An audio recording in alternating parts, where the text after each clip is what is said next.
A mercenary who refuses to die on command is looked down on as nothing more than third-rate trash. Under a dark, suffocating sky, a ruined battlefield stretches endlessly, with bodies collapsed across the dirt while black crows will above them. And that very willingness to be thrown into death is exactly why mercenaries can demand such a high price. On the battlefield, a knight wrapped in heavy armor lifts his sword high, its blade blazing with fierce light, because men like him are ready to give their lives for their lord. The shining blade drives straight through a man's body, snuffing out his life in a single heartbeat. Even if it means enduring an employer's nonsense day after day, that is the kind of duty they are paid for. A stream of golden liquor spills out in a hard, wasteful pour, splashing down as if even the drink itself is being offered to the dead. Well, what else can a man do? He gives a small, weary gesture, the kind that says he has long since given up arguing with fate. The man tips his flask and lets every last drop spill onto the ground beneath him, as though making a quiet toast to the brutal life of a mercenary. High atop the fortress wall, a lone man sits against the wind, staring out over a land scorched by fire and war. This is Jack, captain of the Fong Mercenary Corps. With a crooked, cynical look in his eyes, Jack thinks to himself that nobles are painfully easy to predict. The wind tugs through his hair as his thoughts continue to turn colder. Whenever they need your strength, they talk big, promising land, rewards, and favors so grand it almost sounds like they plan to raise you into the nobility. But once the work is done, every last one of them changes their story with perfect timing, suddenly inventing all kinds of excuses dressed up as clever reasoning. A bitter smile pulls at Jack's lips as he stands on the wall, the burning battlefield roaring behind him. Looking straight at the man before him, he says this time the words have gone beyond anything he expected. Jack lets out a smile full of disbelief, his red eyes flashing with defiance and mockery. In a sarcastic voice, he tells the man he must have heard him wrong.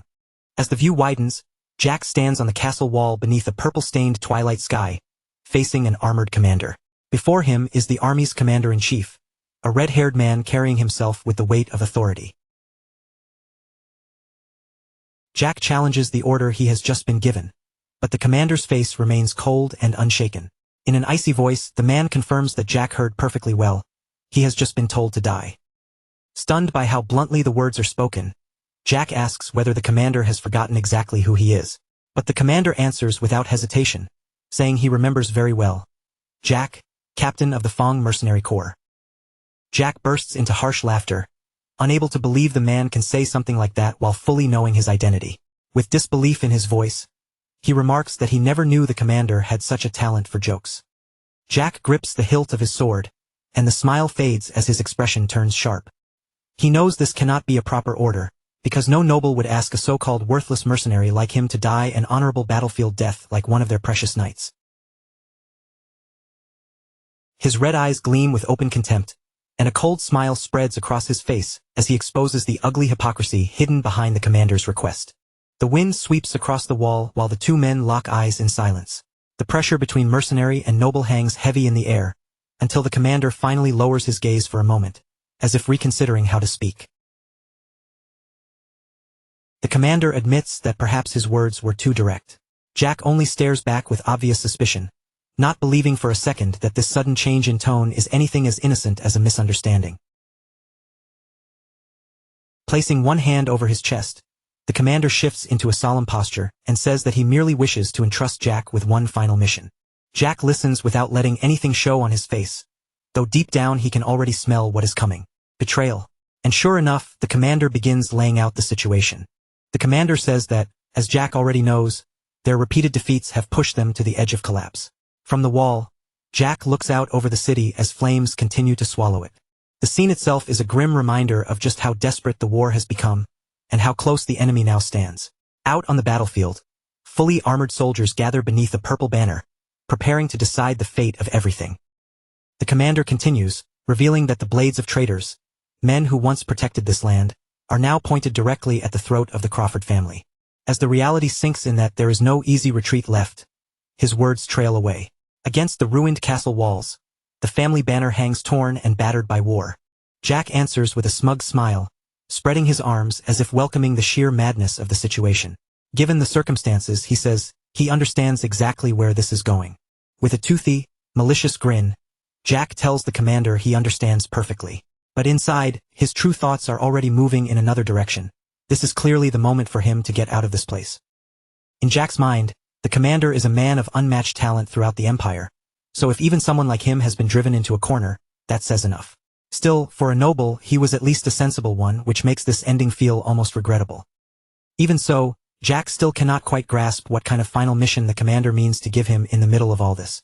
Maybe he wants him to scout an escape route, and if that is all, Jack can treat it as one last job before collecting the rest of his pay.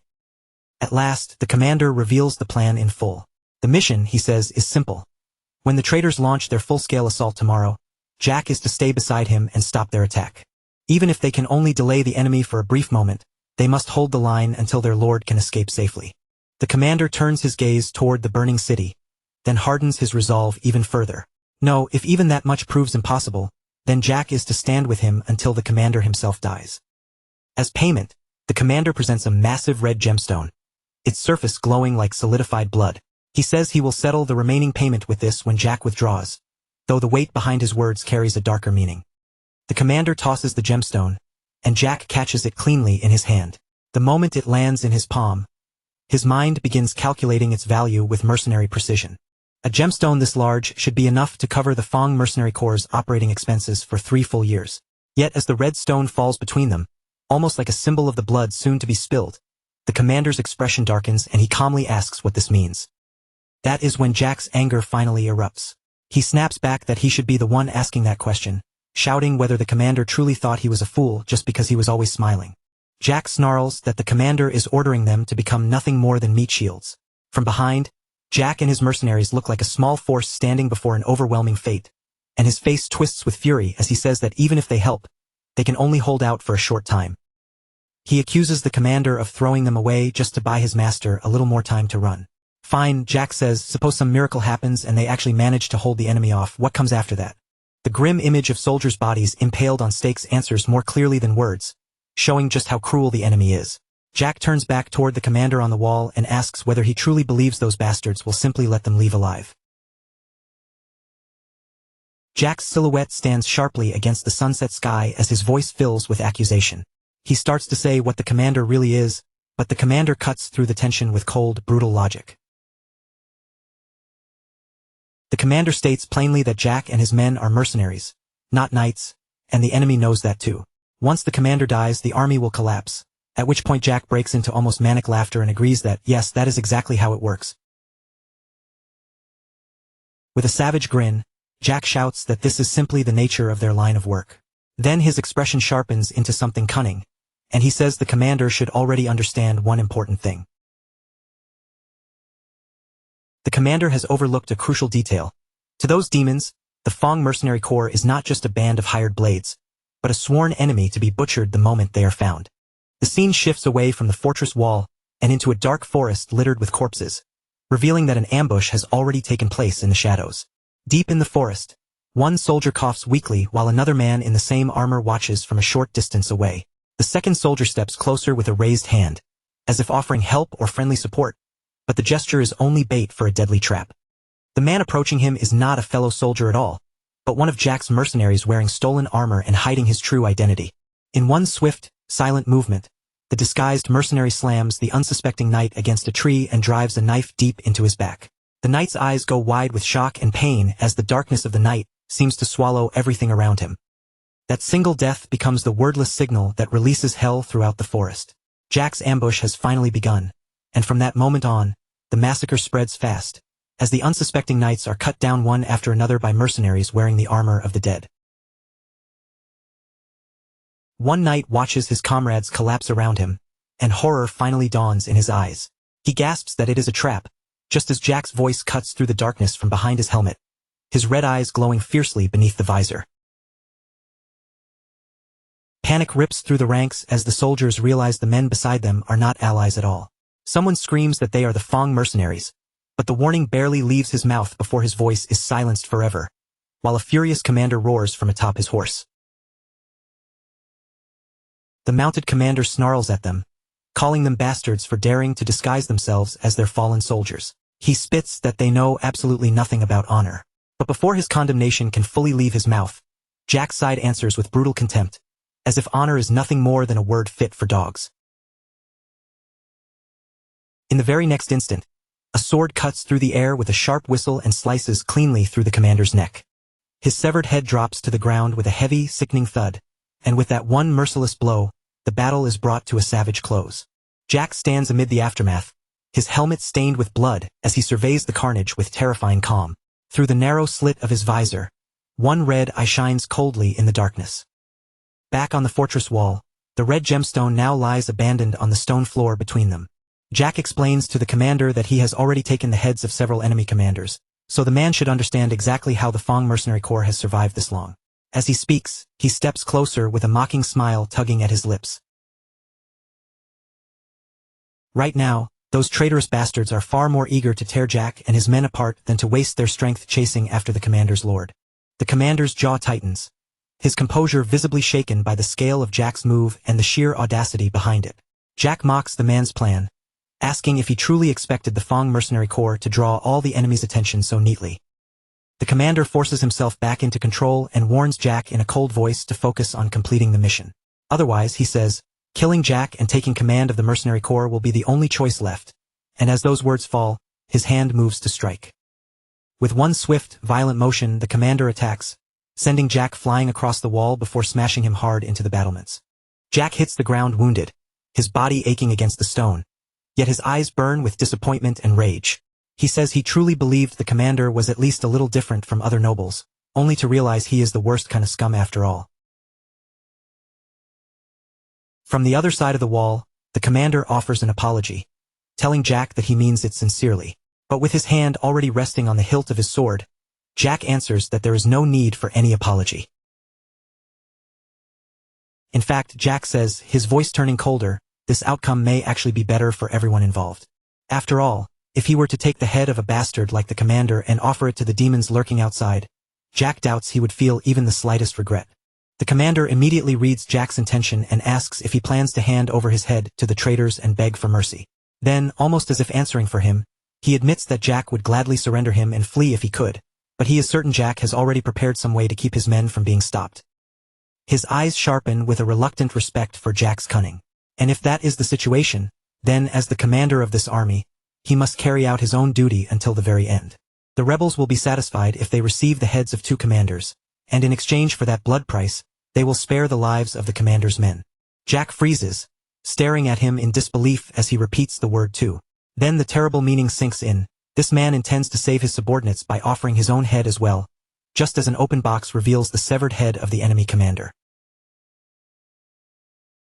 It is the commander whose men Jack's mercenaries killed in the forest, the proof of that bloody ambush laid bare before them. The commander's gaze grows distant, heavy with melancholy, as he speaks of all those people. His soldiers, the men he dragged along with him to this doomed place. He says he promised them he would show them that dreams could still be reached, even by someone who began at the very bottom. With a faint glimmer of respect in his eyes, he continues, saying they believed in him and followed him all the way here. Because of that, he must carry the full weight of their trust. Jack, standing with his sword in hand before the silhouettes of his own mercenaries, Jack understands that burden perfectly, because he, too, is their leader. Hearing his own sense of duty echoed in Jack's words, the commander is left momentarily breathless, surprised by how closely the 2 of them resemble each other. A bitter laugh slips from Jack's lips, low and rough, as he admits that the commander is right after all. In the end, both of them are chained by the same loyalty, the responsibility they carry toward the men who placed their lives in their hands. That, the commander realizes as he looks across the wall where their clash has reached its peak, is what marks a true leader. Covering his mouth with his gauntlet, he murmurs with genuine regret that it is such a pity. If only it had not been for Crawford, the commander says, his expression filled with deep, sincere remorse. And then he gives voice to his final wish. If only Jack had been his lord instead. Driven by duty and with no more room for hesitation, the commander lunges forward, his sword raised and ready to deliver the final blow. Jack is already wounded and unable to fully defend himself, so all he can do is cry out in rage and pain as the commander's attack crashes into him. The commander straightens in solemn silence, his duty now complete, while Jack's body lies motionless on the cold stone floor. His green eyes narrow with a painful mix of determination and sorrow, because he has done what he believed had to be done. In the heavy air that follows, his final plea lingers quietly. Do not forgive me, Jack. A sudden flash cuts through the moment, marking the fatal strike that seals Jack's fate. As the light in his eyes begins to fade, Jack thinks that he had expected this kind of ending, but he never imagined the difference between them would be so overwhelming. The force of the commander's last blow throws Jack's body backward. As he falls, his thoughts drift bitterly toward the unfairness of fate and the cruel thing people call talent. Still, Jack accepts that this is probably the end. With one final, strangely satisfied smile, he lets a quiet peace settle over him. He had already told his men to flee immediately if he failed to return by the appointed time, so even now, at the edge of death, he can let go without worrying about them. Blood drips onto the stone floor, each drop marking the final moments of Jack's life. After all, Jack had always been prepared for an ending like this. Even so, as his consciousness fades, there is still one question left in his heart. His awareness dissolves slowly into darkness, surrounded by drifting shapes that look like drops of blood, or perhaps fragments of old memories. If only he had been given the same opportunity as that man. From somewhere inside the darkness, a distant, pleading voice calls out to him, begging its master to wake. Jack's eyes begin to open, and in the next instant, blinding light floods everything. A voice keeps urging him to wake up. A young man lies in a luxurious bed while a servant leans over him in panic, and Jack, now inside the body of a blonde youth, looks around the unfamiliar room in complete confusion. In a weak, unsteady voice, he asks the person leaning over him who they are. Then he lifts one pale, delicate hand into view, the wrist trimmed with lace, and realizes with growing unease that this hand is not one he recognizes as his own. Suddenly, the desperate young servant slaps him across the face, begging him again to wake up. The servant shouts with anguish written all over his face, and Jack's eyes snap open from the impact. A sharp sting spreads across his cheek as he reels in confusion, wondering what just happened. What in the world is going on? His thoughts spin in complete confusion as the sting spreads across his cheek. He had just woken up, and out of nowhere, someone had slapped him hard enough to snap him back to his senses. What kind of bastard does that? The old fury of a mercenary immediately rises inside him, sharp and violent, ready to explode. But before he can act on that anger, the sound of the servant's sobbing breaks through it, and the orange-haired young man desperately begs him to recover. Then the servant cries out the name that changes everything. Young Master Lucian. Jack jolts upright in the bed, his battle-hardened mind completely lost inside the lavish bedroom and the unfamiliar identity suddenly forced onto him, while his golden eyes widen in disbelief. This is not his body. This is not his name. The world he knew has been overturned in an instant, and inside that luxurious bed, Lucian awakens with his thoughts tangled in total disorientation. Beside him, the young servant looks as though he has been crying for a long time, his face still wet with tears. Meanwhile, no matter where Lucian looks, one single thought keeps repeating inside his mind. Panic creeps over his face as he stares down at his hands, finally understanding that something is terribly wrong. His thoughts rush back to the hands he had lived with as a mercenary. Those hands should have been rough, scarred, covered in calluses and blisters from years of gripping blades and surviving battle. So where did they go? Slowly, he looks again at the hands he has now. They are not merely clean. They are delicate, smooth and soft, the kind of refined hands that belong to a sheltered young noble, not to a man who spent his life crawling through war. Still completely confused, he pushes himself out of bed, only for the red-haired servant to cling to the sheets and sob uncontrollably. Lucian cannot make sense of any of it, and the only question in his mind is who this guy even is. Just moments ago, that same servant had practically attacked him, and now he is crying like his whole world has collapsed. The shock and confusion pile up all at once, and Lucian sinks back onto the bed, overwhelmed by the absurd situation. The moment the servant sees him move, the young man breaks down in tears of relief, shouting that the young master is alive. He says he truly believed Lucian had died, and the fear had nearly stopped his own heart. Then his personal attendant drops to his knees beside the bed, murmuring that if anything had happened to Lucian, it would not have been only his own problem, but a terrible tragedy for the entire house. Lucian listens in stunned disbelief. He has absolutely no idea what kind of nonsense the servant is talking about. Young master, personal attendant, house. None of those words belong anywhere near the life he remembers living. But more than all the confusion, there is one fact he is completely certain of. He died on that battlefield. That final blow was not something any human being could have survived. He raises a hand to his neck and feels smooth, unbroken skin, even though by all rights his head should no longer be attached. A tense silence settles over the room as Lucian tries to process the impossible reality standing before him. With Hans still kneeling beside him and staring up with a serious, frightened expression, Lucian begins putting the pieces together. Every clue points toward one unbelievable conclusion. Right now, he has taken over the body of a complete stranger. He rises from the bed with a new sense of purpose, and as the meaning of this second chance sinks in, a mischievous smile slowly curves across his face. And this is not just any ordinary body he has woken up in. When he looks into the ornate mirror, he discovers an astonishingly handsome face staring back at him. He studies himself carefully from head to toe, while Hans watches from a distance, too nervous to interrupt. Still bewildered, Lucian reaches out and touches the mirror, as if confirming that the elegant reflection truly belongs to him now. At a single glance, anyone could tell this graceful body belongs to a noble. And not merely some minor noble either, but someone born into a family so wealthy it almost feels offensive. Taking in the expensive furniture, the refined room, and the overwhelming luxury surrounding him, Lucian turns his gaze toward Hans. First, he needs to understand exactly what situation he has landed in. Clearing his throat, he addresses the servant and tells Hans that there is something he needs to ask. Hans flinches at being spoken to so directly, but his eagerness wins out immediately, and he assures Lucian that he may ask him anything at all. Lucian goes straight to the most important question first and asks what year it is. Hans looks surprised by such a strange question, but assumes the medicine must still be clouding his young master's mind. So with a nervous smile, he answers that it is the year 846 of the imperial calendar. The answer strikes Lucian like a blow. He can barely process the words, and in a low whisper, he repeats the question in disbelief. As the truth slowly sinks in, the realization hits him with terrifying force. The year 846 is 15 full years before the day he died. He understands then that this is not only a reincarnation into someone else's body. Somehow, he has also been thrown back through time. Lucian lets out a heavy sigh and runs a hand through his blonde hair. He has no idea how any of this happened, but one thing is clear. Panicking over every impossible detail will not solve a single problem.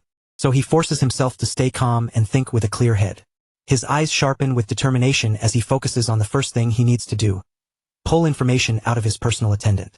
In a cold, threatening voice he says Hans's name. Then Lucian tells him it seems he has chosen to die today. The poor servant freezes in terror, completely unable to understand his master's sudden shift, while Lucian grabs him and begins acting like an offended noble. He demands to know how a mere servant could dare lay a hand on the unconscious body of his own master, and without permission no less. Lucian presses harder, pouring intimidation into every word as he asks whether the rules of this place have somehow changed. If they have not, then Hans had better answer his next question, and Lucian's piercing gaze nearly freezes the servant's soul. Then Lucian asks the key question behind the entire act. Who am I? Hans's eyes go wide with pure panic and confusion, and, terrified by the question itself, he bows deeply before him. Hans cries out for forgiveness, saying he made a grave mistake because he had been far too shaken and lost control in the moment. Through frantic sobs, Hans finally reveals his master's identity. He says Lucian is young Master Lucian Waldeck, the third son of the esteemed House Waldeck, and the moment those words reach him, Lucian freezes. The name Waldeck echoes through his mind, and with it comes a flood of memories from the life he lived before. In his thoughts, a banner bearing the golden lion emblem of Waldeck rises clearly before him. Impossible. The Waldeck family. The image of an unbelievably opulent mansion follows next, shining in his memory. It is the very same House Waldeck he once knew as a mercenary. The emblem of House Waldeck burns vividly in his mind, belonging to one of the most powerful noble families in the entire empire. He remembers their prestige clearly. A noble house that has long stood beside the emperor as one of the empire's great pillars, so distinguished and influential that its power could even rival the imperial family itself. Lucian, who had once lived as Jack, knows the affairs of that family far too well, because 15 years ago, he spent several years working as a guard at House Waldeck. The irony is almost cruel. After dying, he has awakened in the very place where he once worked as a hired guard. Then reality hits him all over again. He has not only reincarnated into the family he once served, he has become the third son of House Waldeck itself. A small, ironic smile pulls at his lips. This is ridiculous, he thinks, because the situation is too absurd to accept calmly. Memories of his past life return, especially the miserable position he once held in the world, despised and humiliated by nobles who tossed coins at him as if he were no better than a dog. He remembers enduring every kind of hardship imaginable, walking alone and bloodied through cemeteries filled with the bodies of fallen comrades. And now, after all that suffering, he has been handed an opportunity. The timing itself feels almost bitterly ironic, and the question he once carried comes back to him with a sharper edge than ever. All his life, he had wondered how far he might have climbed if he had ever been given the same opportunities as those born above him. And now, it feels as though fate itself has finally placed that answer right in front of him, daring him to see how far he can go. The image of his old self cracks apart in his mind, and with it, the heavy chains that had bound him to his former life fall away. Accepting this impossible new reality with cold resolve, he makes a silent vow to fate. If this is the chance you have decided to give me, then watch closely and do not look away. With fresh determination burning in his eyes, Lucian opens the door of his room, ready to step into this second life. He walks out onto a balcony drenched in warm sunlight, the bright air wrapping around him like the first breath of a new beginning. With a confident smile, he makes a promise to himself and to the world waiting beyond those walls. Just watch and see how high I can climb, and what kind of life I will carve out with these new hands. As the view pulls farther back, the full grandeur of the Valdic estate comes into sight. A vast palace so magnificent that it makes everything Jack once knew seem small and crude by comparison. Now dressed in refined, noble clothing, Lucian walks beside Hans through the dazzling corridors of the estate. As expected of House Valdic, he thinks the wealth on display here is almost overwhelming. He has been to countless places in his years as a mercenary, from noble residences to battlefield camps. But this mansion is easily the most extravagant and shamelessly luxurious place he has ever laid eyes on. As he quietly watches the servants moving through the halls, Lucian realizes that this is the world he will have to blend into from now on, and he will need to adjust quickly. However, his sharp mercenary instincts soon catch something strange hanging in the air. Ever since he stepped out of his room, every servant they passed has been looking at him with an odd mixture of surprise and unease. Soft whispers ripple behind hands and lowered eyes, with some servants murmuring in disbelief, asking if that is truly young Master Lucian. Others stare from the corners of the hallway, muttering that he has finally come outside and wondering just how long it has been since anyone last saw him. The shock on their faces is impossible to miss. Lucian feels the weight of the household staff watching from the shadows, their gazes filled with curiosity, caution, and quiet confusion. He turns to Hans and asks whether it is only his imagination, or if the atmosphere around them feels strange. Hans explains that it is only natural, because the young master locked himself away for an entire year and 2 months, seeing no one except him. That revelation lands heavily, and a grim image flashes through his mind. The original Lucian lying collapsed on the floor of a dark room stained with red. Lucian cannot understand it at all.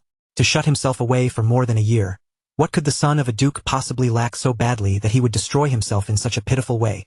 Even if Lucian does not fully understand how nobles think, it should still have been impossible for a young master to behave so freely in a household this strict, especially with the head of the family being who he is. Archduke Sigmund is a giant among men, someone known for protecting the empire with unshakable principles and convictions that no one could easily bend. Lucian knows there is no way a man like the Archduke would casually allow his own son to rot away in some corner of the mansion. In his mind, the image of the Archduke watching over a bedridden Lucian surfaces, and from that, Lucian reaches a cold, logical conclusion. Either the original Lucian was such a troublesome son that he stood on the verge of being disinherited, or there was some powerful reason that forced the Archduke to look the other way.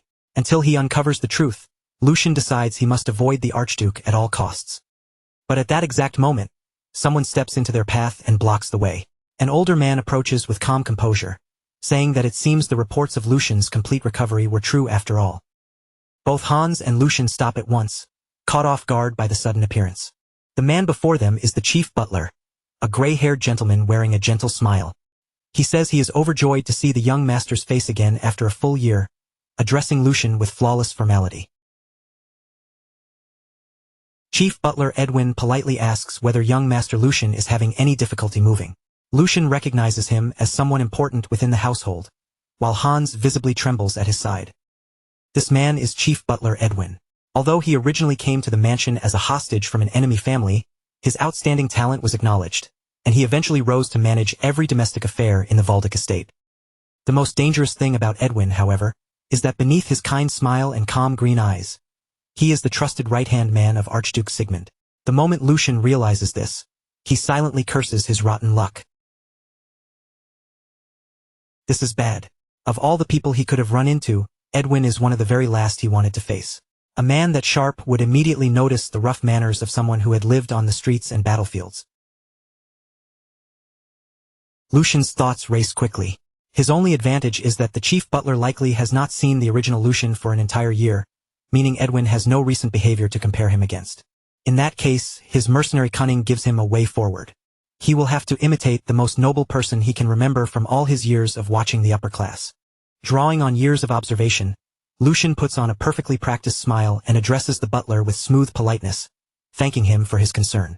He calls him Chief Butler Edwin with an elegant tone, settling into the role as he lifts his posture. Then, with a charming expression, he says that he has improved greatly thanks to everyone's care. Playing the part of a grateful young noble almost flawlessly, he explains his sudden appearance by saying that since he has been shut away for so long, he came out to assess the state of the family. Then, with a light and graceful turn of conversation, he adds that running into Edwin must be a sign the gods are smiling on him. Cleverly shifting the focus away from himself, he asks whether the family has been well. Edwin watches him in silence for a brief moment, as though carefully measuring every word and gesture. Then he answers with a courteous smile, saying, "Yes, young master, House Valdick remains as strong as ever, and it is a relief to see that both Lucian and Hans are well." Inside, Lucian laughs in relief. Thinking about it now, how could there possibly be a problem in this household with someone like Edwin overseeing everything? From Edwin's reaction, Lucian decides the butler does not seem suspicious.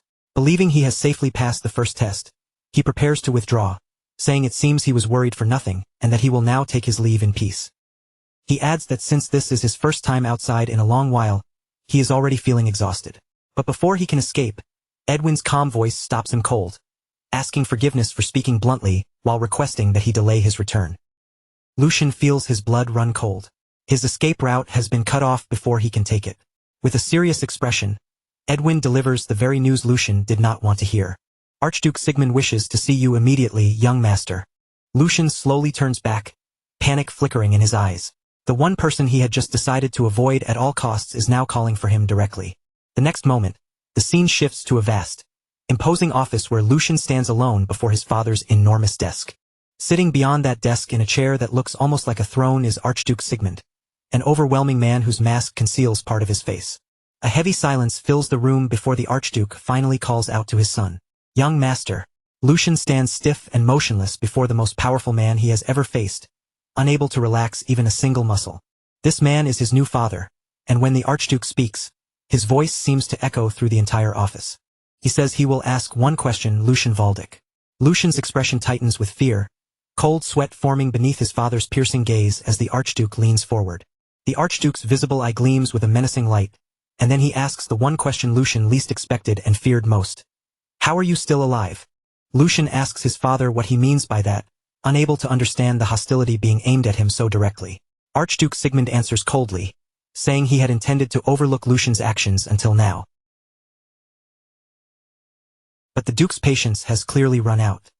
He accuses Lucian of using his mother's death as an excuse to neglect his duties and behave like a spoiled child, and as those harsh words fall, the portrait of Lucian's deceased mother comes into view, making the accusation feel even heavier. Archduke Sigmund clenches his fist tightly, the anger in his posture growing heavier as he continues speaking, declaring that Lucian has finally crossed a line that cannot be ignored. He accuses Lucian of staging a protest by shutting himself away for more than a year, and his fury reaches its peak when he says Lucian treated his own life as if it were something cheap and meaningless. Then he brings up the attempt to harm himself, speaking of it like an undeniable accusation. Lucian is left completely bewildered, because Jack has no memory at all of what the original owner of this body actually did. He silently wonders what his father is even talking about. Then, all at once, a broken fragment flashes through Jack's mind. Not one of his own memories, but something that must have belonged to the real Lucian, showing the young man collapsed in bed while someone panics beside him.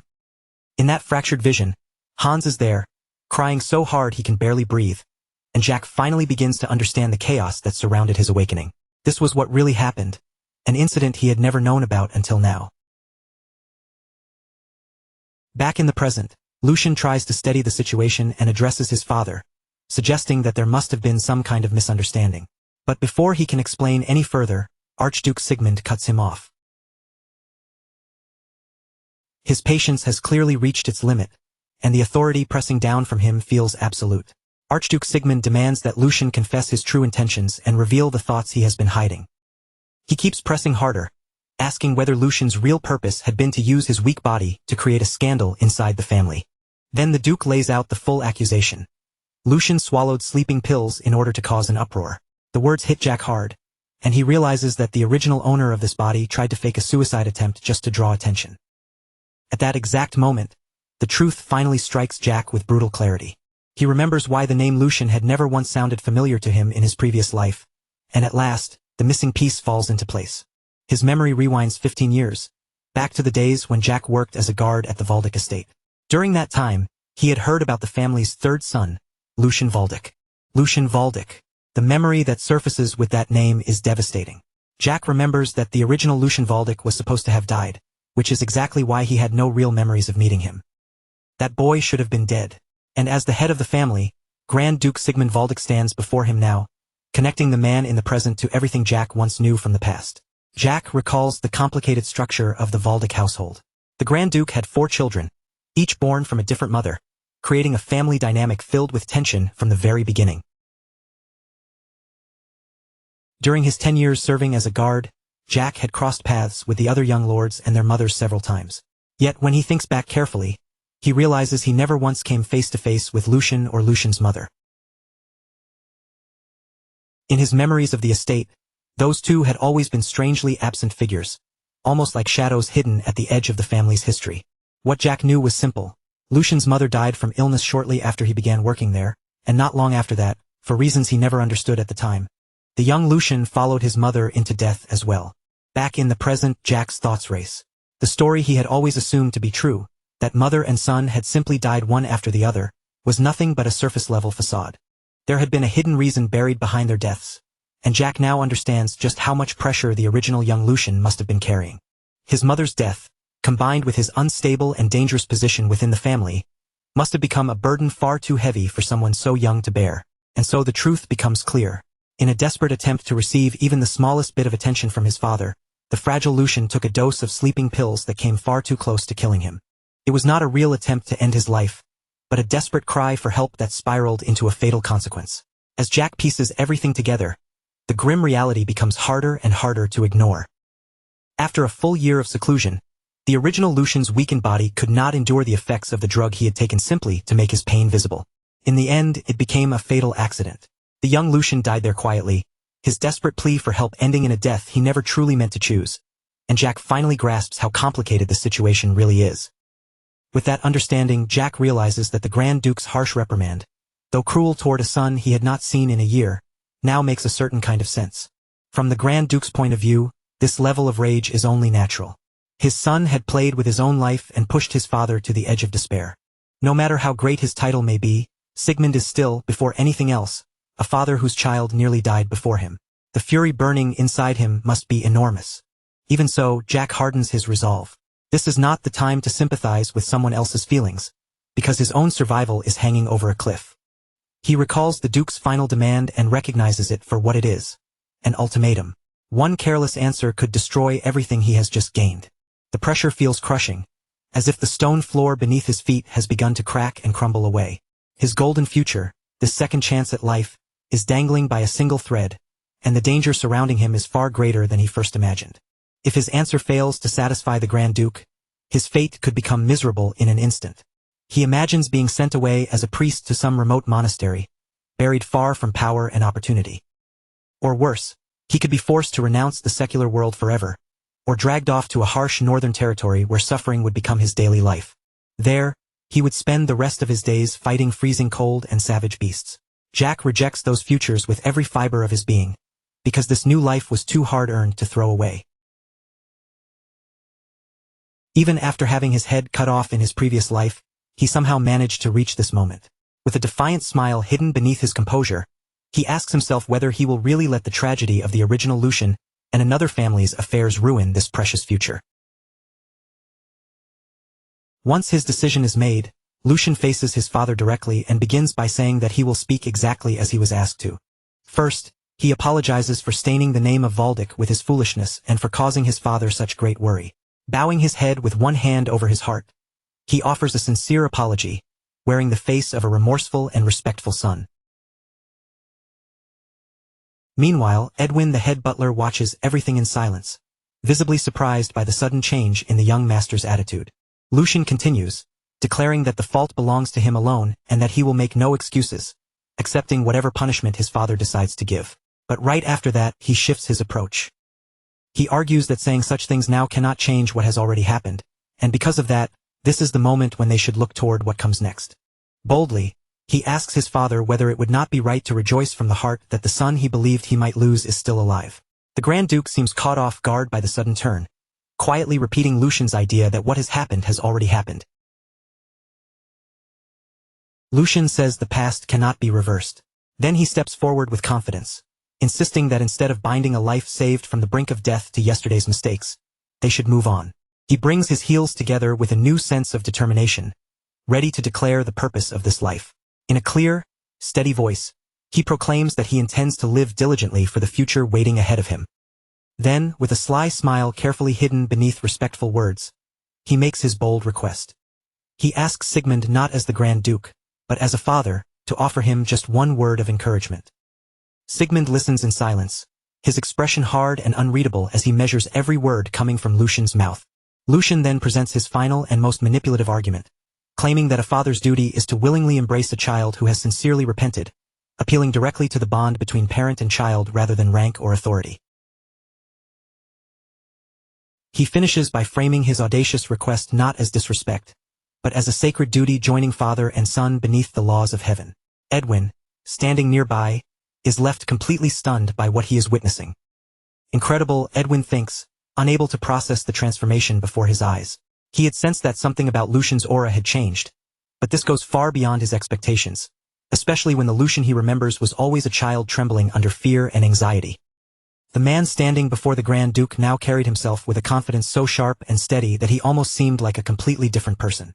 Edwin could only stare in disbelief, wondering if this was truly the same young Master Lucian he had always known. The change was so extreme, so sudden, that for a moment he even doubted what his own eyes were seeing.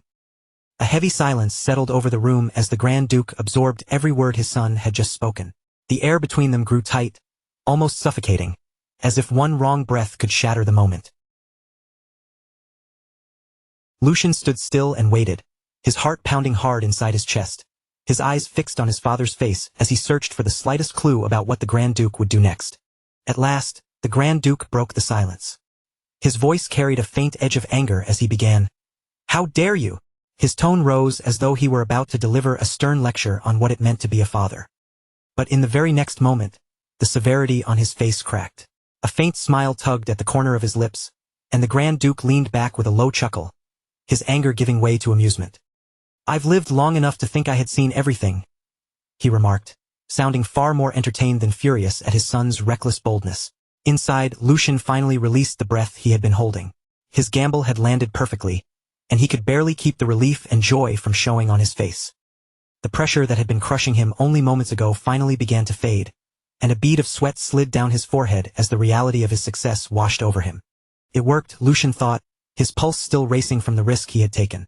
He knew better than anyone that a clumsy apology or tearful excuse would never have moved a man like his father. The only way forward had been to face him head-on, with teeth bared instead of his head lowered. This was the wall called the Grand Duke that Jack remembered from his previous life. He was a man who respected the spirit of a wild dog that knew how to bite, far more than he respected weakness wrapped in obedience. Compared to a rat tiptoeing across eggshells, trembling at every step, bold defiance had a far better chance of reaching the Grand Duke's true nature. Lucian's move had not been reckless at all, it had been carefully aimed. The Grand Duke gave a dry comment, his gaze still locked on Lucian. "It seems returning from the dead has taught you how to be rather shameless." In that single remark, he acknowledged both Lucian's audacity and the weight of the condition he had barely survived.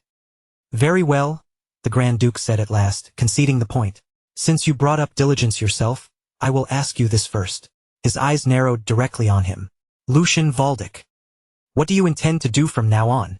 After winning the first clash of wills, Lucian answered without hesitation. First, he would repair this broken body of his. At that moment, a vivid flash from his past life surged through his mind. He saw the image of the man he used to be, his former self standing at the peak of strength, a powerful mercenary hardened by countless battles. He remembered the solid weight of a sword in his hand, the blade gleaming with dangerous power as if it were an extension of his own body. That was the version of himself he wanted to reclaim. The vision of his old battle-scarred self burned clearly in his mind, fierce, steady, and forged through endless combat. That powerful image stood in brutal contrast to the fragile body he had now, and the gap between them only sharpened his determination. Returning to the present, Lucian declared his next goal. I intend to properly learn the sword. The Grand Duke's expression shifted at once, surprise flickering across his face. The sword? He asked, his voice carrying clear skepticism. Lucian confirmed it, calmly admitting that before anything else, he would have to deal with the problem of his paper-thin, doll-like body. Then, as if it were the simplest thing in the world, he added that if he ate properly and slept diligently, it would somehow work out. The Grand Duke watched him without speaking, silently weighing those bold words. Then, at last, a smile spread across his face. You certainly have a way with words, he admitted, allowing his son that small victory. Now intrigued, the Grand Duke decided he would test Lucian for himself and see whether this new confidence was nothing more than empty bluff, or whether real resolve had taken root inside him. As the first sign of that decision, he turned his attention toward his butler. Edwin, he ordered. Butler, give him that again. Edwin's face remained composed, but inwardly, he smiled as he understood exactly what his lord meant. Rather than offering the young master a few hollow words of encouragement, this would be something far more practical, especially considering the fragile condition Lucian was currently in. Lucian, however, had no idea what they were talking about. A bead of sweat ran down his forehead as he stood there in confusion, silently wondering what that could possibly mean. Edwin bowed with practiced elegance and confirmed the command. Understood, my lord. I will arrange for it to be made available immediately. Later, back in his own room, Lucian was still completely puzzled. What exactly was that supposed to be? He had no clue what was waiting for him, but before long, the answer arrived right at his door. An enormous wooden chest, heavy enough to strain the arms of the servants carrying it, was hauled across the mansion grounds toward Lucian's chambers.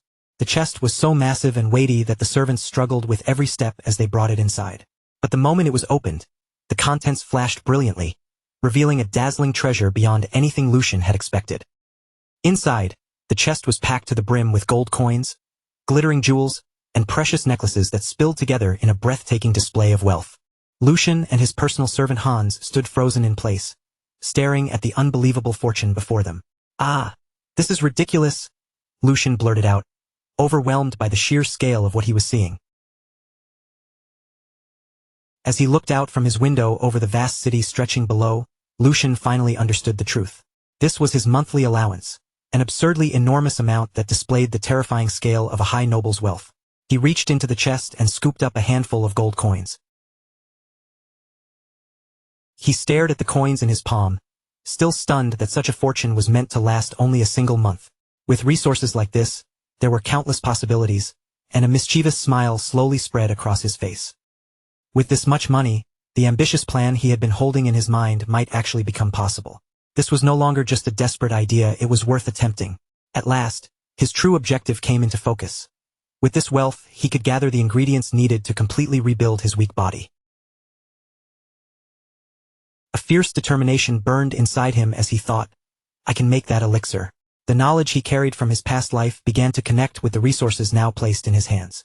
By combining what he remembered from before with the power and wealth of his new life, Lucian could begin forging a much stronger future. Elsewhere, the scene opened inside a magnificent greenhouse, brightly lit and filled with flowers blooming in brilliant colors. The Grand Duke, an imposing man with blonde hair and a commanding beard, walked through the greenhouse with his usual air of authority. Behind him followed Edwin, his loyal veteran butler, keeping pace with quiet precision. As they moved along the path, Edwin quietly reflected that this greenhouse had once been a place deeply cherished by the late Grand Duchess while she was still alive. He continued thinking that the Grand Duke had not stepped into this place for a very long time, which meant his visit now could not be meaningless. There had to be a reason behind it. To Edwin, that reason was clear: the young Master Lucian's recent and remarkable change. Even if Lucian had briefly fallen out of his father's favor, Edwin knew the Grand Duke would never abandon him so easily, especially when Lucian was the son of the Grand Duchess he had loved so dearly. The Grand Duke kept walking through the greenhouse corridor with firm, decisive steps, but his thoughts were far less gentle than Edwin's. He remembered Lucian's past behavior and judged it as truly pathetic. The image of the old Lucian remained stuck in his mind, difficult to erase. He remembered a boy who was always glancing around nervously, as though frightened by something unseen, and who would whine like a wild dog if someone so much as raised their voice at him. Edwin looked toward him and addressed him with careful respect. "My lord." Even as those harsh thoughts occupied the Grand Duke's mind, he reflected that Lucian's attitude had always been very different from his mother's. In his eyes, the boy had resembled her only in appearance. Edwin's expression shifted with surprise as the Grand Duke's thoughts began to turn in an unexpected direction. For the first time that day, a faint smile touched the Grand Duke's face as he admitted to himself that perhaps he had been wrong about his son all along. Then he spoke to Edwin. "You must have seen it as well. That child looked me straight in the eyes and spoke his mind." Edwin confirmed it at once. Yes, there was not even the slightest hesitation. His bearing was truly resolute and confident. With a softer view of the young master, Edwin thought that Lucian had always possessed a tender heart and deep thoughts. Perhaps he had merely hesitated a little more than the other young masters. In the end, Edwin concluded, Lucian had indeed inherited his lord's blood. Even after hearing Edwin's words, the Grand Duke remained guarded and skeptical. "That remains to be seen," he replied simply. He added that the trials awaiting that child from now on were not things that could be solved with a few confident words, making it clear that he intended to test Lucian further. But then, wearing a worried expression, Edwin interrupted his lord's thoughts. "My lord, however, there is a problem." The Grand Duke turned his gaze toward him, intrigued. "A problem?" Edwin explained that although the support funds for young Master Lucian had been reinstated, it had been confirmed that certain details surrounding them had leaked outside. The scene then shifted to reveal the culprit behind the matter. After an investigation, it appeared that the second young master, Geordie, was involved, and he stood there burning a letter with a malicious smile on his face. Edwin explains that Geordie has already removed the head maid who had been serving Lucian and quietly replaced her with someone from his own trusted circle. The move makes his true intention painfully obvious. He wants Lucian watched at every moment. Hearing this, the Duke clicks his tongue in mild irritation, admitting that while Geordie is undeniably capable, his thinking is far too narrow and petty. A shadow settles over the Duke's face as he falls into thought. He understands Geordie's feelings well enough, especially the deep resentment Geordie carries toward Lucian because of the tangled matters involving their maternal families. Even so, the Duke had not expected that grudge to drive him this far, or to make him cling to Lucian so persistently. Edwin carefully asks whether they should prepare a separate countermeasure, but the Duke cuts him off before he can go any further. No, he tells the butler, they are not to interfere in this matter. Edwin cannot completely hide his concern, and he questions whether that decision might be too severe for someone who has only just begun taking his first real steps forward. The Duke's gaze lowers toward the pawn before him, as if Geordie's little scheme is nothing more than a minor move on a board. To him, this kind of pressure is merely a small trick. He coldly states that even this is part of the price Lucian must pay for failing to come to his senses sooner. In the Duke's mind, the past year of Lucian's wasted time cannot simply be ignored, and this situation may serve as the perfect trial for his newly awakened resolve. With a calculating look in his eyes, he decides that the problem may actually be useful. Let's see how that child deals with this, he thinks. If Lucian cannot overcome even something this small, then there is no reason to expect anything from him. After all, real strength has to be shaped and seized with one's own hands. The Duke's thoughts end with the image of a proud and majestic lion, the very symbol of the Valdic family. Even if the blood flowing through the Valdic line can become the key to power, the door itself must always be pushed open by the person standing before it. Time moves forward, and the scene shifts with a sign making it clear that several days have quietly passed. Beneath a clear blue sky, the grand and luxurious mansion of the Valdic family stands with all its usual imposing dignity. Inside the corridors, two maids whisper among themselves while glancing toward Hans, who remains stationed like a guard outside Lucian's room. One of them quietly wonders just how many days that man has been standing there. The maids continue murmuring, saying that the young master has locked himself inside his room yet again. A closer look at Hans reveals his tense face, burning with anger and stubborn resolve, making it clear that no matter who comes near, he has no intention of letting anyone disturb his master. Hans' thoughts drift back into recent memories, and in that memory, he appears almost overwhelmed with panic and disbelief. It has now been 3 days since the support funds, which had once been cut off, finally started arriving again. In the memory, Lucian calmly assures Hans that the support had been restored because his conversation with the Grand Duke had gone well. Beside a large chest, both Hans and Lucian are shown visibly relieved, their faces softened with happiness as the weight on their shoulders finally begins to lift. When the chest is opened, it is not filled with gold coins alone. Glittering jewels and valuable treasures gleam inside as well, enough to show that this is a truly considerable fortune. Even so, Hans looks toward Lucian with worry still lingering in his eyes. Hans understands better than anyone that, with the strained relationship between father and son, that conversation could never have been simple or comfortable for his young master. Facing the Grand Duke must have taken far more than a casual request. At that moment, Hans realizes that Lucian must have gathered an incredible amount of courage to stand before his father like that. The warmth in Hans' expression makes his loyalty and deep affection for Lucian impossible to miss. Moved by the thought that his master is finally trying to walk forward, Hans wipes tears from his eyes. Even if Lucian has to leave old sorrow behind to do it, Hans can see that something has changed. Meanwhile, Lucian holds the gold coins with an almost indifferent calm. Behind him, Hans remains visibly emotional, still shaken by the transformation in his master. But Lucian's own expression begins to sharpen, and a stronger, colder intensity settles into his gaze. His eyes gleam with fierce determination, hiding the outline of a plan already forming in his mind. As he grips the coins in his hand, a sly and confident smile slowly rises across Lucian's face. With this much money, Lucian thinks it is finally worth attempting. His goal is not small at all. He intends to completely rebuild this weak, ruined body from the inside out. He believes he can make that elixir.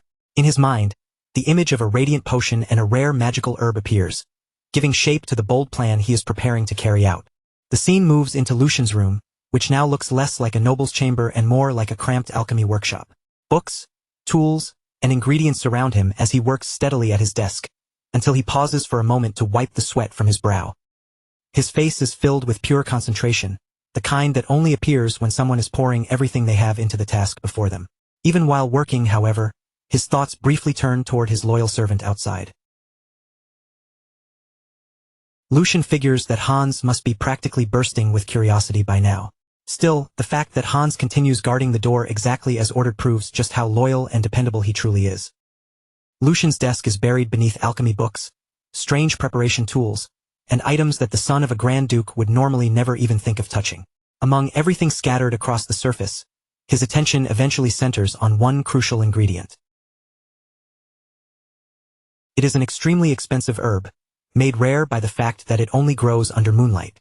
Its unusual nature alone is enough to make it valuable, but there is still more mystery surrounding the plant. Its common use has not even been properly established yet, which makes Lucian's investment feel even more reckless from the outside.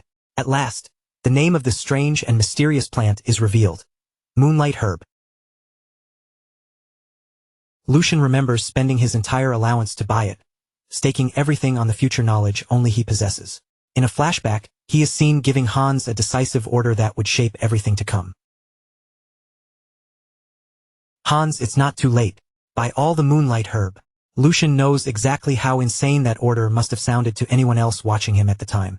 After all, pouring a fortune into sacks of an unknown herb would make him look like a madman to ordinary people.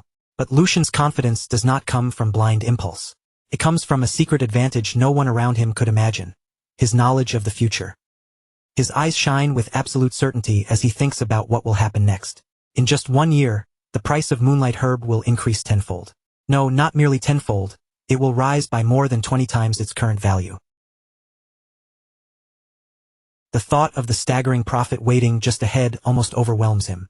A wild, nearly maniacal euphoria spreads across his face, his expression twisting with pure greed and anticipation as he imagines the fortune that is about to fall into his hands. Lucian rejoices inwardly, convinced that the price will skyrocket without limit. But after reining himself in, he reflects that, now that he thinks about it, he has to admit the Alchemist Guild had an almost frightening level of boldness. He remembers that, back then, even the success of their Moonlight Herb research must have been far from certain. There was no guarantee their efforts would pay off at all. Yet despite that uncertainty, the Alchemist Guild gathered every last Moonlight Herb they could find across the Empire and burned through them all for their research. It was a reckless gamble on a scale few people would ever dare to attempt.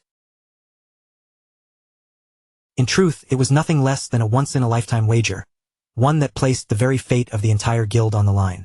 Lucian reaches toward the potion he has created, fully aware that the guild's past audacity was what eventually led to success. From that gamble came an unprecedented elixir that shook the whole empire, a miraculous drink people came to call the drink of the gods nectar. He also remembers the backlash that followed.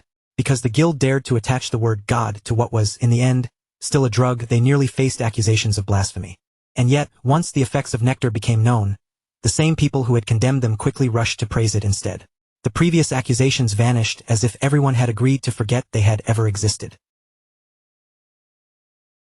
Lucian smiles with smug satisfaction, because he knows the entire story behind that miracle and understands exactly what kind of power he is about to use.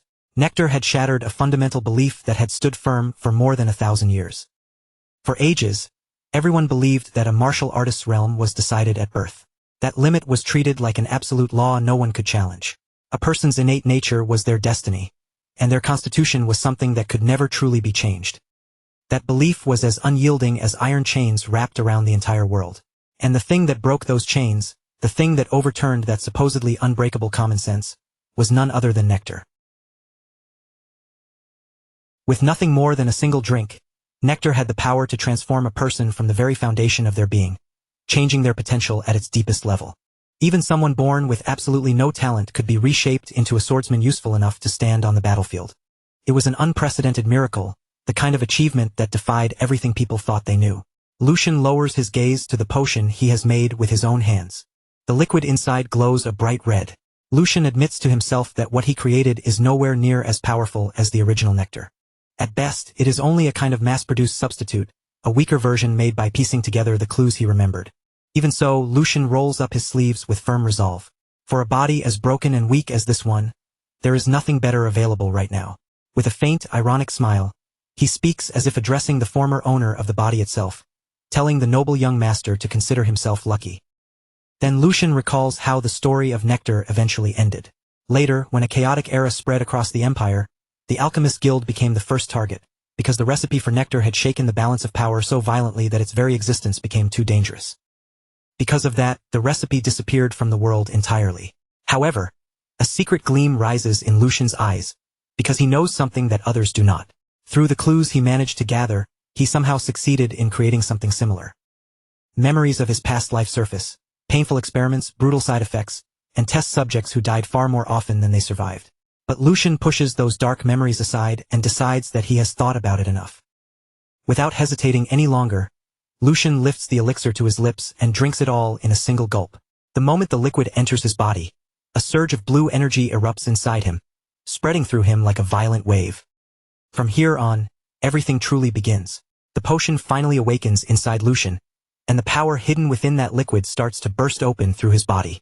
Thin strands of energy begin curling through him like living threads, winding deeper into his flesh and veins. This is the first step, turning the raw power of nature into strength that belongs entirely to him. The vital force now stirring awake inside his body has a name: mana. Its real power depends on how smoothly it moves through the body, spreading outward, circulating through every pathway, and then being drawn back in again. The quality and output of the strength a person can use changes drastically depending on how well that circulation works.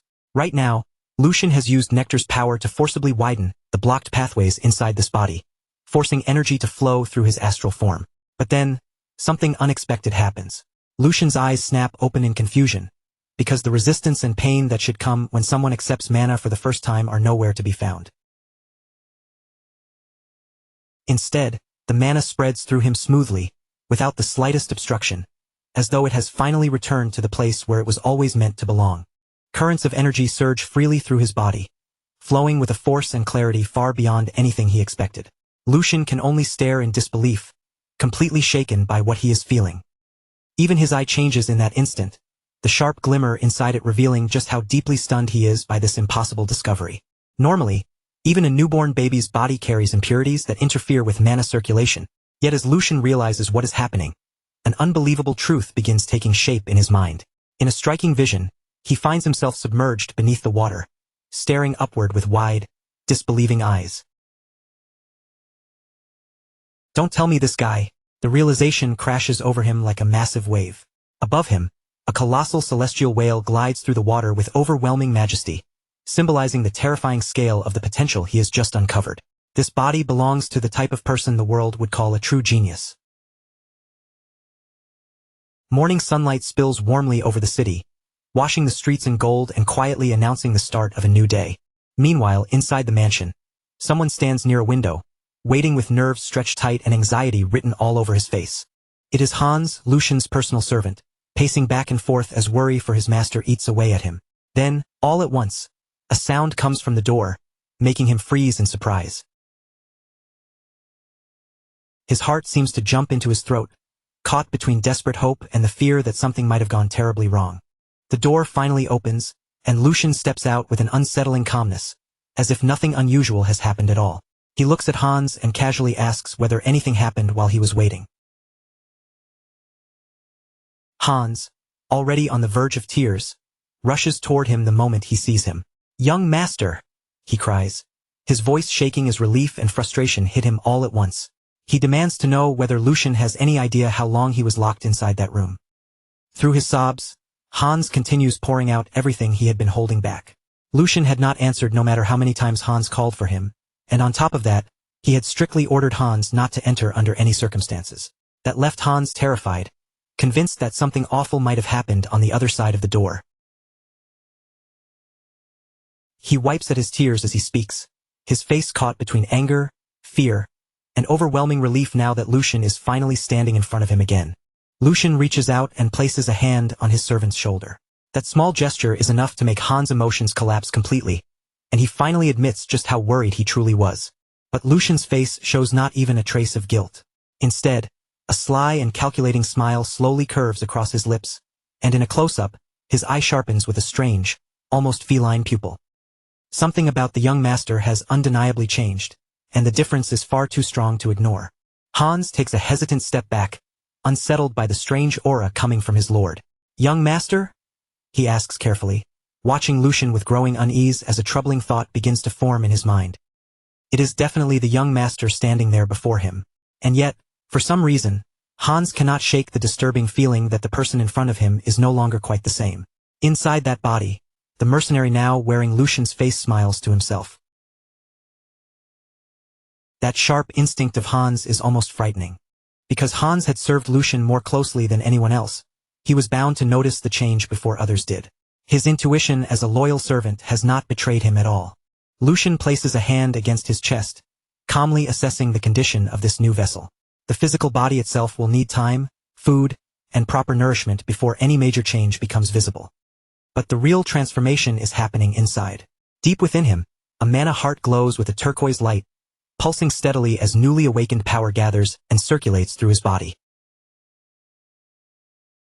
A smug smile settles on Lucian's face as he realizes how quickly his inner foundation is changing.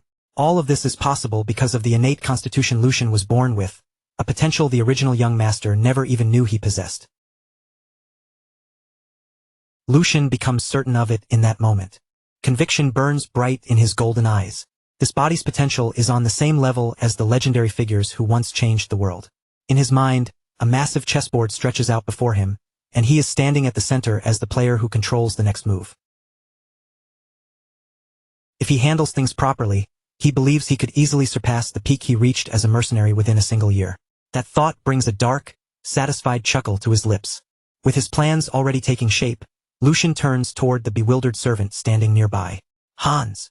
Now that he thinks about it, Lucian says this opportunity exists because of Hans.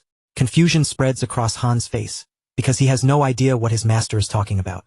Before he can even answer, Lucian grabs him firmly. After all, Lucian declares, rewards and punishments must always be made clear.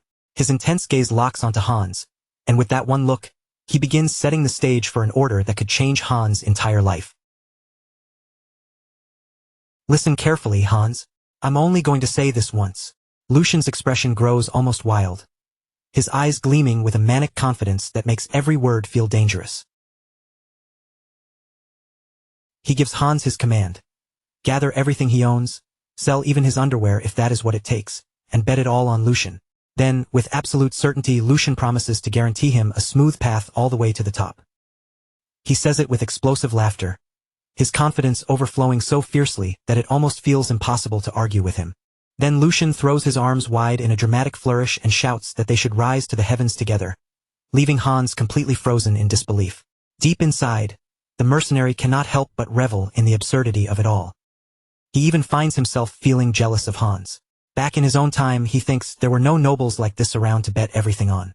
Hans, on the other hand, can only stare at him with total confusion, barely managing to call out, "Young master," as he struggles to understand what just happened. 1 week later, the scene shifts to a quiet forest overflowing with greenery, sunlight, and the gentle feeling of life all around them. Lucian and Hans walk along the forest path together. For the first time in what feels like ages, Lucian looks relaxed and genuinely at peace, strolling with his hands behind his head and whistling lightly, while Hans follows behind him with worry still written across his face. This is refreshing, Lucian thinks, a satisfied smile spreading over his face. For once, life feels almost unbelievably easy. He thinks back on the previous week, remembering banquets served with flawless timing and table after table of delicious food brought to him without pause. His room had been cleaned without him needing to lift a single finger, with a group of maids constantly attending to every little detail around him. They had even prepared a soft, comfortable bed for him, the kind of cozy luxury he had never once experienced in his former life. The contrast is almost painful when he remembers how hunger used to be part of his everyday routine. Thinking about it now, a bitter laugh slips out of him. Thanks to that comfortable life, he was able to focus completely on recovering his body. More than that, he finally had time to investigate the one thing that had been weighing heavily on his mind. His expression grows serious as he prepares to face the question tied to his own past. His thoughts turn to Jack, the man who should have been a guard of the Valdic family. That was the version of himself from a previous life, a life that now feels increasingly distant, blurry, and hard to grasp. Still, Lucian had looked into it carefully. He had confirmed it with the captain of the guards. No one matching Jack's description had ever applied for a position there, and even the shift Jack used to work in his memories was now being filled by a complete stranger. In other words, the past Lucian remembered simply did not exist in this reality. He clasps his hands together, quietly accepting the strange truth before him. Honestly, this is probably for the best. Lucian decides there is nothing to gain from searching for that version of himself, because finding him would only become another useless distraction. And right now, he does not have the time or energy to waste on something like that. More importantly, he admits to himself that he does not have the confidence to face his past self anyway. A bead of sweat forms as the thought crosses his mind, and he knows without a doubt that he would probably die from sheer embarrassment. Back in the present, Lucian suddenly comes to a stop. A cold thrill of determination runs through his body, sharpening the air around him in an instant.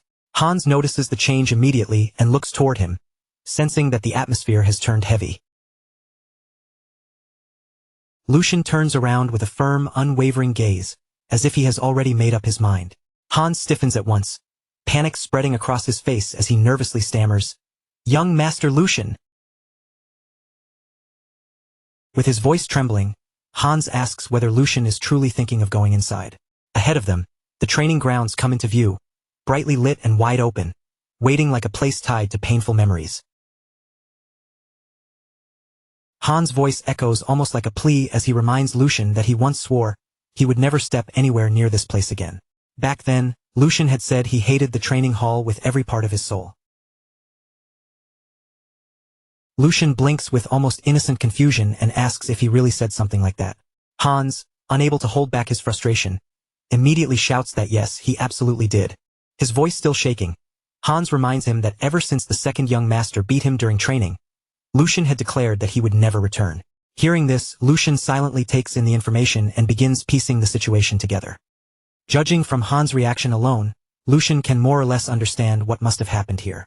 Swordsmanship is a required discipline for the sons of the Grand Duke, which means the training hall would have given the second young master the perfect excuse to torment Lucian under the harmless-looking name of practice. In a flashback, the younger Lucian lies injured on the ground, helpless and unable to stand. From that image, the truth becomes clear. His brother had planted a deep fear of violence inside him. It was the perfect method to make sure Lucian would never willingly set foot in the training hall again. A cruel plan, carried out cleanly and without a single wasted move. Lucian turns to his servant with a calm smile. He says he understands why Hans is reacting this way, but there is no need to worry anymore. All of that, he says with complete indifference, is already in the past. His casual attitude only leaves Hans even more confused and afraid. But Lucian simply moves forward with a malicious smile, telling Hans that all he needs to do is trust him and follow his lead. His resolve leaves no room for hesitation. At last, Lucian and Hans step into the imposing training hall, crossing the threshold into a place filled with old fear and sharpened steel. Inside the hall, two guards are quietly gossiping among themselves. One of them sounds almost unable to believe what he has heard, asking if the rumor is actually true. The other guard confirms it without hesitation, saying he is certain. The third young master is apparently looking around the training hall with his personal servant. Nearby, Hendrik, a man with a twisted mustache, overhears every word. Hendrik strokes his mustache with a look of open disdain, his expression twisting as he wonders what that brat could possibly be thinking by setting foot in this place again. He finds it impossible to believe that Lucian has simply forgotten what happened here. But then, a cruel thought crosses his mind, and his mood shifts. No, he decides this might actually work out perfectly. With that, Hendrik gives an order to his subordinate. He tells the man to go and inform him right away. Then, with a sinister smile creeping across his face, Hendrik adds that by the time that person arrives, he will make sure Lucian is thoroughly cooked. His intention is obvious. He plans to make Lucian's time here as miserable as possible. Meanwhile, Lucian is far too absorbed in admiring the training hall to notice the scheme forming around him. He had expected something impressive, but the place exceeds his expectations by a wide margin. There is not only a generous supply of spare weapons that can be used without fear of breaking them, but also an enormous open space where even the most intense movements would not feel restricted. For the mercenary now living inside Lucian, it feels almost unreal that a single person could own a facility of this scale and quality. A faintly melancholic thought passes through him. If he and his old comrades had been able to train in a place like this, maybe more of his men would have survived. Then the sound of approaching footsteps cuts into his thoughts. Hendrik steps forward with a mocking smile already spread across his face, greeting him with an exaggerated, "Well, well." He continues with oily sarcasm, saying he really was not seeing things after all. To think the third young master himself had come here, it is such a shocking surprise that he honestly could not believe his own eyes. Hendrik's words drip with venom as he says he still vividly remembers how Lucian turned tail and ran without even looking back after his lesson with Nordjordi a year ago. Hans shudders at those words, while Hendrik's cruel smile deepens. He mocks how Lucian fled like a frightened lamb, and then his attention shifts toward the servant. Seeing Hans trembling, he sneers at him as well. With open mockery in his voice, Hendrik asks if that is the reason Hans looks so terrified of this place too. He continues ridiculing them, criticizing Lucian for dragging a servant into the sacred hall of warriors. Embarrassed and uneasy, Hans lowers his head in a shallow bow. Hans quietly greets him, saying it has been a long time and introducing him as Hendrik with humble respect. Lucian, however, only stares at the man without flinching, his eyes beginning to glint with a dangerous edge. Hendrik asks if Lucian remembers how, 1 year ago, he personally instructed him on his stance alongside the second young master. The way he says it makes it clear he is savoring the memory. A flashback appears, showing the original Lucian trembling in fear while clutching a wooden sword, completely unable to defend himself against what was happening. The trauma from that moment is almost visible. Hendrik lifts a hand to cover his mouth, trying and failing to hide the cruel laughter building inside him. He says it was truly a pleasant moment, openly taking pleasure in another person's suffering. But instead of the fear Hendrik expects to see, Lucian's face slowly brightens with a smile. It is a dark, hungry smile that carries an ominous feeling. Lucian's eyes shine with the light of a predator, and as his grin reveals sharp teeth, he thinks about the insolent little runt standing before him. The mercenary inside him reaches only one conclusion: this is going to be fun. A knight is supposed to be the very embodiment of honor and loyalty, a warrior whose name carries dignity and duty. Most of them are born from noble blood, and from a young age, they are expected to master both martial skill and proper etiquette as part of their upbringing. Only after earning merit on the battlefield or through important missions, and only after those achievements are formally recognized, can they receive the title of knight from their lord and finally fulfill the purpose expected of them. But in Lucian's eyes, when all the decoration is stripped away, knights are ultimately no different from house dogs wearing expensive collars. That is why they are obligated to show proper courtesy to the lord who gives them wealth and honor, and to that lord's bloodline as well. Sir Hendrik, however, with his arrogant attitude, seems to understand none of that. Lucian suspects that Hendrik's low family standing may be one reason behind his crude and insolent behavior. But the real issue is not just his background. Hendrik acts this way because he has someone backing him. If Lucian could handle things however he wanted, he would tie the man to a target and throw knives at him until his rotten mindset was reforged through extreme training. He even imagines how Hendrik would tremble if an axe came flying straight toward his face, forcing him to understand fear properly. But his father, the Grand Duke, would not simply stand by if Lucian did that. No matter how unpleasant Hendrik may be, a knight is still part of the family's core military strength and a valuable asset. Punishing him without going through the proper procedure would only create pointless conflict. Lucian clenches his fist and decides that now is not the right time to act. Instead, Lucian shifts the topic and calmly addresses Sir Hendrik. He says it would be foolish to keep avoiding the training hall just because of something that happened in the past. From now on, he plans to come here often, even if it is only to learn the sword forms. Lucian continues, pointing out that, just as Hendrik said, an entire year has already passed. That means he should not waste any more time and must hurry to catch up. Sir Hendrik stares back at him in disbelief. Sword forms, you say? Third young master? Hendrik bursts into laughter, as if Lucian has just told the funniest joke in the world. He mocks him for trying to learn sword forms now when it is already far too late. Lucian calmly asks what he means by too late, and Hendrik leans forward with a smug expression, eager to educate him. He explains that if someone has already passed the age of 15, they can consider it over. Sword forms are secret techniques and legacies created by their ancestors, and simply imitating those movements can grant enlightenment while evolving the body itself. They are the essence of ancestral wisdom. However, Hendrik continues with the same condescending smile. Hendrik continues with complete confidence, explaining that sword forms only have meaning when the path of mana inside the body is still open and able to respond to those movements. According to him, that path closes once a person turns 16. So for Lucian, learning sword forms now would be completely pointless, nothing more than a useless waste of effort.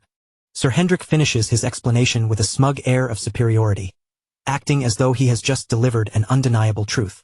Without enlightenment, he says, sword forms are only an empty shell, no different from a meaningless dance. Then, wearing a mocking smile, Hendrik steps closer and lowers his voice as if sharing a cruel little suggestion. Now that he thinks about it, he says, perhaps that kind of thing would actually suit Lucian quite well. He sneers that Lucian should try becoming the #1 dancer in the Empire instead. That way, he could save himself time, avoid chasing an impossible dream, and finally discover the talent that truly matches him. And if that does not suit him either, Hendrik adds, Lucian could simply spend his days gardening.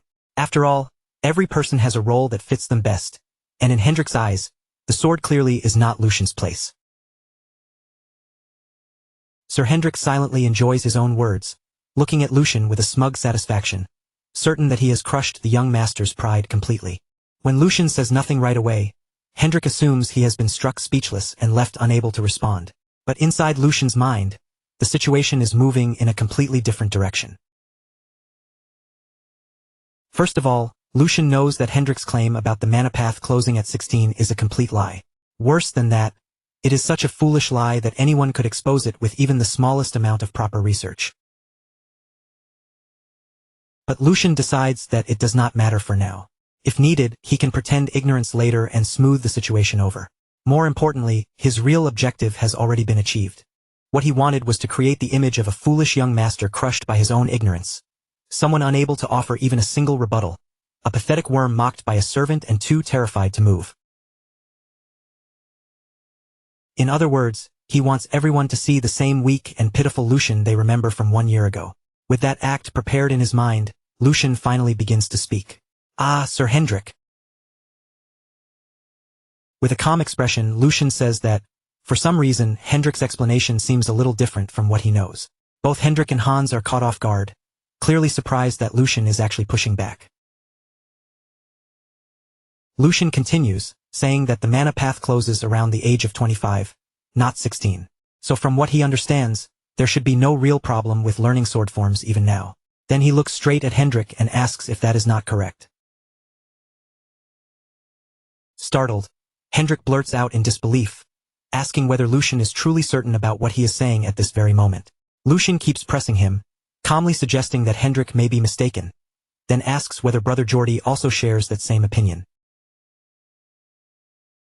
Now cornered, Sir Hendrik insists that of course Geordie thinks the same way, because it is such obvious common sense. In his mind, Hendrik feels like victory is already his, convinced that Lucian still cannot properly refute him. Lucian immediately lets his act collapse into dramatic despair. Yes, that's right, he says, as if the truth has finally struck him. Even my brother said that. Then, without warning, he grabs Hans firmly by both shoulders and cries out his name. With exaggerated horror, Lucian declares that the Valdic family may truly be doomed. Lucian shouts at the terrified servant, asking if Hans thinks so too, insisting that he must feel the same way. Hans, completely confused and frightened, can only wonder why the young master is dragging him into this mess. Still pulling Hans into the chaos, Lucian clutches his own head as though overcome with despair. He laments that someone could be confused about common sense that even a stray dog should know at his age. He demands to know how such a thing could possibly make sense, then pushes his performance even further. How many talented people, he asks, must have been robbed of opportunity because of such wrong and careless knowledge? Lucian cries out that tears are clouding his vision, horrified to think that his brother might possess a skull so hollow. His theatrical fury erupts so suddenly that both Hans and Sir Hendrik flinch on the spot. "Don't stop me," Lucian roars, throwing himself deeper into the act. If what this knight said is true, then this is not just a small mistake. It is a disgrace to the family and a clear crisis for Waldeck itself. Then, with a malicious smile that briefly exposes his real intentions, Lucian leans toward Sir Hendrik. Surely, he says, Hendrik is not trying to deceive him, the son of his own lord. In an instant, the atmosphere turns chaotic. Now completely trapped by Lucian's words, Sir Hendrik begins to panic. Cold sweat pours down his face as the confidence he had moments ago disappears without a trace. He asks what Lucian means by that, his voice rising as he demands whether Lucian is implying that he, a knight, tried to deceive the young master. When Hendrik realizes that simple denial is not enough, he desperately tries to pull his own words back. He asks Lucian to forget what he just said, claiming that he merely misspoke because he could not believe the situation in front of him. Lucian answers with a twisted smile, saying there is no way a knight of the Waldeck family would ever do something so petty. Right, Sir Hendrik? Hendrik is already sweating and stumbling over his own composure. Hendrik can only nod and agree, forcing out that of course he would never do such a thing. Lucian responds calmly, as if he expected that answer all along, and says he knew it. Then Lucian's tone sharpens. In that case, he says, this is not a matter they can simply overlook. Inside, his true purpose is clear. He intends to teach Sir Hendrik exactly what happens when a man carelessly moves his tongue in the wrong direction. Hendrik, still failing to understand how dangerous the situation has become, asks what Lucian means. Lucian explains that if Hendrik had only meant to humiliate him personally, he might have let the matter pass. Continuing the performance, Lucian admits that the reason Hendrik and the others look down on him is due to his own past shortcomings. He had forgotten his duty and wasted time in vain, and he speaks with a false humility that makes his words sound almost reasonable. Lucian then exclaims that, under those circumstances, how could he possibly reprimand anyone for criticizing him? But the moment those words leave his mouth, his tone changes completely. However, he says that is a separate matter. If a knight of the family and his brother, the pillar of the Grand Duchy, are obstructing the recruitment of talented people with incorrect knowledge, then that is something he cannot simply ignore. Lucian argues that such misinformation could create cracks in the military strength of the Waldeck Knights. Strictly speaking, it could even become a serious danger to the safety of the people living in the territory. As someone who bears the Waldeck name, he says, it is only natural for him to be outraged. While maintaining the act on the outside, Lucian thinks to himself that he has finally reached the heart of the matter. He turns his gaze back toward Sir Hendrik, who now stands frozen in place, fear tightening every part of his expression. By now, Sir Hendrik clearly understands just how serious this has become. Lucian lightly presses a hand against his chest and gives him a quiet warning. He tells Hendrik that he had better prepare himself. With a threatening look in his eyes, Lucian delivers the final strike. He declares that he intends to report the entire matter to his father and formally request an internal investigation. The words hit Hendrik like a blade, and panic seizes him immediately. Hendrik's thoughts spiral in disbelief. Wait, he thinks this was the same boy who used to tremble just from hearing his name. So why is he suddenly turning this into such a massive problem? No, Hendrik tells himself, this brat was always like that. Fragile in his fear, as helpless and delicate as a newborn lamb. But now, the Lucian standing before him no longer looks like a lamb at all. In Hendrik's eyes, he seems more like a massive, threatening beast emerging from the shadows of a dark forest. At that moment, a gloved hand calmly adjusts a ring set with a red gemstone, and a new voice cuts through the tension hanging over the training hall. The voice asks what exactly is going on to cause such a loud commotion in this place. Sir Hendrik looks up in shock, his face twisting with both fear and sudden relief. Lucian, however, smiles inwardly the moment he realizes who has arrived. Right on time, Lucian thinks. Jordi Waldeck, the second son of the family, steps forward with an expression filled with cold disdain. Jordy's gaze settles on Lucian, and his voice turns sharp with irritation. "Is it you again, Lucian Valdic?" Sir Hendrik immediately rushes toward Jordy, desperate to explain himself. "Second young master, I'll explain." He stammers, but panic has tangled his words so badly that he can barely form a proper sentence. Hendrik fumbles through his explanation, trying to describe the situation as it stands. But before he can make any sense, Jordy cuts him off with a brusque wave of his hand and a single sharp word. "Stop!" Jordy cuts him off at once, not even allowing Hendrik to finish his excuse. With a cold, condescending smile on his face, he makes it clear that he has no need to hear any explanation. He steps closer, closing the distance until he is practically invading Sir Hendrik's personal space. Then, with his eyes fixed sharply on the knight, Jordy lowers his voice and speaks in a dangerous whisper. He says he saw Hendrik's disgraceful behavior with his own eyes. Sir Hendrik's face twists in fear as those words sink in, and Jordy continues rebuking him without a trace of mercy. To be swayed and cornered by a child who has not even lived half as long as he has, Jordy says, is utterly disappointing for someone wearing the title of knight. Jordy grips Sir Hendrik's shoulder with quiet force, his fingers pressing down like a warning. Then he speaks coldly, telling him to control his expression. Only after that does Jordy release him.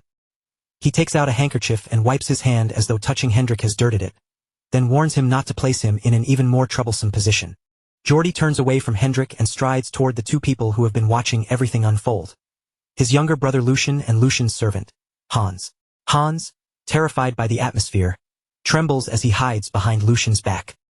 Hans whispers nervously that Lord Jordy seems extremely angry, but unlike his frightened servant, Lucian watches the scene with an amused smile, as if this tense confrontation is actually entertaining. To Lucian, his brother's expression is almost a spectacle in itself. The anger, the pride, the irritation. It is all quite interesting to watch. Jordy Valdic, the second son of the Valdic family, stands before them as the proper heir of an old and traditional noble house. He carries himself like a true noble among nobles, and the weight of his background becomes clear at a glance. Rumors say that Jordy began recruiting people from outside the family because his influence had been weakened by the first son's presence. Jordy himself had openly announced that he was the one who brought those people in. His goal is obvious. If he judges the recruits useful, he intends to use them as pieces to shift the balance in the family's power struggle. Lucian keeps up a flawless mask of respect and submission as he faces his older brother. With a bright, polished smile, he greets him courteously as elder brother Jordy Valdic. Jordy's expression immediately sours at that greeting. Even though Lucian's words sound polite on the surface, there is a sharp chill hidden beneath them. Lucian continues smoothly, saying it has been a long time and asking whether the second young master has been well. Jordy wastes no effort on pleasantries and immediately calls Lucian foolish, while Lucian responds with an innocent look, as though he has no idea what his brother means. Lucian asks why Jordy would suddenly say something like that. Jordy then reveals his hand, saying that he watched every word Lucian exchanged with Sir Hendrik, and he had seen it all while wearing a smile. Then he directly accuses his younger brother. Jordy asks whether Lucian truly dared to do something that would damage the dignity of the family. Lucian's eyes widen in exaggerated surprise, as though the accusation has completely caught him off guard. Damage the dignity? Lucian repeats, his face full of practiced confusion. He asks Jordy to explain it more clearly so he can understand exactly what he means. Jordy begins explaining in a condescending tone. Since Sir Hendrik has been away from the front lines for quite some time, he says, it appears the knight made a mistake in what he said. He points out that Hendrik's true mistake was using Jordy's name and causing unnecessary chaos because of it. For that, Jordy says, Hendrik cannot completely avoid responsibility. However, Jordy immediately presents himself as generous and magnanimous, declaring that he has no intention of reprimanding Hendrik too harshly. He claims he understands the knight's loyalty very well, along with how much blood Hendrik has shed for the Valdic family. That praise gives weight to Hendrik's standing, but it also becomes a weapon in Jordy's hands. He casts a contempt-filled glance toward Lucian and then delivers the real strike. Unlike you, Jordy says, continuing his verbal attack as he points toward Lucian.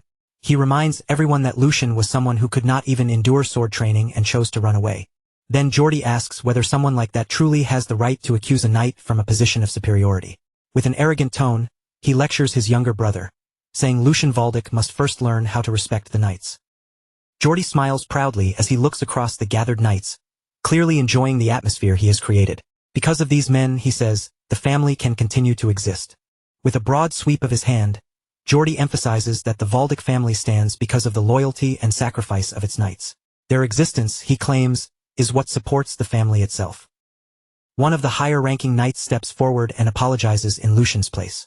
He addresses everyone, asking them to forgive the disturbance today and to show generosity, since it was only the mistake of an immature child.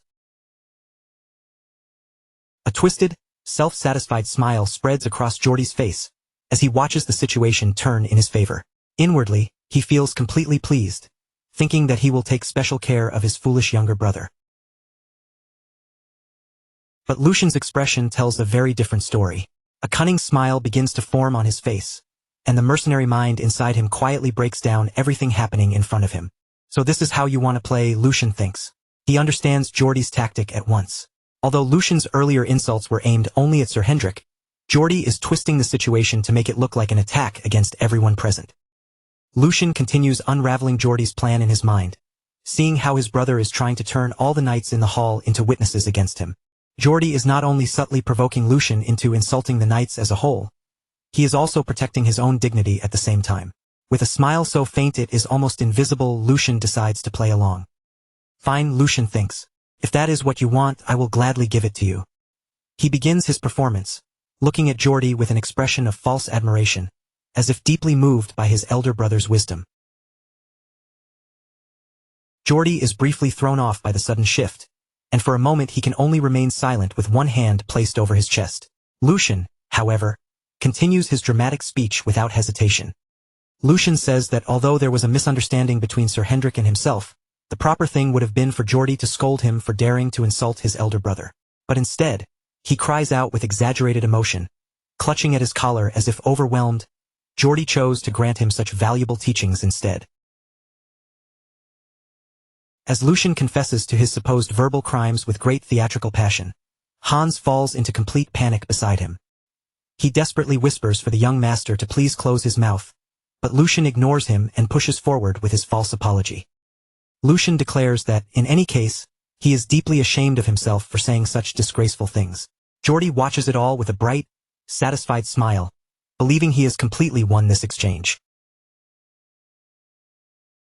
Then Lucian raises his fist and loudly announces his supposed awakening in front of everyone.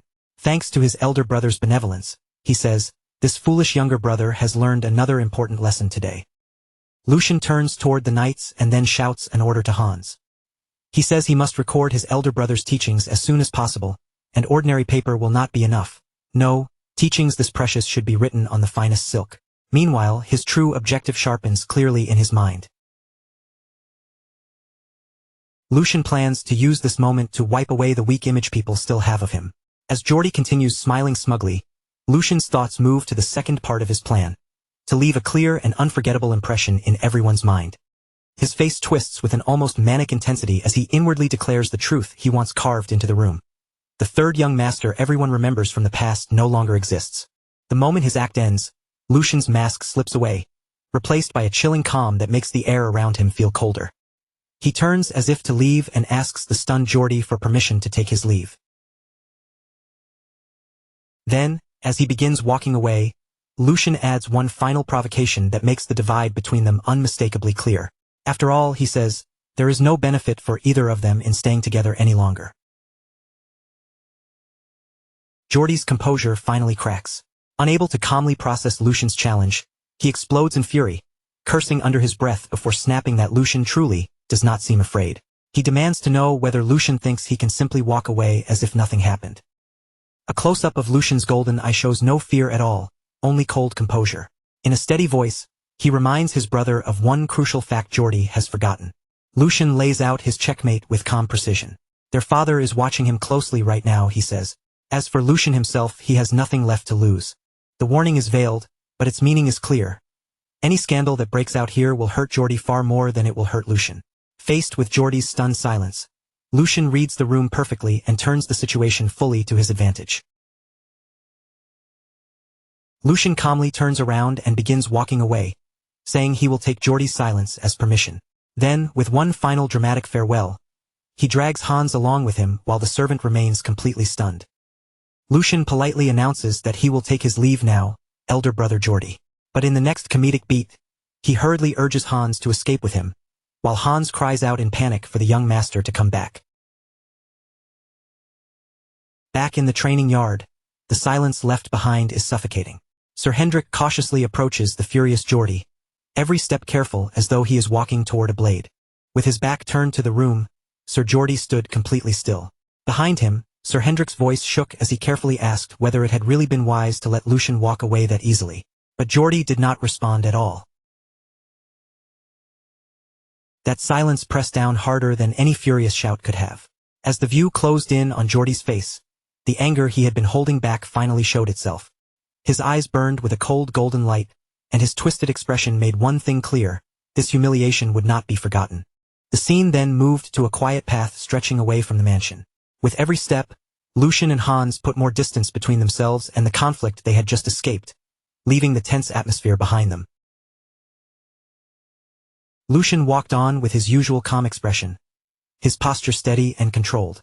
Hans, however, looked nothing like him. His shoulders were hunched, his body stiff, and his eyes kept darting from side to side as if danger might leap out at any moment. At last, Hans could no longer keep walking as if nothing had happened. He suddenly stopped, whipped his head back toward the mansion, and stood there trembling, sweat pouring down his forehead as fear swallowed him whole. Unable to hold back any longer, Hans turned toward his master with a pale face and a shaking voice. "Young master, will everything really be all right?" he asked, sounding as though he already feared the answer. Lucian stopped in place and quietly listened as Hans continued, his voice still unsteady. Hans reminded him that no one understood Lord Jordy's cruel personality better than Lucian himself.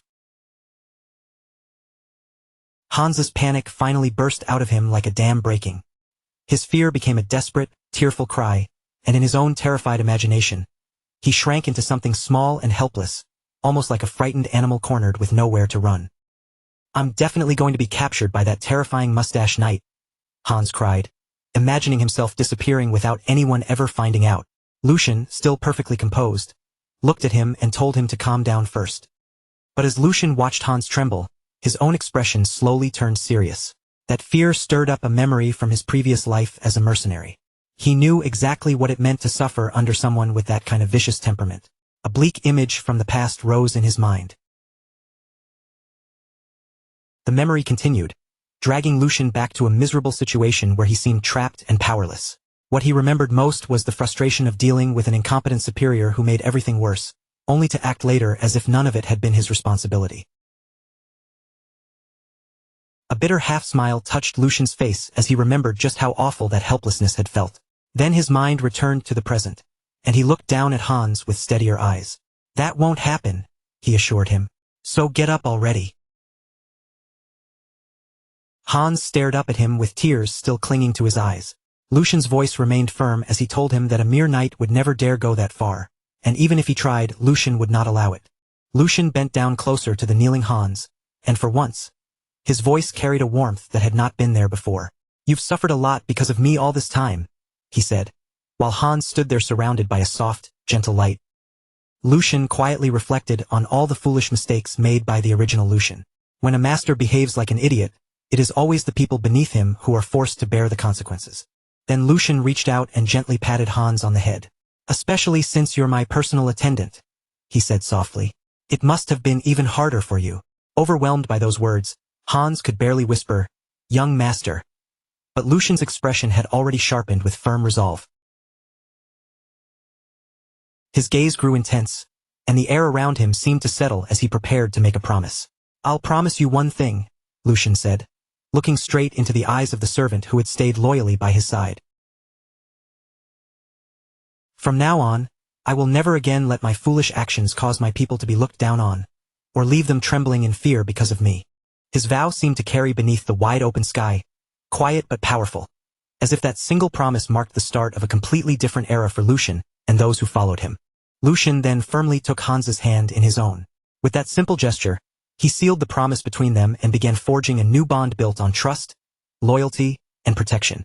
On a bright day filled with sunlight, Lucian and Hans moved through the palace corridors side by side, walking in silence beneath the long stretches of polished walls. Their footsteps rang faintly through the hallway, each quiet echo matching the heaviness on their faces, and the tension neither of them could fully shake off. Ever since the incident at the training wall, a strange uneasiness had settled deep inside Lucian's chest, refusing to fade no matter how calm the palace appeared. The palace had grown far too silent.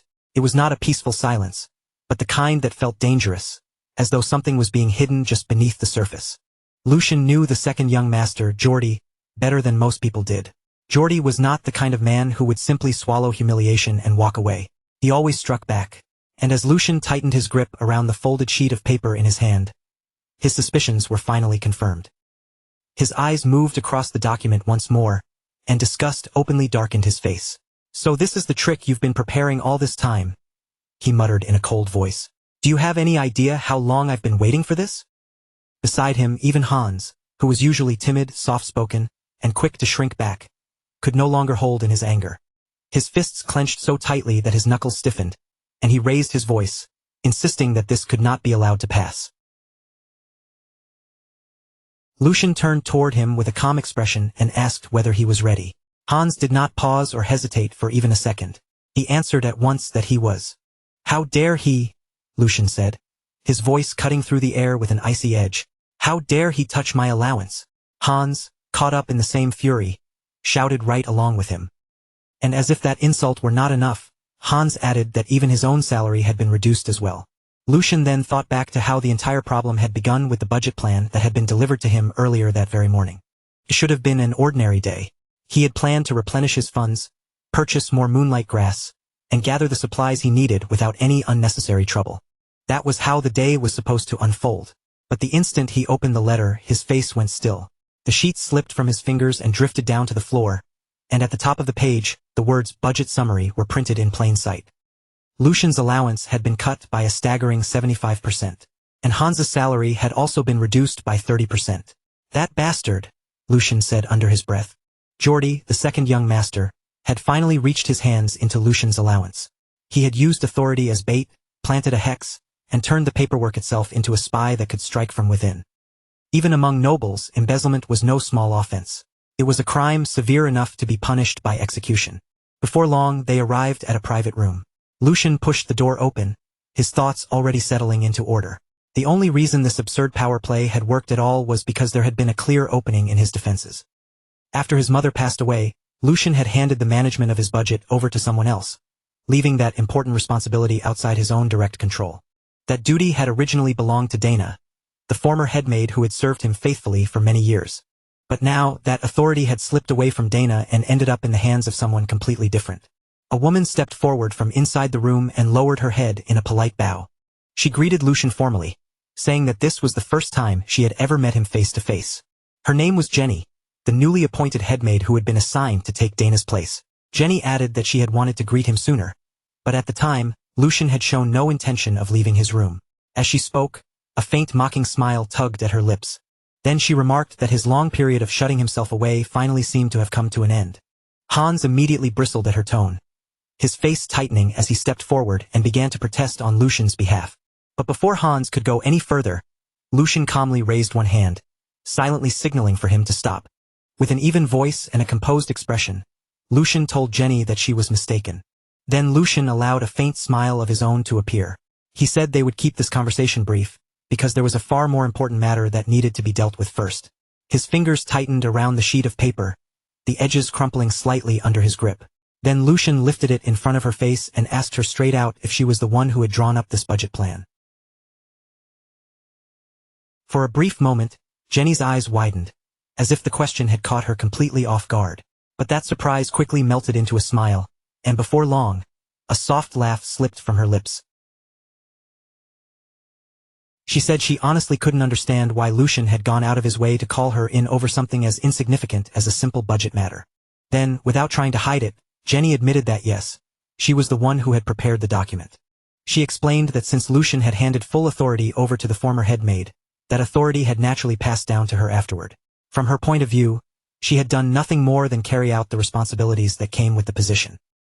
With her smile still perfectly calm, Jenny added that this kind of work was something Lucian should have been handling himself from the very beginning.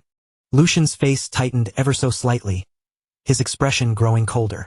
He had already guessed she would answer like this, and worse than that, she was not entirely wrong. Part of this mess had been created by his own negligence. After accepting that much, Lucian gave a small nod and said he understood. Even so, there was still one thing about the situation that felt deeply wrong to him. Keeping his voice calm, Lucian pointed out that most of the money his father had assigned to the household had been meant to increase the servants' wages, specifically to make up for the neglect they had suffered in the past.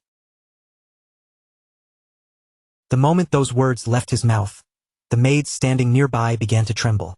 Their nervous eyes flickered back and forth, unable to decide whether to look at Lucian or at Jenny. Then Lucian asked her one very simple question, his tone steady and impossible to ignore. If that was true, he said, then why had Han's salary been reduced instead of raised? As the question settled in the air, Lucian's gaze grew sharper. Wasn't that a little too obvious? Jenny's lips curved into another smile, as if she had been waiting for a chance to answer. Pretending to be surprised, she claimed that it must have been some sort of mistake. After all, running an entire household came with so many tasks that no one could possibly keep track of every tiny detail perfectly. Then she turned slightly toward the surrounding staff and asked whether they could all testify to just how overworked she had been. Almost immediately, the servants around her began nodding one after another, each of them quickly falling in line with her words. In awkward, hesitant voices, they backed her up, even shifting the blame onto themselves as they insisted it must have been a simple oversight. Lucian stayed silent, watching every one of them with a calm, unreadable stare. Then his voice cut through the room. Enough. The word was quiet, but it carried a weight that made everyone understand he was no longer entertaining excuses. In an instant, the entire room went still, and not a single servant dared to make another sound. Lucian stepped forward and said that while the body might appear to belong to one master, its hands and feet were clearly moving according to someone else's orders. He walked toward the door as if he was about to leave, but then he stopped. Slowly, he turned back and fixed his eyes directly on Jenny. He told her he would ask one final question, and warned her to choose her answer carefully. As he spoke, his eyes narrowed with a cold, dangerous focus. Did she know who the master she was truly supposed to serve was? At that question, the smile on Jenny's face finally disappeared. Her answer came out sharp, cold, and without hesitation. If Lucian wanted that answer, she said, then he would have to ask Lord Geordie himself. The scene changed to a dark alleyway, narrow and damp, stretching forward under the gloom like a passage leading into something dangerous. Lucian walked ahead through the alley, his thoughts steady and controlled. Yet there was a ruthless edge beneath that calm surface. Rotting flesh had to be cut away if the rest of the body was going to survive, even if the knife caused pain. With every step, his heartbeat grew heavier, and at the end of the alley, a rowdy bar came into view. Loud voices spilled out from inside, crashing into the street along with the smell of alcohol and sweat. Lucian and Hans entered together, both hidden beneath cloaks and disguises, while Hans looked around with a deep frown. Hans muttered that he thought Lucian had said they were going fishing to clear his head. This place, with all its noise and filth, did not exactly match that peaceful image. Lucian gave him no response. Instead, Lucian's eyes locked onto the center of the bar, where fighters were beating each other brutally as the crowd roared around them. Spectators shouted their bets, screaming for blood, victory, and more violence.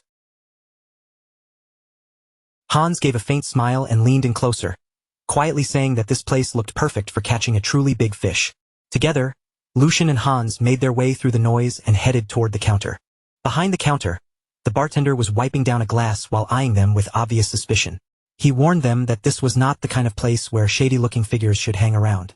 Lucian did not answer him with words. Instead, he simply placed a heavy sack onto the counter, and the moment it landed, the bartender froze. Then Lucian removed his disguise and calmly asked why a gambling bar was acting so selective about the kind of customers it accepted. He questioned whether the man even wanted to make money.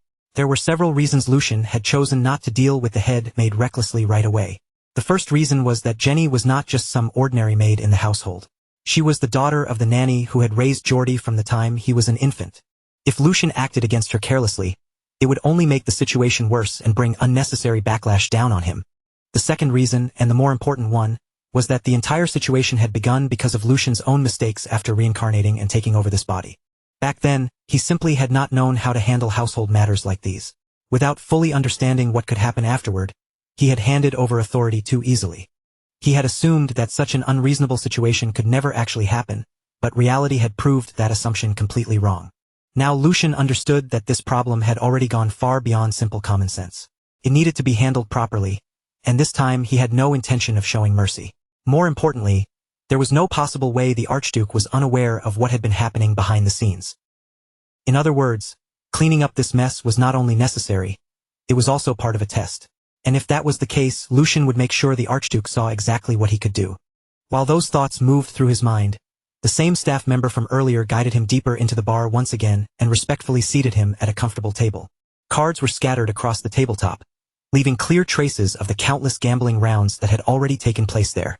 Lucian reached out and picked up the deck, his face remaining calm and unreadable. Since he had already come all the way here, he figured he might as well earn some money while he was at it. Before long, the man sitting across from Lucian was trembling so badly it was impossible to miss. A large crowd had gathered around the table, staring in stunned disbelief as they wondered how many rounds Lucian had already won in a row. His opponent was supposed to be an experienced gambler, someone who knew this world inside and out, yet now he looked completely broken.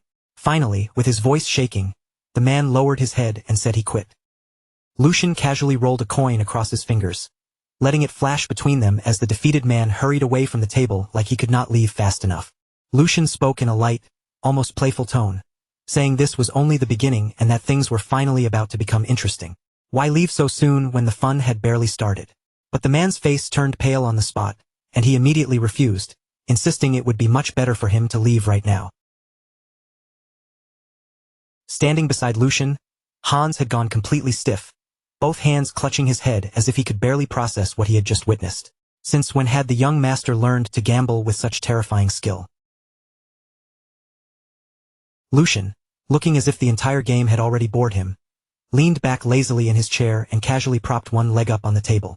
Then, with a calm voice that carried through the room, he announced the next round and asked if there was really no one else brave enough to sit down and play.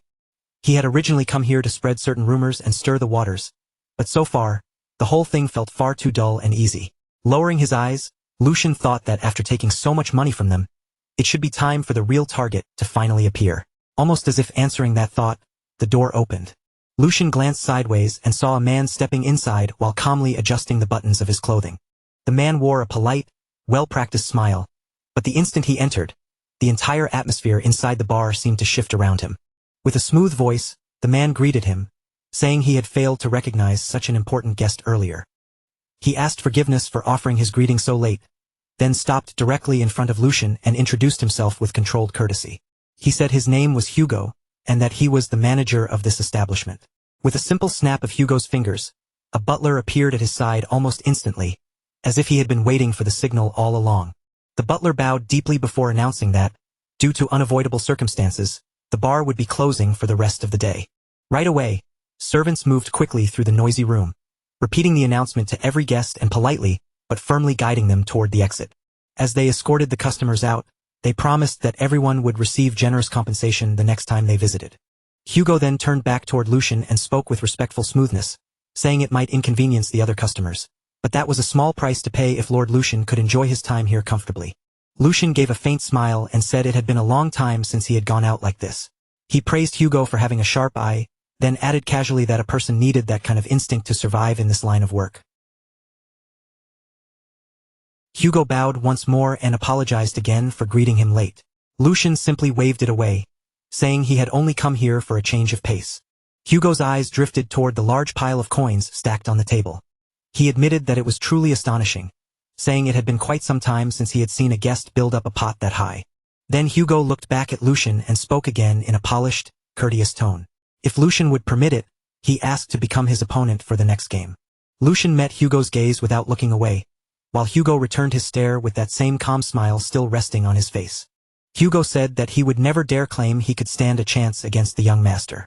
Still, as the manager of the place, he had picked up a few tricks over the years, and at the very least he could help Lucian pass the time. At that moment, Hans stepped closer to Lucian's side and whispered in a tense, urgent voice that they should return home. They had already won more than enough. Hans added that he had a very bad feeling about this man. He had seen plenty of frightening figures during his time in the palace, but Hugo gave off a different kind of presence entirely. It was the kind of presence that felt truly unique. Lucian gave a faint nod, silently acknowledging that Hans' instincts were not wrong. Hans had not become a personal attendant for no reason, and with just one glance at Hugo's hands, Lucian already knew exactly what kind of man stood before him. A black shark. Hugo was a name Lucian remembered from his previous life, though back then, the man had been far rougher and far more dangerous. He had been a ruthless figure, a name that was destined to one day shake the entire underground world. Hugo's path had begun in the dark alleys of the city, far from noble halls and polished manners.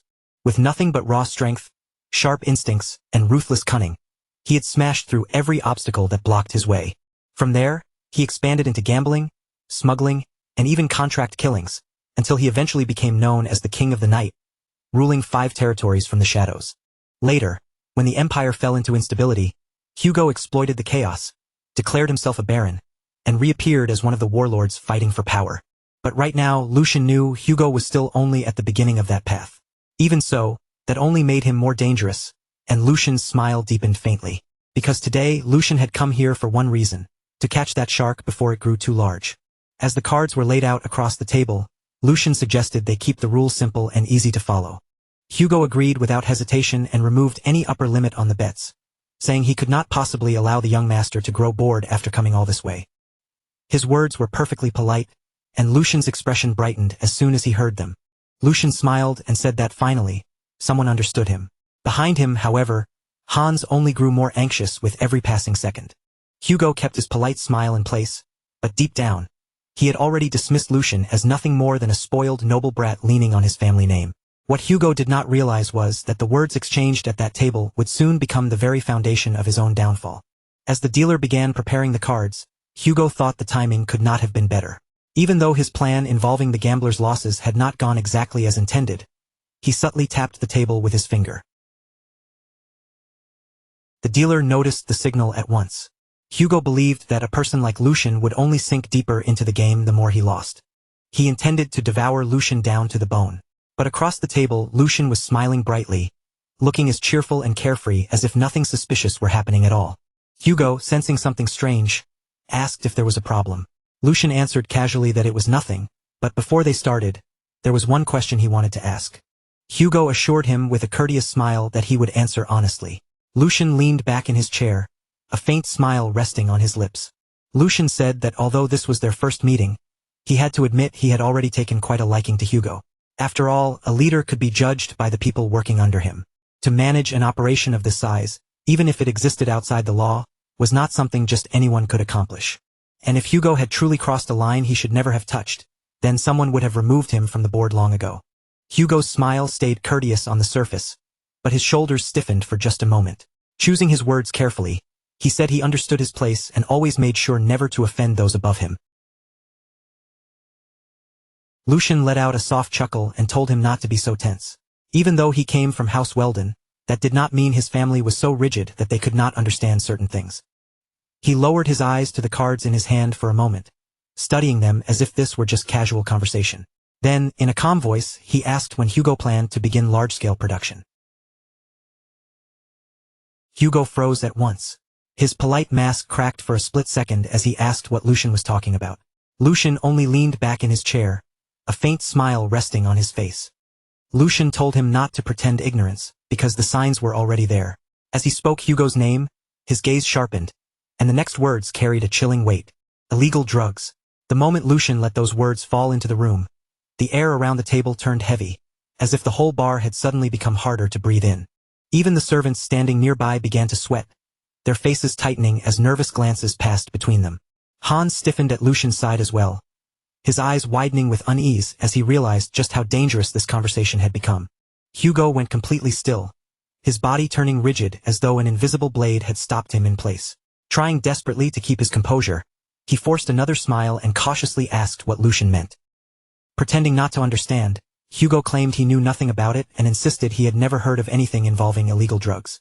Lucian did not answer right away. Instead, he calmly placed more coins onto the table, each deliberate movement making the silence feel even more unsettling. In a soft voice, Lucian told him there was no need to keep pretending. He had already heard enough clearly, so asking again was nothing more than a useless feint. A nearly invisible smile tugged at the corner of Lucian's mouth as he began revealing the truth Hugo had tried to keep buried. Hugo had been commissioned by the Marquis Logren family to shake the stability of Valdic territory by spreading illegal drugs through it.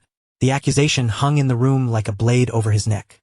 Lucian's eyes turned cold, and with one lazy but decisive wave of his hand, he said that for a marquis family to give such cheap, reckless orders showed a complete lack of respect.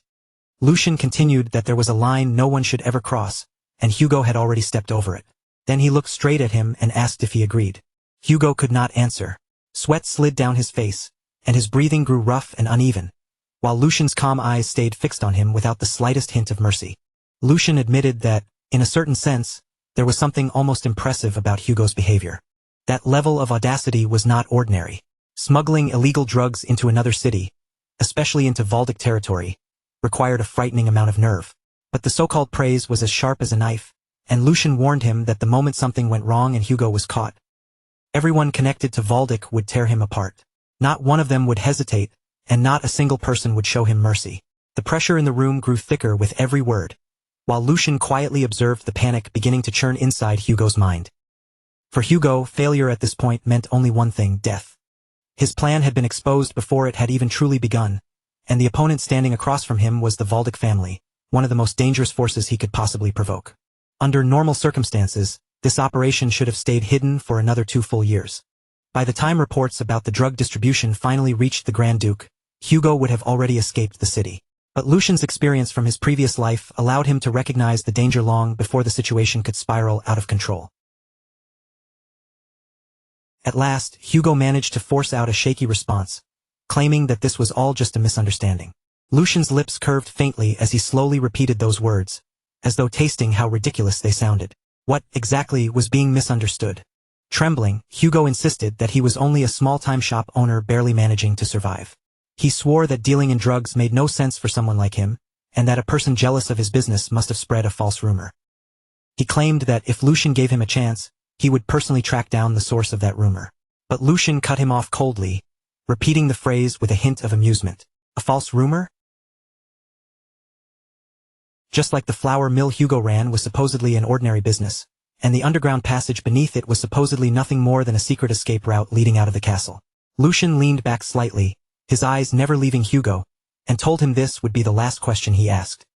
What stage was the operation in right now? Hugo was struck completely speechless. Sweat poured down his face, and his body trembled under the crushing weight of how much Lucian already knew. The silence dragged on, thick with dread, while Lucian's calm, unshakable stare left Hugo no space to hide behind another lie. Finally, Hugo sank back into his chair, his body shaking as if all the strength had drained from him. For one brief moment, his thoughts became painfully clear. Lucian knew everything. He knew about the fake shop and he knew about the hidden passage beneath it. At this point, excuses had become completely meaningless. Then a dangerous thought flickered through Hugo's mind. Should he kill him? The instant that murderous intent shifted in the air, the servants around them sensed it and began moving one by one. Their hands crept toward their weapons, slow but ready. After all, a noble who had come without guards could still be cut down in the middle of a conversation. But before Hugo could make a move, Lucian's voice sliced through the tension, cold and razor-sharp. He told him to think carefully before doing something foolish. The chip Hugo was placing on this gamble was his own life. Behind Lucian, Hans trembled, the fear on his face impossible to hide. Hugo's clenched fist slowly loosened.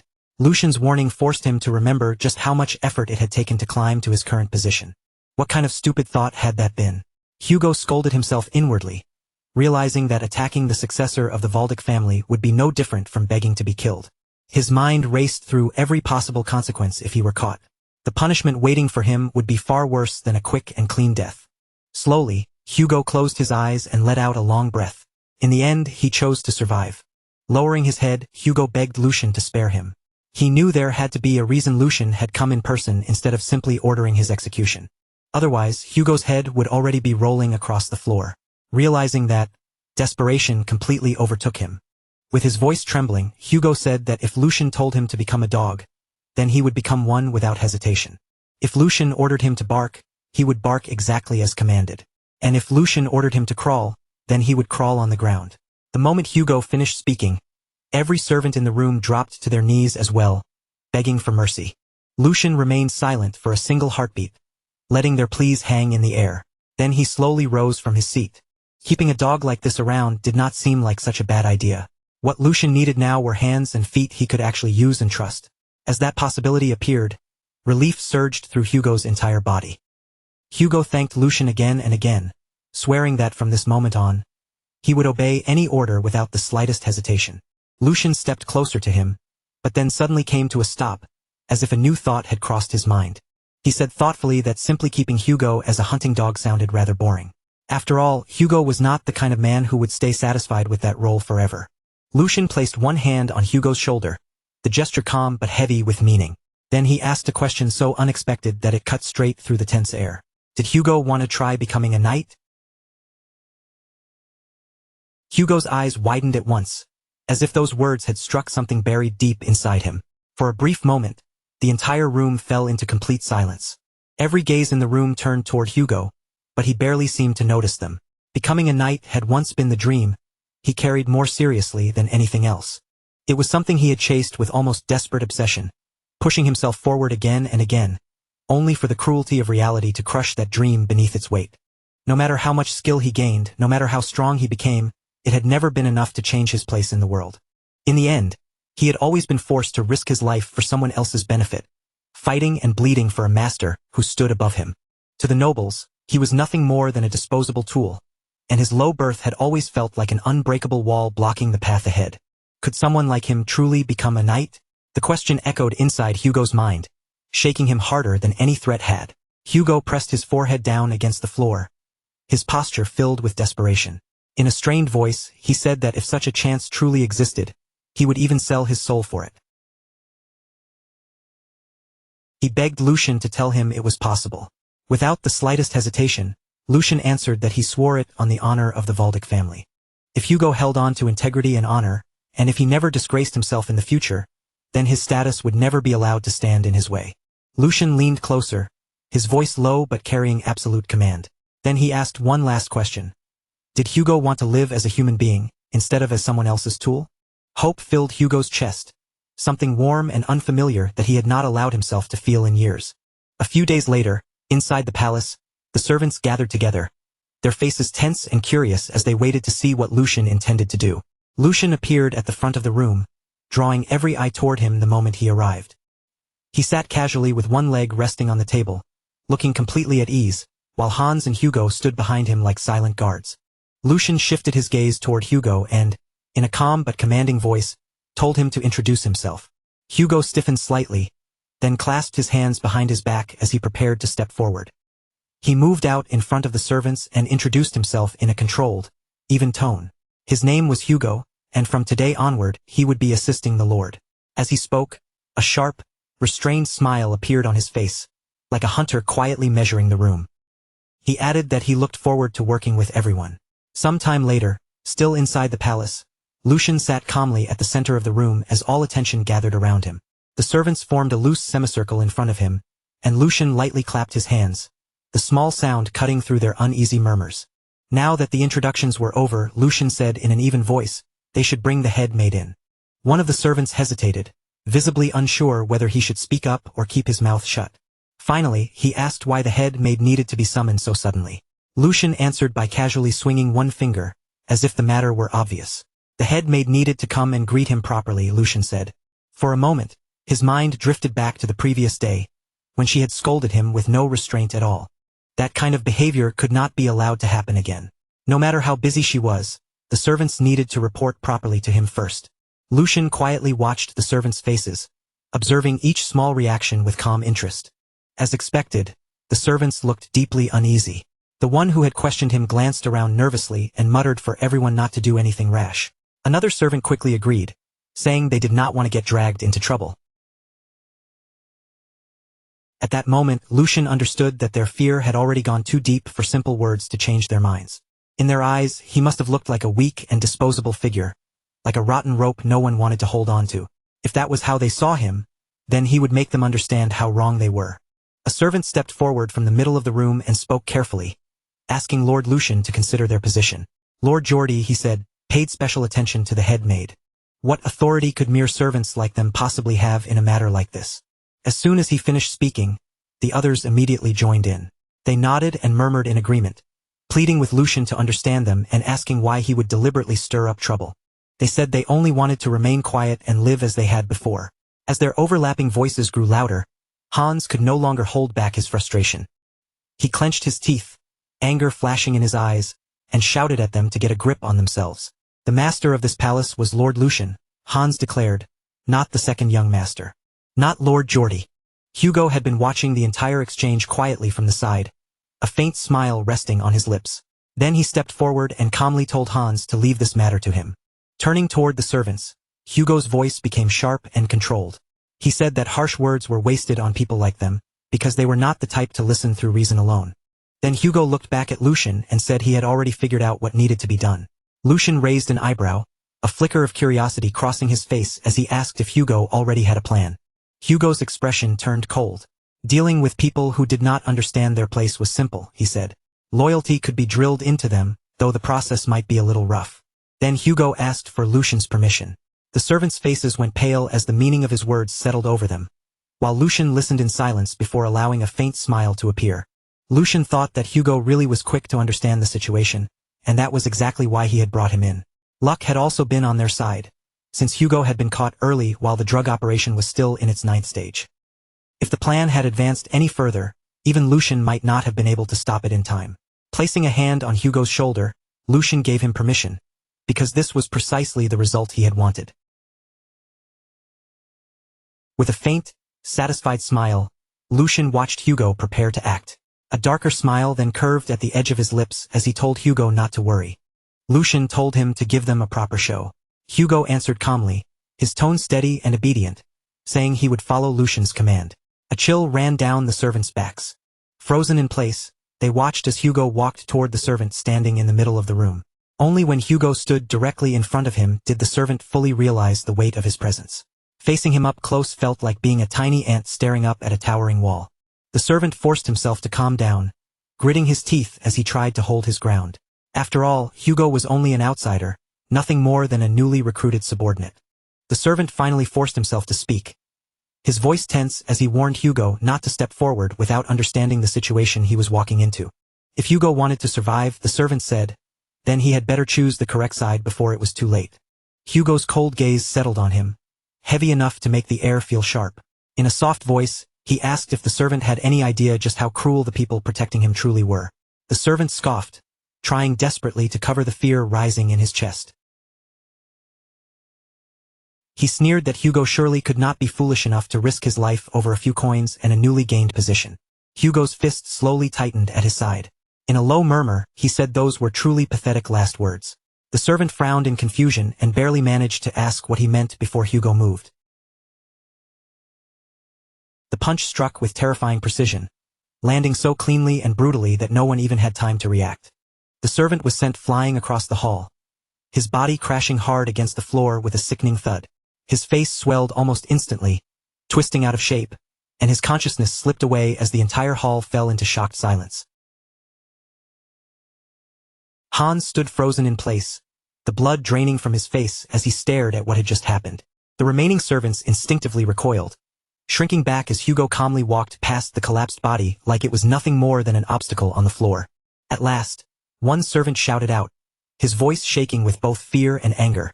He said this had gone too far, and that violence like this could never be accepted. Even if the young master had brought Hugo here, the servant insisted, that did not give him the right to behave this way.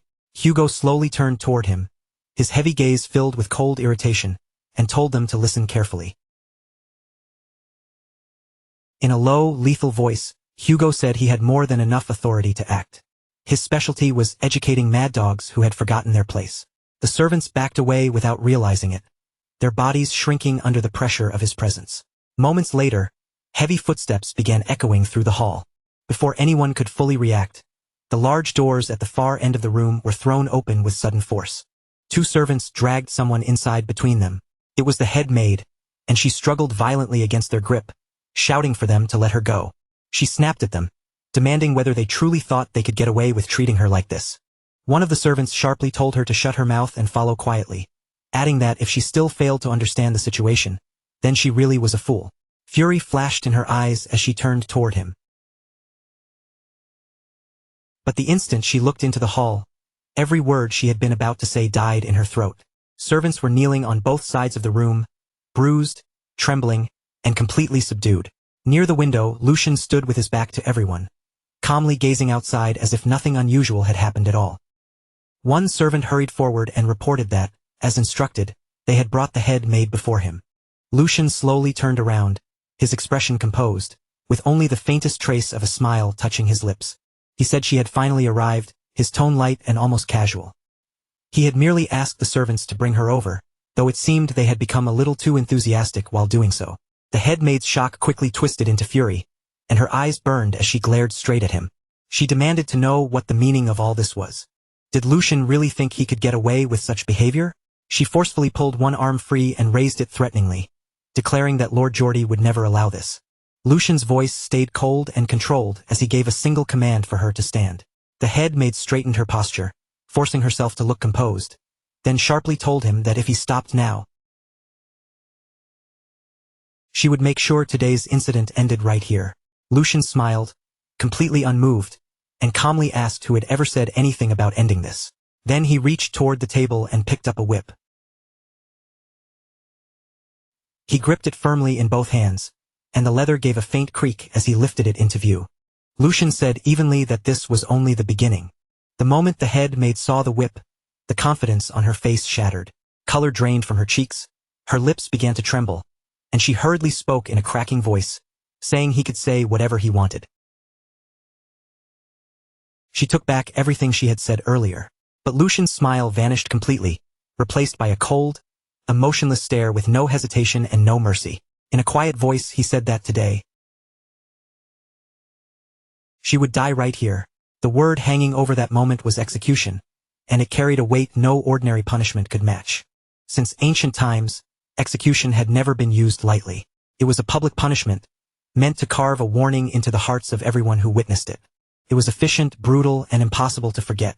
More importantly, it always came with a clear reason. It had a defined target, a clear purpose, and above all, it left behind a lasting impression. For Lucian, that alone was enough. At that same moment, Lucian began walking straight toward Jenny. Instinctively, she took a step back, her body reacting before her pride could stop it. The two of them locked eyes face to face in complete silence. An unnatural calm settled between them, so heavy and cold it felt as if even breathing too loudly would disturb the room. But beneath that outward stillness, the tension on Jenny's face was impossible to hide. Her lips parted, and she forced herself to speak again. She said that with this, she could inform the Grand Duke that the weak, useless third prince no longer existed. Lucian gave her no reply. Instead, he simply lifted one hand and gestured calmly. A servant was summoned to his side, and the meaning behind the order became clear immediately. Lucian wanted Jenny to be properly taught how someone should stand before their master. Without hesitation, the guards moved in, seized her, and forced her down. Her knees struck the floor with a dull thud, and the pressure on her shoulders remained firm as they held her in place. Even then, Jenny did not panic right away. She lifted her head and spoke again. She told the young master that he should think this through carefully. He had said he would kill her, but if he harmed her even a little, did he truly believe Lord Geordie would remain quiet? Her voice was low and calm, almost indifferent, with no obvious fear in it. Then she continued slowly, choosing each word with deliberate weight. More importantly, her mother was Lord Geordie's wet nurse. And since she was that wet nurse's child, Jenny said, she was technically like his sibling. Those words settled over the room, heavy and dangerous. It was a single sentence meant to challenge everyone there and stop them from taking another step. After hearing her out, Lucian finally answered by asking if that was all she had to say. Even at the very end, he said, she still repeated the same excuse. As he spoke, the temperature in his voice dropped sharply. The coldness was unmistakable as he asked whether it was not pathetic to keep bringing up her so-called brother while she was dying. If she had anything else to say, he told her, she should say it now. Hearing that, Jenny froze completely. Her confidence shattered in an instant, her eyes widening as her expression changed. Panic flashed clearly across her face, breaking through the pride she had tried so hard to hold on to. So, as I was saying, Lord Geordie, before Jenny can force the rest of her words out, Lucian steps in closer. The space between them disappears little by little, until his silent pressure alone feels heavy enough to choke her. Then, in a low voice, he cuts her off. Do you? No. You seem to have made a very serious mistake about your situation.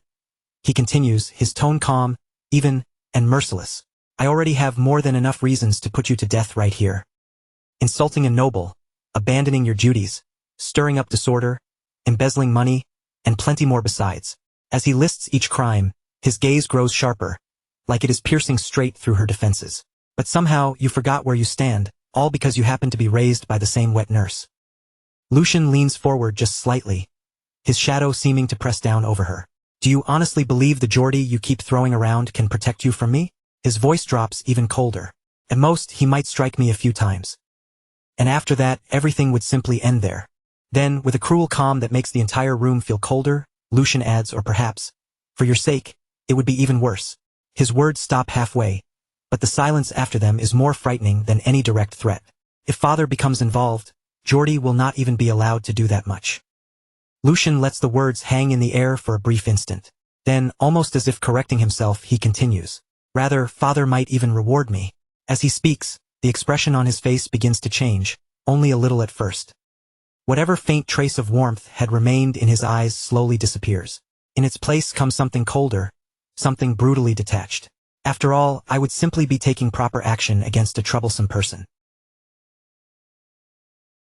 His eyes settled directly on Jenny, pinning her in place.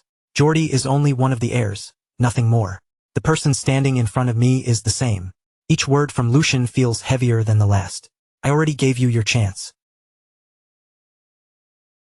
But you were the one who chose to walk toward this ending. By then, Jenny can no longer keep herself composed. Her hands shake violently, trembling as if all strength has left them. Fear rises from deep within her chest and swallows every last bit of pride she had left. Her breathing breaks apart, turning quick and uneven, until panic finally bursts out of her. I was wrong, young master, she cries, her voice desperate and shaking. Please forgive me. Lucian gives her no answer. There is no hesitation in him, no flicker of pity, not even a pause. He remains perfectly composed. Then, all at once, his energy surges, and in the very next instant he moves to strike. Blame your own bad luck. The blow lands hard.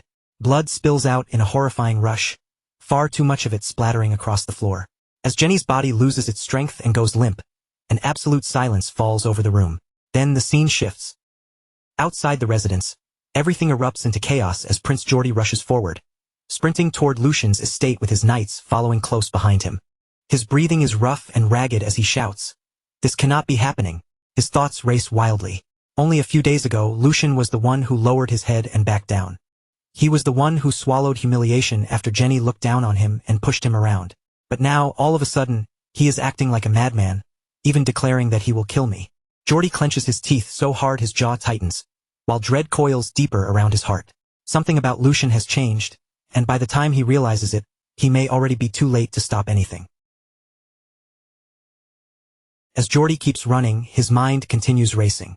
And that is not the only strange thing. I prepared for something like this just in case. I stationed servants at the separate estate where Lucian lives. His breath grows heavier with every step. Those servants should have held Lucian back before anything could happen. But if the situation has already reached this point, then there is only one explanation. By now, Geordie has arrived at the door of the room. His body is nearly spent, sweat pouring down his face as his legs tremble from the desperate sprint. At the same moment, the truth cuts through his mind like a blade. Lucian has taken control of the servants. Before Geordie can react any further, one of the knights steps closer and speaks in a careful voice. Young master, that report must be mistaken. Perhaps you should calm yourself for a moment. Another knight quickly follows, trying to steady him. That is right. Someone like him would never actually raise a hand against anyone. A third knight joins in as well, doing his best to reassure Geordie. Besides, he is afraid of Lord Geordie. Geordie lets out a sharp breath. Right, just as I thought. It has to be a mistake. But even while he says it, anger churns violently inside him. And then, from beyond the door, a scream rips through the air, sharp and piercing.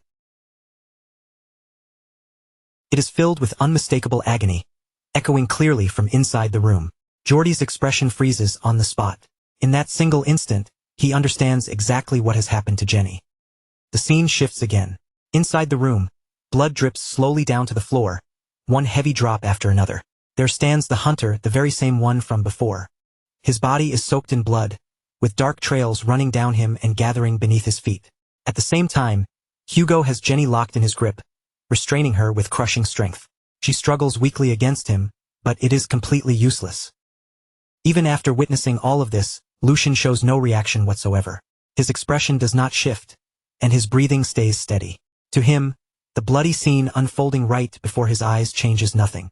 He simply stands there, calm, cold, and unmoving, like an executioner who has already delivered the sentence. And in that moment, one thing becomes painfully clear. Whatever fear Lucian once carried has vanished completely. What remains now is control, absolute and unshaken. Seeing the situation unfold before him, Jordy finally snaps. Rage explodes out of him as he shouts, "What the hell are you doing?" Lucian only turns his head slightly, his face still calm and unreadable. He almost looks bored as he replies in a cool voice, "What brings my esteemed brother here? Sorry, but I am rather busy right now. Please come back later." Then his voice hardens, losing even the faintest trace of courtesy. "Today, I will tear out the root of this rebellion." Without hesitation, he gives another order. "Hugo, put her back on her feet." Hugo answers immediately, "Yes, master." At the same time, Jordy whips his head toward his knights, his voice shaking with fury. "Save Jenny right now." The two knights respond at once and rush forward, charging straight toward Lucian to free her. But before they can take another step, Lucian speaks again, his voice icy and merciless. "If anyone comes within 3 feet of us, cut her throat." Those words slice through the room like a drawn blade. Jenny freezes instantly. Terror swallows her whole, her body going stiff as fear seems to close around her throat. Lucian continues without the slightest tremor in his voice, "I will take full responsibility." The instant those words leave his mouth, both knights stop in their tracks. They halt at the exact same place, as if an invisible wall has appeared before them. Confusion spreads across their faces. They cannot decide whether to move forward or remain still, because no matter how urgent the situation is, they cannot disobey their master's command. On the other side, Hugo speaks in a low, dark voice, cold enough to send a chill through everyone in the room. "There will be no way for her to survive. Leave it to me." As he says this, the knife is already pressed firmly against Jenny's throat. With just one wrong movement, everything will be over. Jenny, already beaten badly and barely holding herself together, becomes even more terrified. Fear completely overtakes her. Her body trembles as she turns her head back, just a little, tears streaming down her face. In a weak, broken voice, she cries out, "Lord Jordy." The sight of her like that ignites Jordy's fury even further. His voice bursts out, overflowing with rage he can no longer control. "How dare you do this? Your head will not be the only one taken. Your entire family will be executed and hung from the city walls." Hugo does not flinch in the slightest. He answers calmly, his voice steady and empty of emotion. "That will never happen." Those words strike Jordy like a physical blow. His eyes widen in disbelief. "What did you just say?" Hugo responds without even a moment of hesitation. "My master is Lord Lucian. Any order that does not come from my master means nothing to me." He continues, his resolve completely unshakable. "No matter what happens from this point forward, if it is my master's order, then carrying it out is my duty." As Hugo speaks, his expression stays firm and immovable, like iron that will not bend. Seeing that unwavering loyalty, Jordy's hands begin to shake violently. Rage surges through him so fiercely that it nearly steals away his reason. Grinding his teeth, he roars, "Lucian, what did Jenny ever do to deserve being treated like this?" Lucian answers in a cold voice, still holding his hunter in his hand. "She insulted her superior, disobeyed orders, and interfered with financial matters." His tone remains completely flat. "I simply gave her the punishment she had earned." Then Lucian's glare sharpens on Jordy, anger burning deep in his eyes. "Do you still not understand the difference between duty and personal emotion?" Those words only pour more fuel onto Jordy's fury. His chest rises and falls heavily, his whole body shaking with rage. Yet even with all that anger, he can do absolutely nothing, and that helplessness burns more painfully than any wound. At that moment, the situation within House Valdic becomes clearer.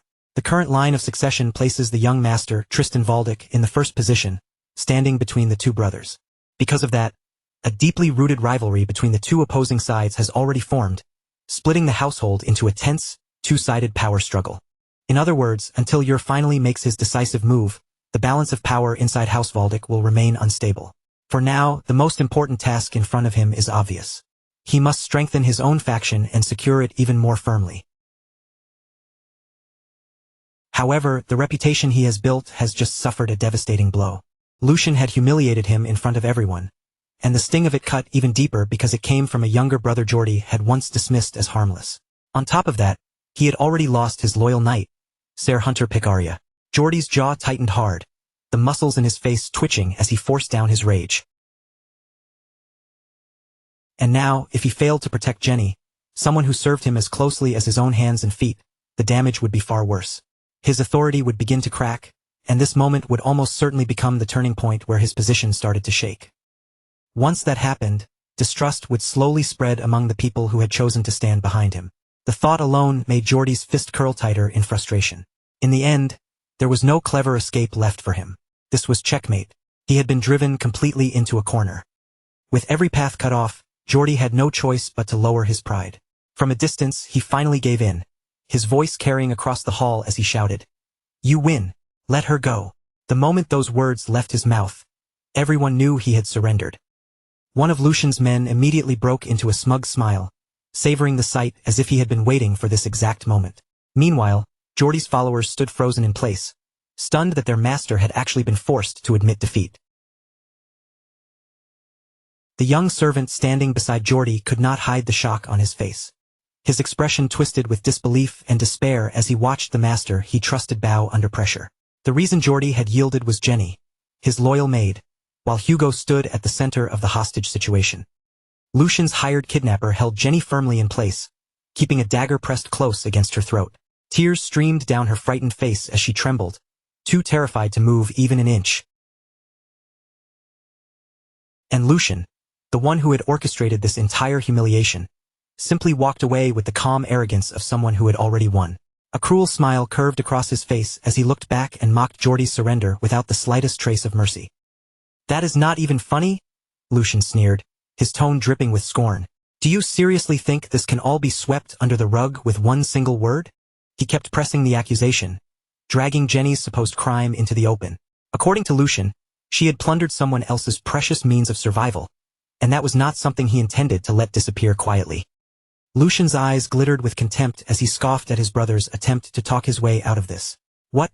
Do you think your tongue is coated in gold just because you are a noble?"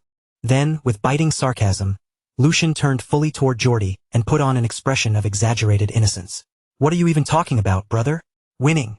Jordy ground his teeth so hard it looked as if his anger might burst through his restraint at any second, while Lucian continued his performance without shame. "I merely carried out my duty as the third young master. Besides," Lucian added coldly, "embezzlement is a crime that no one can escape, no matter what status they hold." He stamped his foot against the floor, using the sharp sound to reinforce his authority throughout the hall. "If we simply covered this up and moved on, what would everyone here think?" Lucian looked down at his defeated brother as if he were speaking out of sincere conviction, pretending every word came from righteous passion. "Since my respected brother is begging so desperately, I would personally like to end the matter here." But as those words left Lucian's mouth, a dark smile slowly spread across his face, exposing the malice he had been hiding beneath that polished tone. With a look of false regret, Lucian delivered the final blow. "Unfortunately, I simply do not have the proper justification to do that." Jordy clenched his fist until his knuckles turned pale white. His fury was barely being held back now, swelling beneath the surface like it was about to explode. Unable to endure another second of this humiliation, he finally forced himself to ask what Lucian's price was. "Stop beating around the bush," Jordy snapped, his voice rough with anger. "Speak plainly." Before revealing the outrageous amount he wanted, Lucian first made Jenny understand exactly what kind of punishment was waiting for her.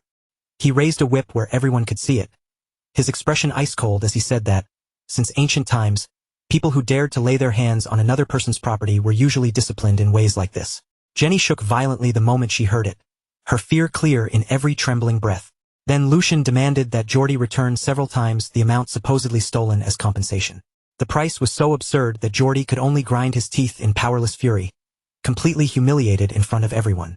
Surrounded by the glittering scatter of gold coins, Lucian smiled triumphantly and continued to mock his brother. "So tell me, brother," Lucian asked with a faint, taunting smile, "what price did you have in mind?" The scene then shifted away from that humiliating confrontation and moved to the magnificent palace of the Grand Duke, the true center of power within the Valda family. Inside a lavish study filled with the weight of authority, the man who ruled the household waited in silence. Grand Duke Balk sat there with a stern, calculating gaze, as though he had already measured every move being made beneath his roof. As the father of both Lucian and Geordie, the Grand Duke watched the situation unfold from the shadows of power, observing everything that happened within his domain without needing to step forward himself. Later, Chief Butler Edwin appeared before the Grand Duke to give his report. After explaining how the incident had ended, he stood respectfully while the Grand Duke examined the written account with an unreadable expression. The Grand Duke lifted his gaze from the report and fixed his loyal servant with a sharp, piercing look. "Is everything written here accurate?"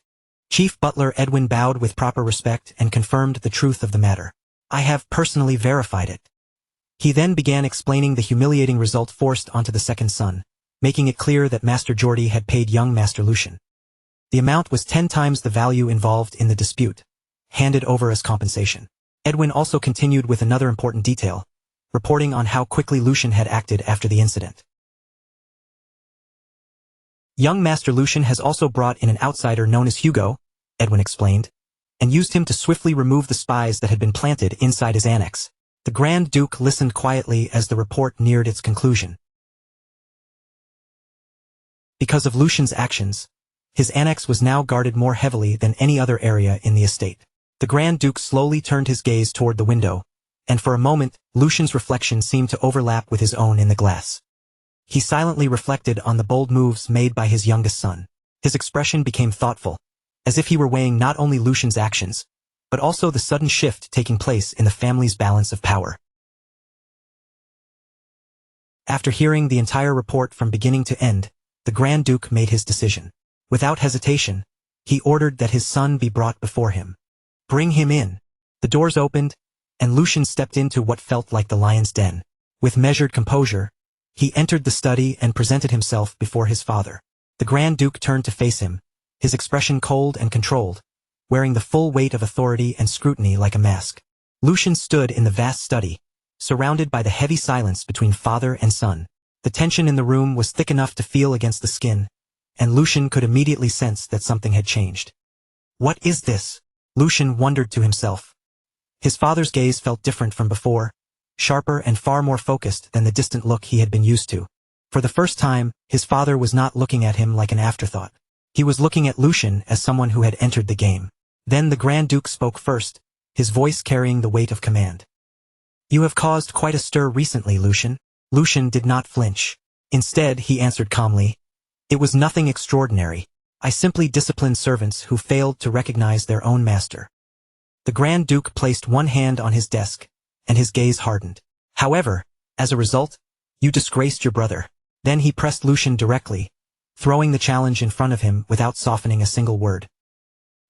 "He will not forget this for a very long time," the Grand Duke warned. "Are you prepared to bear the consequences?" From across the room, Lucian's answer came back as cold and firm as steel. His confidence did not waver at all. "No, there is nothing for me to bear." Lucian defended his actions with chilling logic and complete certainty. To him, this had simply been a matter of putting the hierarchy back in its proper place. Standing tall, with a faint, defiant smile, he framed his ambition as nothing more than duty. "If I avoided such an obvious responsibility just because I feared retaliation," Lucian said, "then how could I ever dare to claim the name of Valda?" The Grand Duke listened in silence as his youngest son spoke with unexpected boldness. "I merely made the choice that would not bring shame upon our name." At that, a faint smile appeared on the Duke's face, though whether it came from amusement or genuine approval was difficult to tell. Then the Grand Duke revealed the true rules of the succession struggle, laying out the battlefield that would decide their futures, while the family crest stood as a silent symbol of their bloodline. "If Geordie continues to provoke you," the Grand Duke said, "then you are free to strike back." With those words, the Grand Duke officially granted Lucian permission to fight for his own place in the family. But that freedom was not given without limits. Lucian listened closely as his father continued, sensing the condition hidden behind the approval. "However, I warn you now, if the conflict grows too large and causes damage to the family, I will side with Geordie, no matter who is right or wrong." Lucian was visibly taken aback by the unfairness of the condition, his composure cracking for a brief moment. In disbelief, Lucian blurted out before he could fully stop himself, reaching one hand forward as if trying to challenge the logic behind it. "Father, what the hell?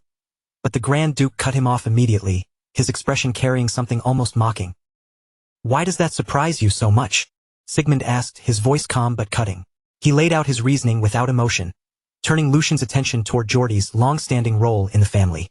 Geordie might have a reckless streak, but over the years, the results he had produced for the house were not small by any measure. Then Sigmund's words shifted sharply toward Lucian himself, dragging up the image of his past weakness and wasted days. Compared to Geordie, Lucian had spent an entire year doing nothing but idling away, and Sigmund delivered that fact with cold, merciless logic.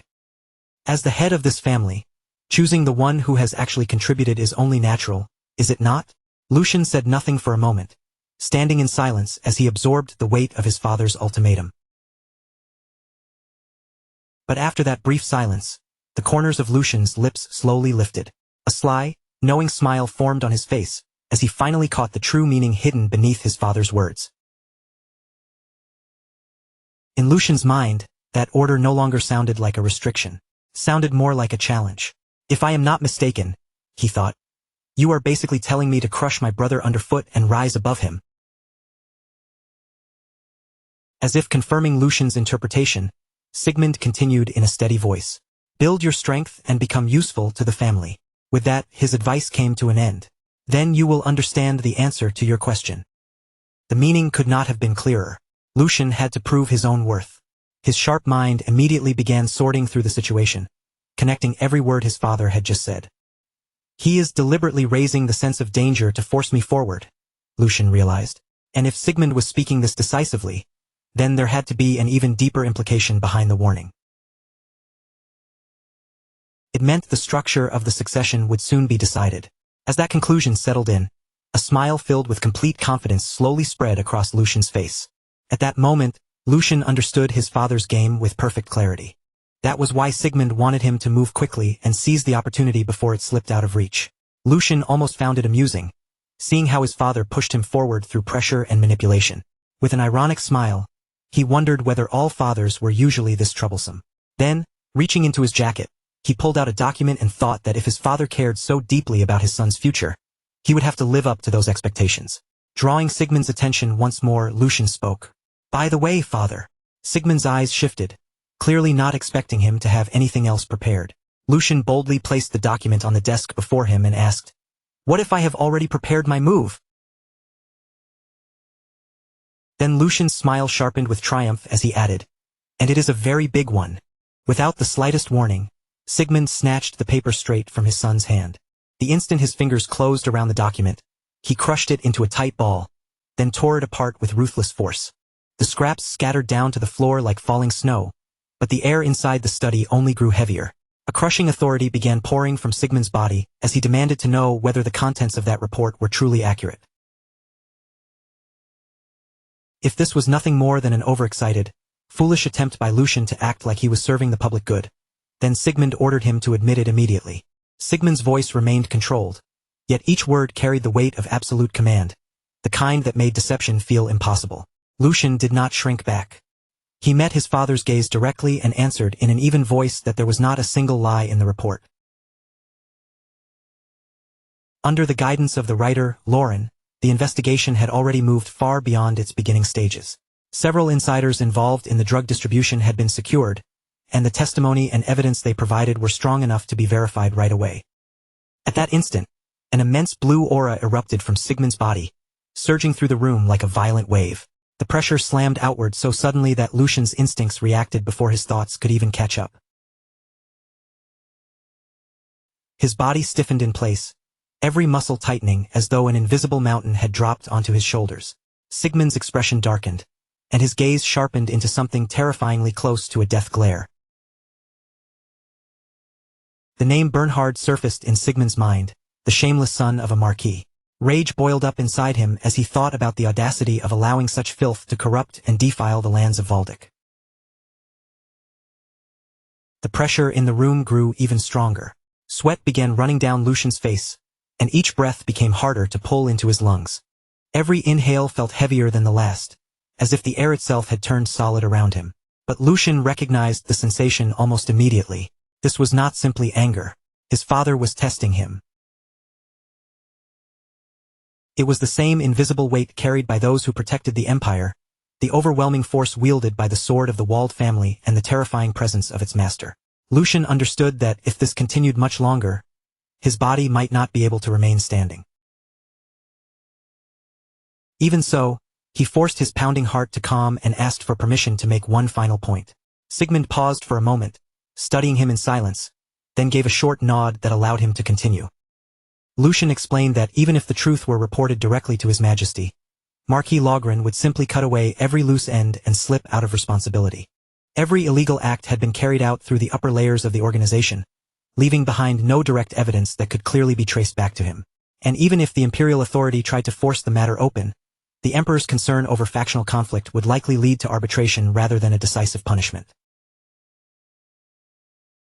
In the end, the heinous crimes committed against the Valdic family would be reduced to nothing more than a financial loss for the enemy. Lucian spoke calmly, saying that losing money alone was nowhere near enough. A crime of that scale demanded a much greater price. After those words, silence settled heavily over the room. Sigmund watched his son closely, genuinely surprised by the sharpness of Lucian's judgment. He found himself wondering when Lucian had become capable of reading power, consequences, and political movement with such clarity.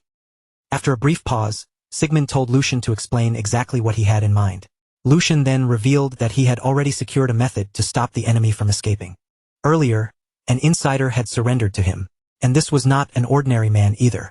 He possessed a noble title, had earned Logren's deep trust, and had climbed all the way to an executive position within their organization. At that, Sigmund recalled the head butler's earlier report about Lucian bringing in an outsider named Hugo. The pieces began to connect in his mind, and understanding slowly dawned on him. This Hugo had to be the insider Lucian was talking about. As each piece fell into place, Sigmund realized the current situation matched the third scenario he had once considered. It was a path he had hoped would never need to be used, but now it seemed almost impossible to avoid. Lucian's strategy had already been anticipated. He intended to use the traitor as bait, turning what looked like the enemy's advantage into a reverse trap. From Logren's point of view, it would be unthinkable that the executive responsible for handling the drug operations would ever betray them. Lucian had arranged the details carefully, making sure the negotiation plan appeared to be moving forward smoothly, without even the smallest sign of danger. Sooner or later, Logren's core figures would have no choice but to step out into the open themselves. Sigmund admitted that a strategy like this could not be brushed aside. Even so, he immediately pointed out the greatest weakness in the plan. Everything depended on one single variable. The entire plan rested on a man who had crawled out from the back alleys. Human nature, Sigmund said, could never be trusted completely. A man like that would always carry uncertainty with him, and even walking one step beside such a person was already dangerous. Lucian went quiet for a moment, letting his father's warning hang in the heavy air between them. Then he answered calmly. He was not trusting the man himself. What he trusted was the man's desire, and that desire was not weak or vague. It was a burning ambition. That ambition was to become a knight, to spread his name across the empire, and to carve proof of his existence into history. Sigmund was struck by how familiar those words sounded. They were old words, almost forgotten, yet they belonged to something Sigmund himself had once believed in. Lucian explained that such a dream was exactly the kind of thing a man could cling to with obsession. He had chosen to believe in that dream, just as he had once done in his previous life. To Sigmund, the reasoning sounded sentimental, but there was also a sincerity in it that could not be dismissed. That sincerity explained why Lucian was willing to place so much on this gamble. Sigmund then asked what Lucian intended to do if everything collapsed and the plan failed. Lucian answered without a moment of hesitation. He had no intention of running from responsibility. If anything went wrong, the mistake would be his alone to carry. He was prepared to pay the price himself, even if that meant putting his own title on the line. After hearing that, Sigmund finally gave his decision. Once Lucian's body had fully recovered, he was to report to the training ground. Lucian accepted the order immediately, without protest or delay. Then Sigmund revealed what would come next. Sigmund would personally teach Lucian the Lion's Heart sword, the very swordsmanship that symbolized the blood and pride of their house. With that single decision, Lucian was no longer treated as an overlooked third son. He had been formally recognized as one of the candidates who could one day become the next head of the household. Night fell quietly over the estate, wrapping the grand residence in a deep, still silence.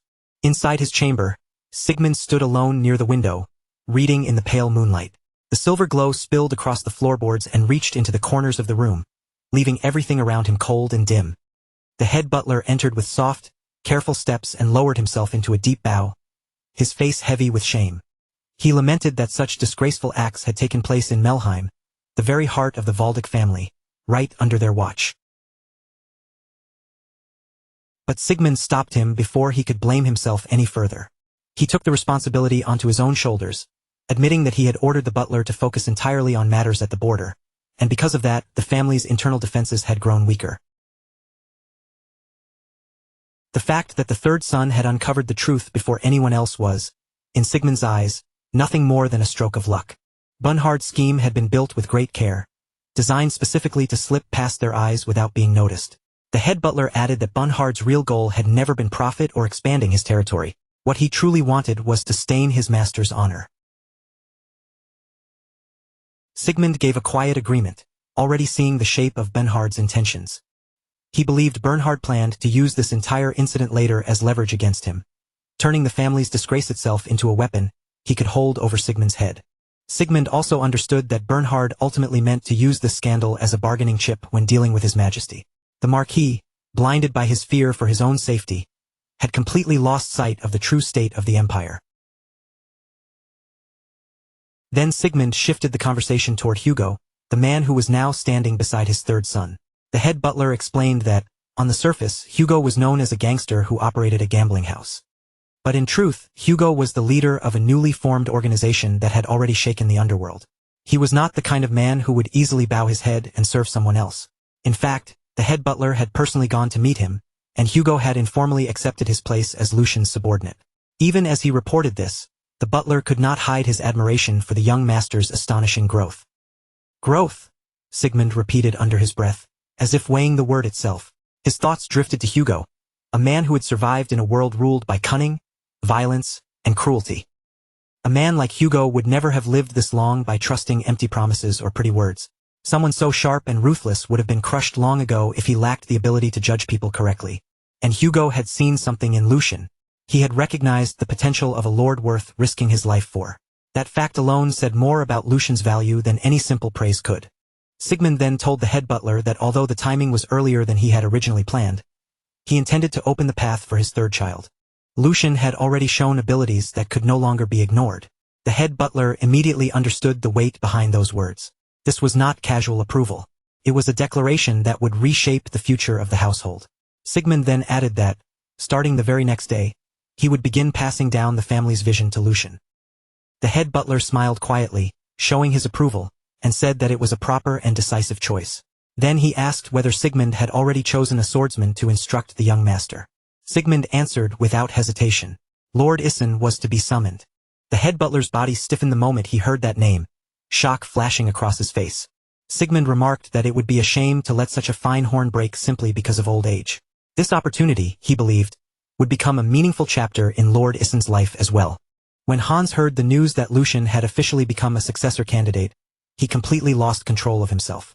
Laughter burst from his mouth, but at the same time, tears streamed down his face.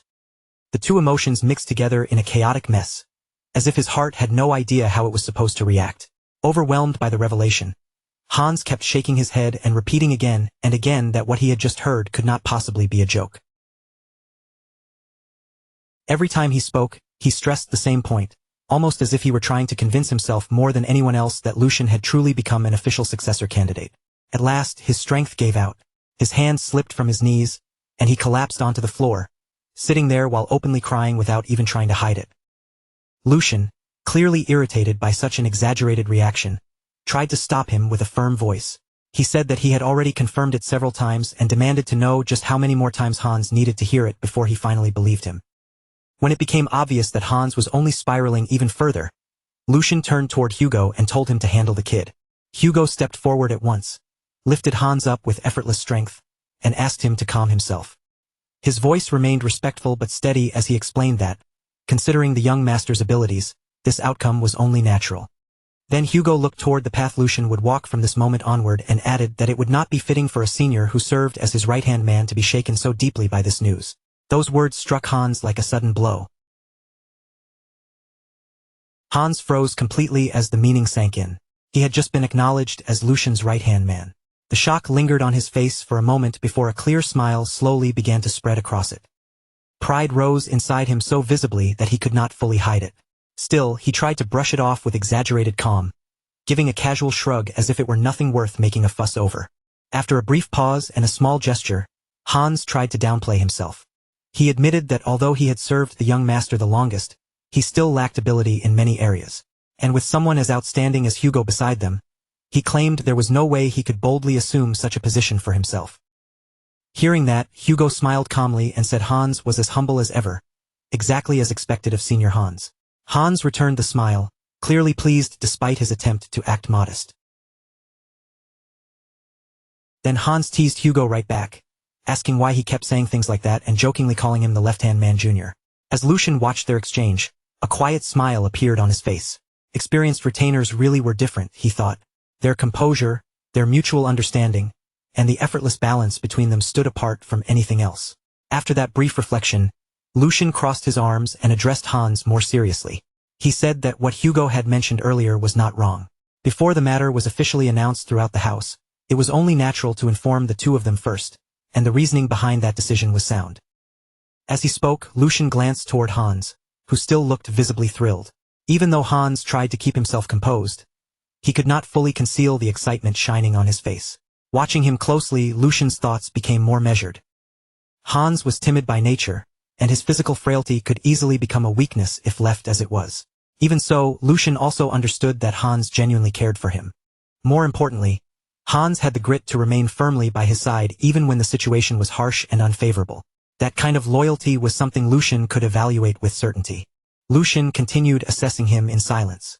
If Hans gained more experience, matured properly, and learned how to manage internal affairs, he could eventually become a rearguard more dependable than anyone else. Then Lucian's gaze naturally shifted toward Hugo, and when it came to him, there was no hesitation at all. Hugo's abilities left no room for doubt. All that remained was to open the proper path for Hugo and help him become a knight. Only then could his talents be drawn out to their fullest, allowing him to stand beside Lucian in the future as a powerful sword under his command. With that realization, Lucian strengthened his resolve once more.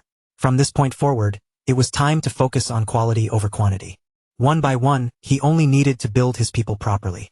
Once that thought settled in his mind, the scene shifted to the following morning inside the peaceful castle. Warm sunlight poured through the quiet halls, slipping past the tall windows and stretching deep into the interior like soft golden ribbons. Lucian stood alone in that gentle light, his eyes closed and his breathing calm, while his thoughts slowly drifted somewhere far away. Before he even realized it, his mind had returned to the memories of his previous life. They were memories from a time when he had searched every corner of the continent, chasing after one single goal with everything he had. That goal had been the very essence of the ancestors' martial arts, a power said to elevate the realm of the sword itself beyond ordinary limits. Those teachings were centered around sword forms, structured paths of mastery that shaped and defined the growth of a swordsman. Among those forms, there existed a realm standing one step above the rest, a higher level known as advanced sword forms. And yet, no matter how desperately Lucian struggled, no matter how many hardships he endured, and no matter how deeply he humbled himself, even living like a dog just to survive, what he finally obtained was still nowhere near what he had been seeking. He had never obtained the advanced sword forms he had dreamed of for so long. In fact, he had not even managed to reach the intermediate sword forms that were normally reserved for knight captains. What he finally managed to get his hands on was nothing more than a degraded version, a lower form meant for apprentice knights who were still standing at the very beginning of the path. But in truth, for someone like him, a mere mercenary without noble blood, even learning any sword form at all should have been impossible from the start. Being granted even the smallest chance to touch a sword form was already something close to a miracle. And yet, even with that miracle in his hands, reality had still treated him with merciless cruelty. People weaker than him continued to move ahead, learning higher-ranking sword forms for no reason other than the status they were born with. One after another, they surpassed him, and on the battlefield, they crushed him with techniques he could not copy, could not understand, and could not properly defend against. Every time that gap kept him from protecting the members of his squad, his hunger for true sword forms carved itself deeper into his heart. That longing never faded. It only sharpened, growing more painful with each failure until it became a constant torment he could never escape. As those old memories rose back to the surface, Lucian unconsciously clenched his fist. His knuckles tightened, as if his hand were trying to grasp the very thing he had once been forced to watch from a distance. But now, fate had placed a completely different opportunity right in front of him. This time, someone like him had been granted access to something far beyond what he had chased in his previous life. It was something that only a successor candidate of House Valdic, along with their closest aides, could ever hope to touch. An ancient sword form, a legacy so profound that it stood far above even advanced sword forms. The Lion's Heart Sword. Even the name alone carried a heavy, overwhelming weight. Just thinking about the scale of that swordsmanship filled Lucian with awe, and a quiet tension began to build throughout his entire body. The training had not even begun yet, and the time set for the lesson was still some distance away. Even so, his excitement was already rising so fiercely that he could barely contain it. Lucian let out a quiet, self-aware smile when he realized he had been pacing around since dawn without even noticing it. He was too restless to stay still, his anticipation pushing him to move before the lesson had even started. Recognizing that, Lucian decided he needed to steady his mind first. Slowly, he lowered himself to the ground, crossed his legs, and allowed a gentle smile to settle on his face. As he began circulating his energy, his thoughts turned inward. In his previous life, he had learned swordsmanship without anything that could truly be called a proper system. There had been no teacher guiding him, no solid foundation beneath his feet. Only stolen techniques and scattered fragments of knowledge, gathered wherever he could survive long enough to seize them. Because of that, he had never once had someone he could genuinely call his master. That realization did not leave him bitter. Instead, Lucian's smile deepened just a little. Living a second life truly was something extraordinary. But without Lucian realizing it, he was not alone there. From far away, hidden quietly within the shadows, a figure was watching every movement he made.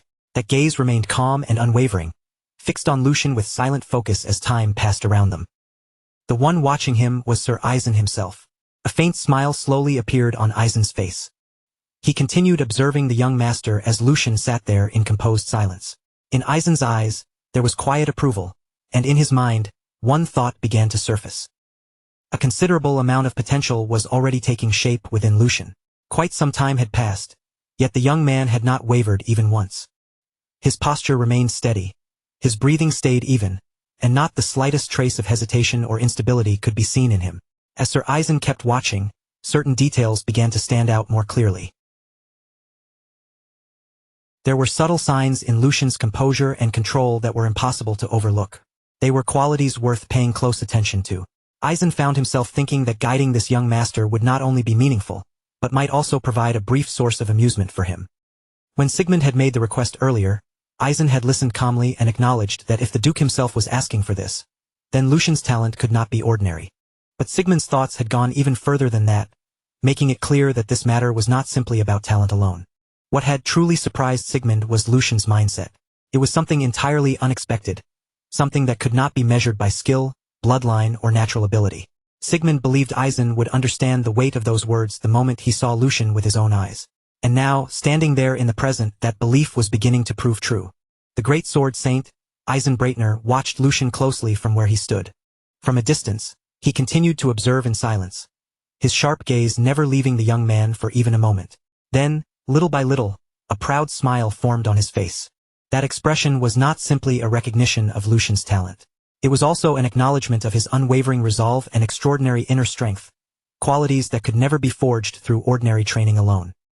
A sword saint was an existence born only when one pushed their circulation to the absolute limit, refining both body and mana to the farthest possible edge.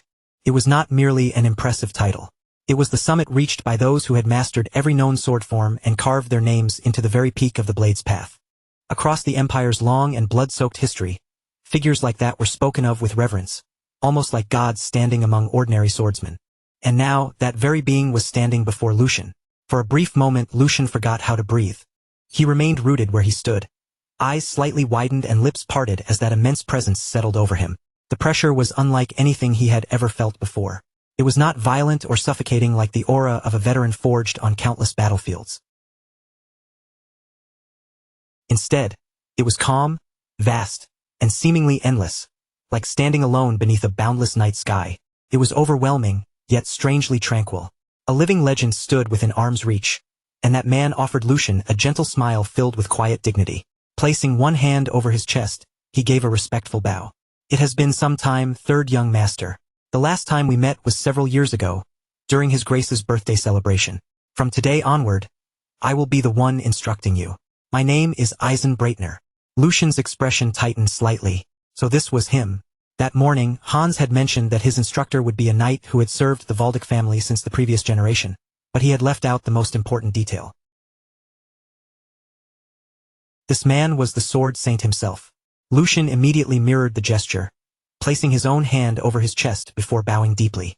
It is an honor to receive instruction from the Sword Saint. I look forward to your guidance. Eisen lightly waved one hand, a faint smile tugging at the corner of his lips. That title is nothing more than an undeserved name given to an old man. Besides, you are a successor candidate. You should not lower your head so easily. Lucian straightened at once, his posture composed and firm. I will not lower the dignity of my family. But that does not mean I should neglect proper respect. Setting aside status and position, you are someone worthy of it. For one quiet heartbeat, Eisen studied him without saying anything. Then he let out a soft laugh, the sharpness in his expression easing slightly. If you insist, then do as you feel comfortable, young master. Lucian inclined his head a little. Thank you for your understanding. The warmth in Eisen's expression soon faded, replaced by a focused sharpness that signaled the lesson was about to begin. Then let us begin the training immediately. Without hesitation, Lucian stepped forward and answered, Yes, that sounds good. Eisen then gestured toward the outdoor training grounds. Sunlight spilled across the wide perimeter of the training field as Eisen calmly asked, Young master, would you like to run around the perimeter? The moment those words left Eisen's mouth, Lucian dropped straight into a runner's stance, his body lowering with practiced readiness, every muscle coiled to move. Should I start right now? Lucian asked, already prepared to launch forward. Eisen blinked, visibly caught off guard by the immediate reaction. Third young master, please wait a moment. Lucian straightened again, a flicker of confusion crossing his face. Is something wrong? Eisen regarded him carefully, as if trying to understand the way his mind worked. Do you not have any questions about why you are running? Or what purpose this exercise is supposed to serve? Lucian offered him a small, easy smile. Of course I am curious, Lucian replied calmly. But if you ordered it, then it must be necessary. And if you did not explain it, there must be a reason you felt no explanation was needed. Lucian placed one hand over his chest, his posture straight and his voice steady with firm conviction. A student who receives instruction simply follows. The master's words are enough for me. As Lucian said that, Eisen's gaze sharpened slightly. This reaction, this clarity shining in his eyes, was completely different from what he had seen in the other young masters. There was no hesitation in Lucian, no wounded pride over being given such a simple task, and no demand for an explanation. What Eisen saw in him was only a pure and straightforward longing for the sword itself. A faint smile slowly curved across Eisen's lips as understanding finally dawned on him. So this was what the Duke had meant. Very well, young master. Then let us begin. The instant Eisen finished speaking, Lucian shot forward like a bolt of lightning across the training ground. Excitement surged through Lucian's entire body as he ran, the wind whipping past his ears with every step. From above, Eisen watched him closely, not missing even the smallest movement. With his arms folded behind his back, Eisen continued to observe in silence. Lucian's speed did not drop at all. If anything, it only grew faster with every lap he completed. His strides became lighter and smoother, each step flowing into the next with surprising ease. It almost looked as if the ground itself were pushing him forward. Even so, Lucian's thoughts remained sharp, calm, and deliberate beneath that rushing motion. There was another reason he had obeyed without asking a single question. This run was not just simple training. It was an evaluation, a test to measure whether he had the qualifications to become a disciple, just like the tests he had once given during his previous life as a mercenary captain. Back then, he had used this very same method many times. Give a rookie a task that seemed ordinary, even meaningless, and then watch how they reacted. Their mindset, patience, and resolve would all reveal themselves naturally through that one simple order. Lucian had already shown his attitude. Now there was only one thing left for him to prove, his tenacity. He would keep running until his body finally gave out. And just like that, an hour passed. Lucian's brows drew together slightly as he continued moving. Something felt strange. He had been running without stopping for all that time, and yet fatigue still refused to come. Instead of exhaustion weighing him down, a strange lightness spread through his body. Every breath came easily, and every step felt almost weightless, as if his body had forgotten what strain was supposed to feel like. His speed rose even further, until faint afterimages began trailing behind him like flickering shadows left in the air. It made no sense at all. He had done nothing special to rebuild his body except consume mass-produced nectar, and recently, his only real activity had been light walks. By all normal logic, he should have been drenched in sweat by now. From above, Aizen's expression gradually began to change. The run had originally been meant only to check Lucian's general condition. Aizen had expected very little from him in terms of raw physical ability, yet not a single drop of sweat could be seen on Lucian's skin. His breathing remained steady, as calm as the surface of a still lake. Aizen had seen trained knights struggle to maintain mana output at this intensity, and yet Lucian showed no sign of strain. A flicker of concern passed through Aizen's eyes. Could it be? Without wasting another moment, Aizen descended to the training ground and called out firmly, "Stop! End the run here." Lucian halted immediately and turned back toward him, clear confusion showing on his face. "Huh? Did something happen?" Aizen stared at him, his gaze sharp and piercing. "Third young master, I have one question for you. The method you used earlier this morning to calm your body and mind, that was circulation, not meditation, correct?" Lucian nodded without hiding it. "If you are referring to what I did in the indoor training hall, then yes, it was circulation. There is nothing better for clearing one's thoughts." The moment Lucian answered so casually, Aizen froze. A thin sheen of sweat formed along Aizen's brow. His suspicion had been correct after all. He stepped closer, keeping his voice firm but controlled. "Forgive me, but I must examine your physical condition. Even if something feels strange, do not move." Aizen placed a hand on Lucian's shoulder and carefully guided his mana into the young master's body. Slowly and meticulously, he began tracing the internal flow. With the precision of a master craftsman inspecting a priceless blade, Aizen followed the pathways of Lucian's circulation one by one. Several moments passed in heavy silence. Then Aizen's eyes widened with disbelief, as though he feared the truth his own examination had just confirmed. Lucian had already reached the very end of circulation, the absolute limit that most martial artists spent their entire lives chasing. But the discovery did not stop there. Aizen's thoughts halted for a moment. What exactly was this? What lay within Lucian was not merely the perfected state Aizen himself had once attained. It stretched even beyond that. The sensation was so vast that it almost overwhelmed him. It felt like standing before an endless ocean with no horizon in sight, or beneath a roaring waterfall powerful enough to swallow the world whole. The flow inside this child was not simply complete. It was still expanding, pushing outward into a realm Aizen himself had never touched. Lucian was not walking a known road. He was opening an entirely new path. Sir Aizen took the third young master's hands and examined them in silence, his fingers pressing lightly along the veins, as he sensed the smooth and powerful flow moving beneath the skin. His sharp eyes narrowed as he processed what he was feeling. Then, in a low voice, he asked when this had first begun. The sudden question caught Lucian off guard. He had expected training and instruction, not a look of doubt from his master. Before Lucian could answer, Aizen asked again, this time more directly. "When exactly did you reach the end of circulation?" Lucian's expression went blank. The end of circulation? He did not understand what Aizen meant by that, so he asked him to explain more clearly. Aizen responded calmly, telling Lucian that he had just examined the condition of his body. The purity of Lucian's mana was like fresh snow spread across a winter field, clean and untouched by the slightest impurity. The internal structure of his body allowed mana to move with perfect efficiency, like a water wheel turning without even the smallest resistance. This was not ordinary talent. It was a level only a handful of martial artists could reach after devoting their entire lives to cultivation. Lucian kept his expression steady, but his thoughts began moving rapidly. From the very beginning, he had always sensed that something about his circulation was unusual. It had felt too smooth to be natural. Still, hearing that truth confirmed by a sword saint made his heart tighten. His condition was far closer to perfection than he had ever imagined. And if that was truly the case, then there was no longer any point in hiding it. Lucian had questions of his own about what was happening inside his body. Unless someone stood at the level of a sword saint, no one could properly explain his condition. Lowering his head slightly, Lucian decided to answer honestly. It had been about a month since he first began practicing circulation. From the very start, all of his mana paths had already been open. There had been no struggle, no resistance, and no barriers he needed to break through. Everything had flowed freely from the beginning. Aizen's eyes opened wider, and for a brief instant, clear shock passed across his usually composed face. Lucian went on, saying that everything he had heard about mana circulation made it sound painful and difficult. People spoke of veins burning from the inside, energy channels clogged with resistance, and pathways so damaged they felt almost broken. But for Lucian, none of those symptoms had ever appeared.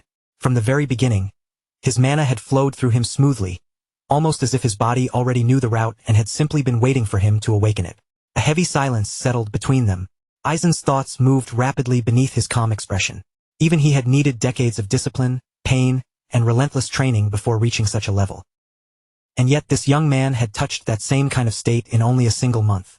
For the first time in a long while, Aizen found himself wondering if the ancient swordsman from old tales, the one said to split mountains and cut the sea itself apart, had not been exaggerations after all. Maybe talent that overwhelming truly did exist in the world. Maybe there really were people born with bodies made for the sword. After hesitating just long enough for Lucian to notice the change in his expression, Aizen finally spoke again. His voice came out low and heavy, carrying the seriousness of a man who understood exactly how bold his next words would sound. He said there was something he wished to ask, even though the question might come across as rude or disrespectful.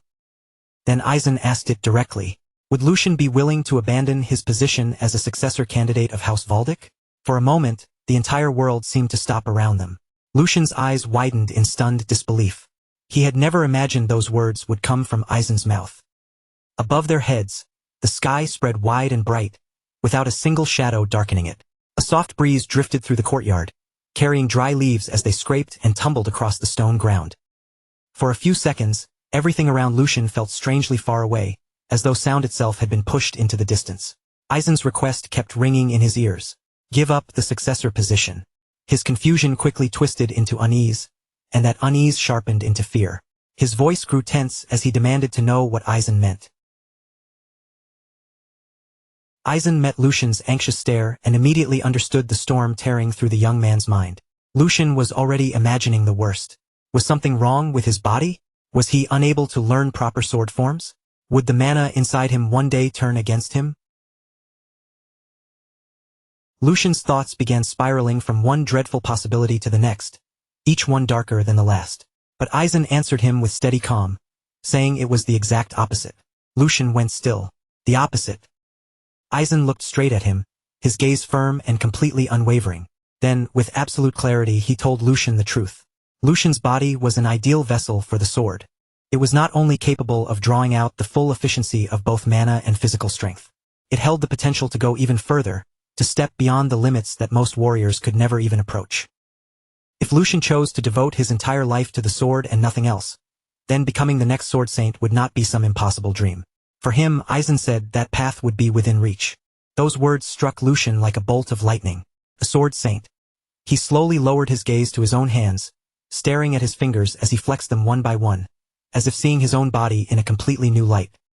Could he truly reach that realm? From the moment he awakened in this body, Lucian had known it was extraordinary. He had felt its balance, its natural power, and the flawless way mana moved through it. But hearing that it surpassed even his own expectations left him momentarily breathless. Until now, he had already considered himself incredibly fortunate simply to have inherited this body and the opportunity that came with it. After all, he had gained access to the ancient sword form known as the Lionheart Sword. Just that alone had been enough to change everything for him. Through the Lionheart Sword, Lucian believed he had finally found a road leading toward the height he had once longed for in his previous life. That alone had felt like a miracle beyond measure. Yet now Aizen was telling him there was an even greater peak waiting ahead. Not just mastery, not just excellence. The very pinnacle of the sword itself. But a road like that would demand everything from him. Talent, no matter how monstrous, would never be enough on its own. It required absolute focus, a life without distractions, and a heart that carried no divided loyalty.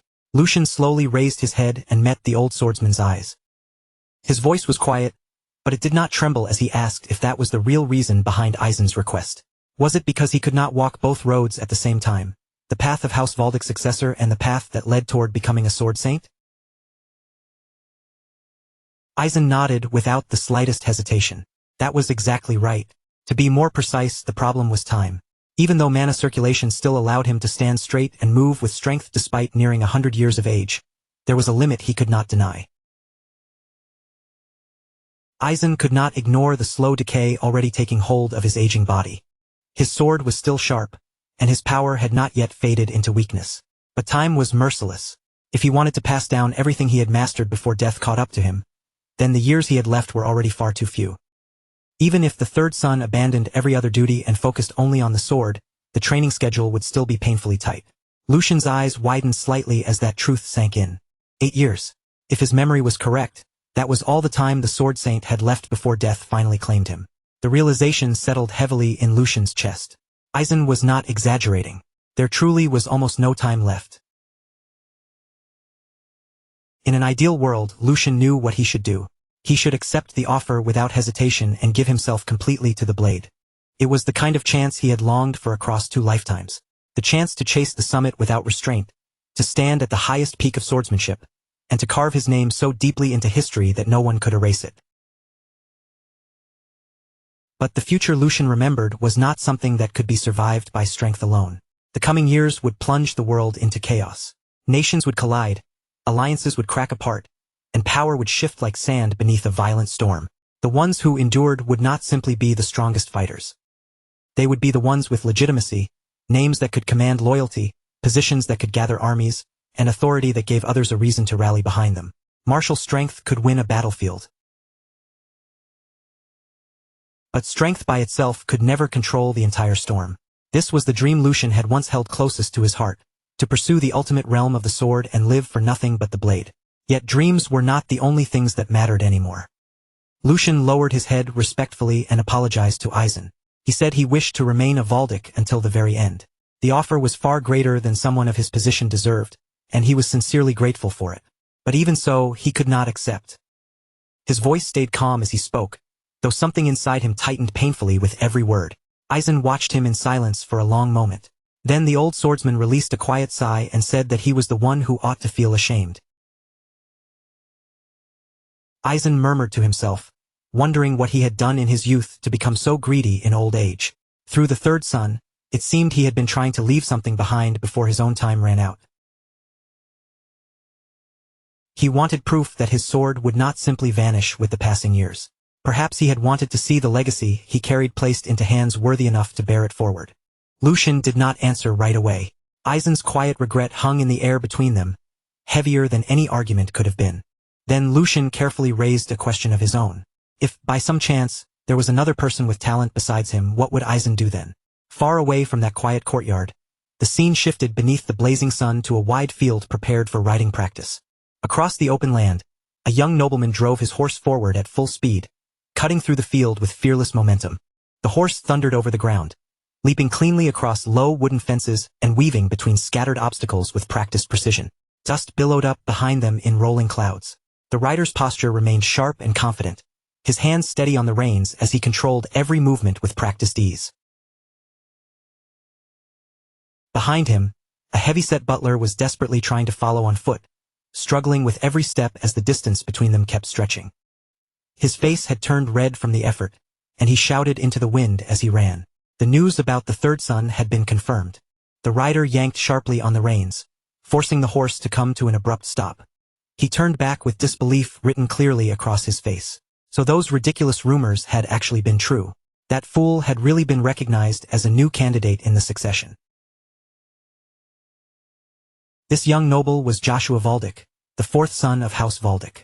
Joshua climbed down from his horse and took a towel, wiping the sweat from his face as his expression remained tight with irritation. The butler, still catching his breath, confirmed that everything matched the rumors. The Archduke had officially added the third son to the line of succession. And that was not all. Lucian was now receiving direct guidance from Sirius and had already begun formal training in swordsmanship. Joshua's expression darkened more and more as he listened. Lucian had become a serious obstacle.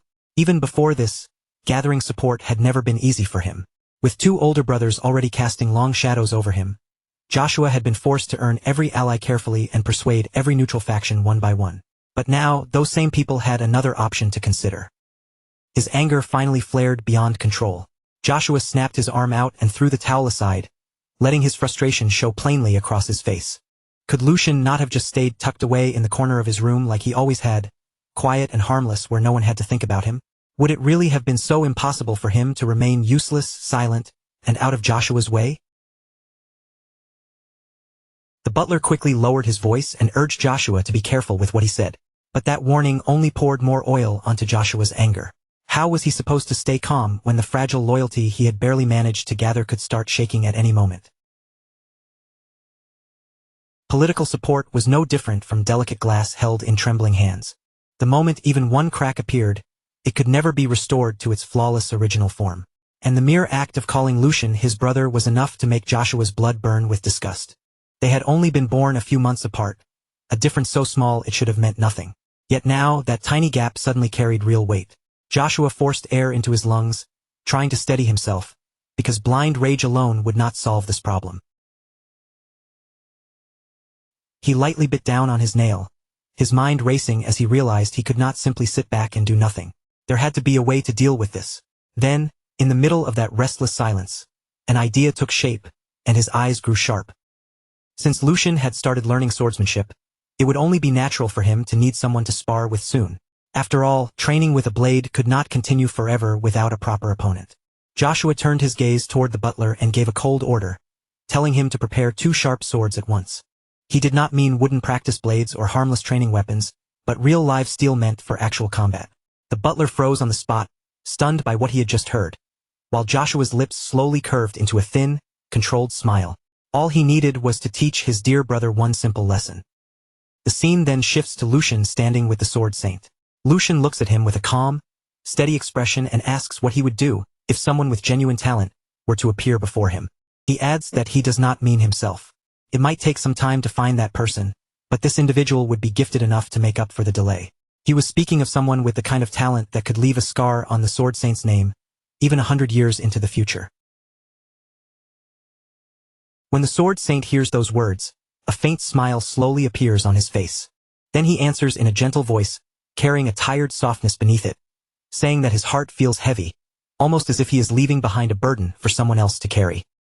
He tells the young master that he is already more than happy just knowing Lucian thinks so warmly of an old man like him.